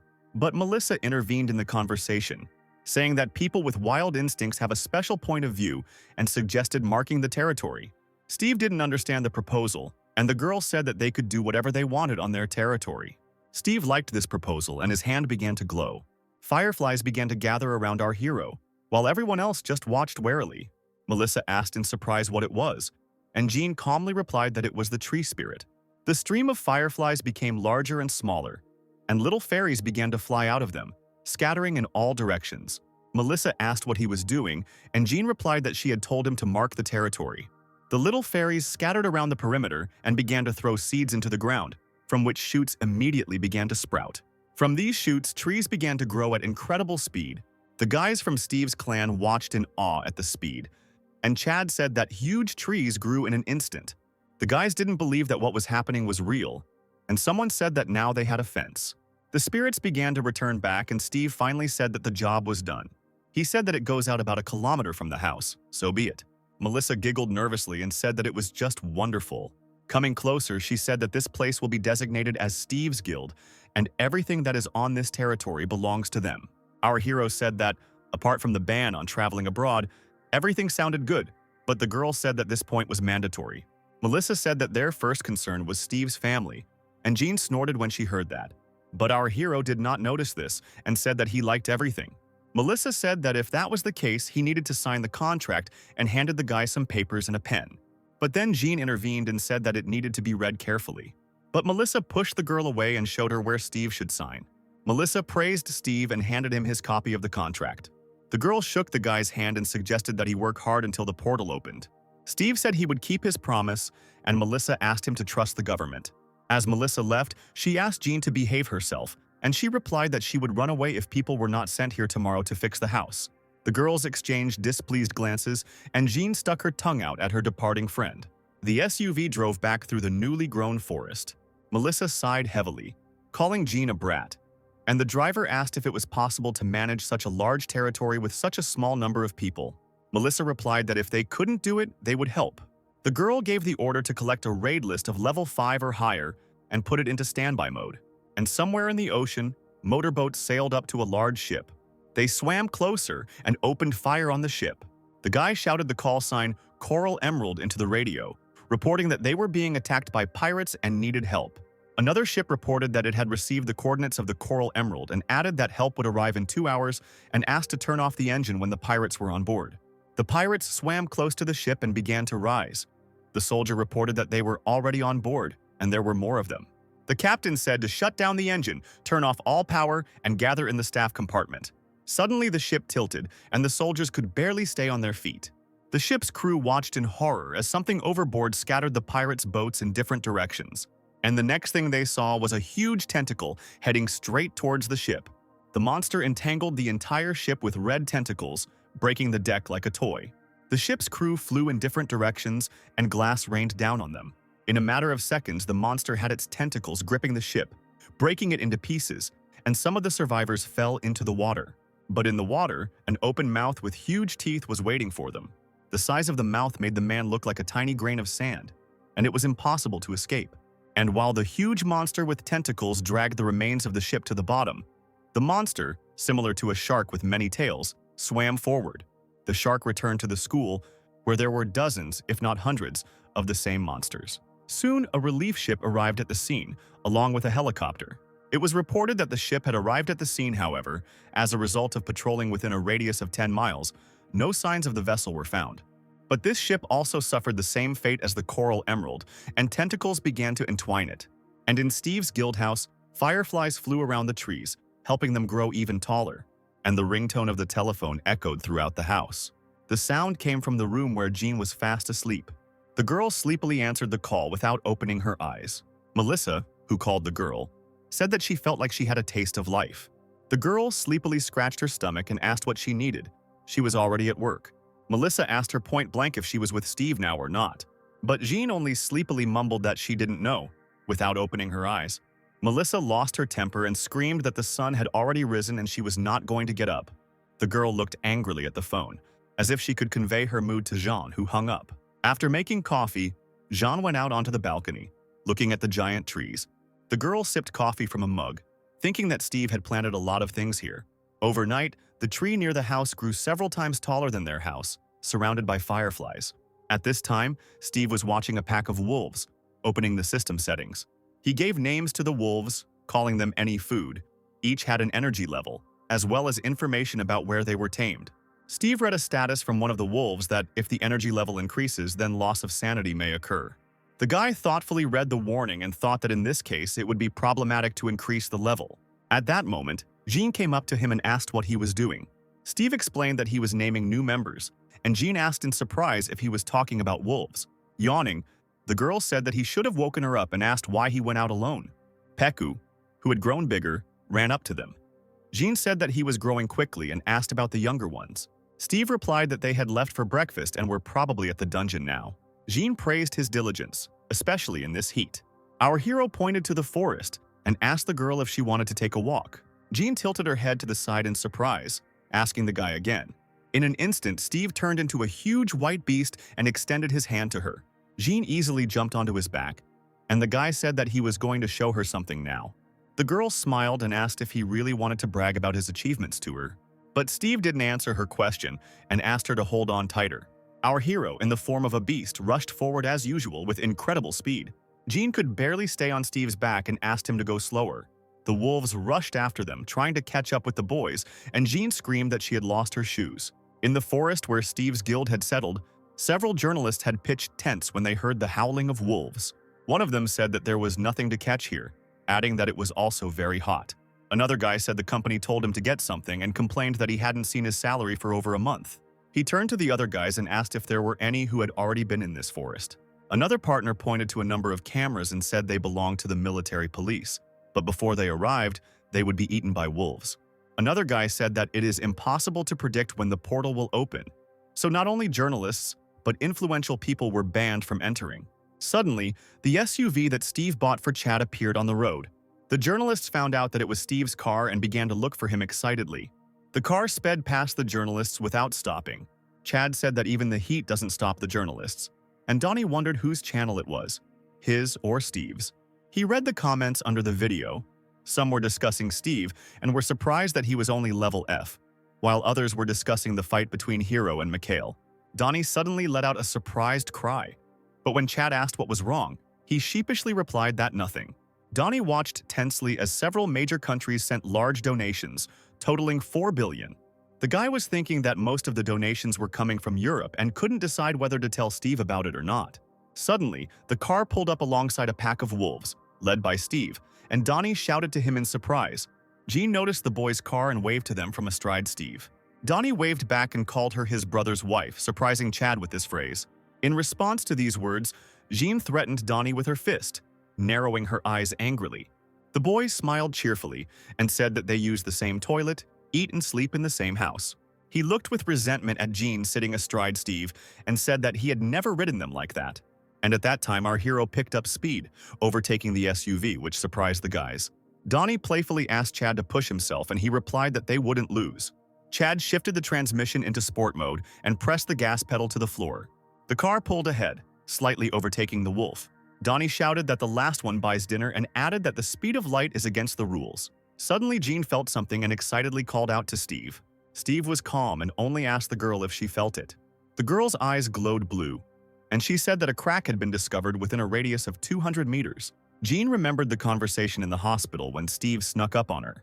She was tired and her eyes were closing, but Jean still asked what planet she was from.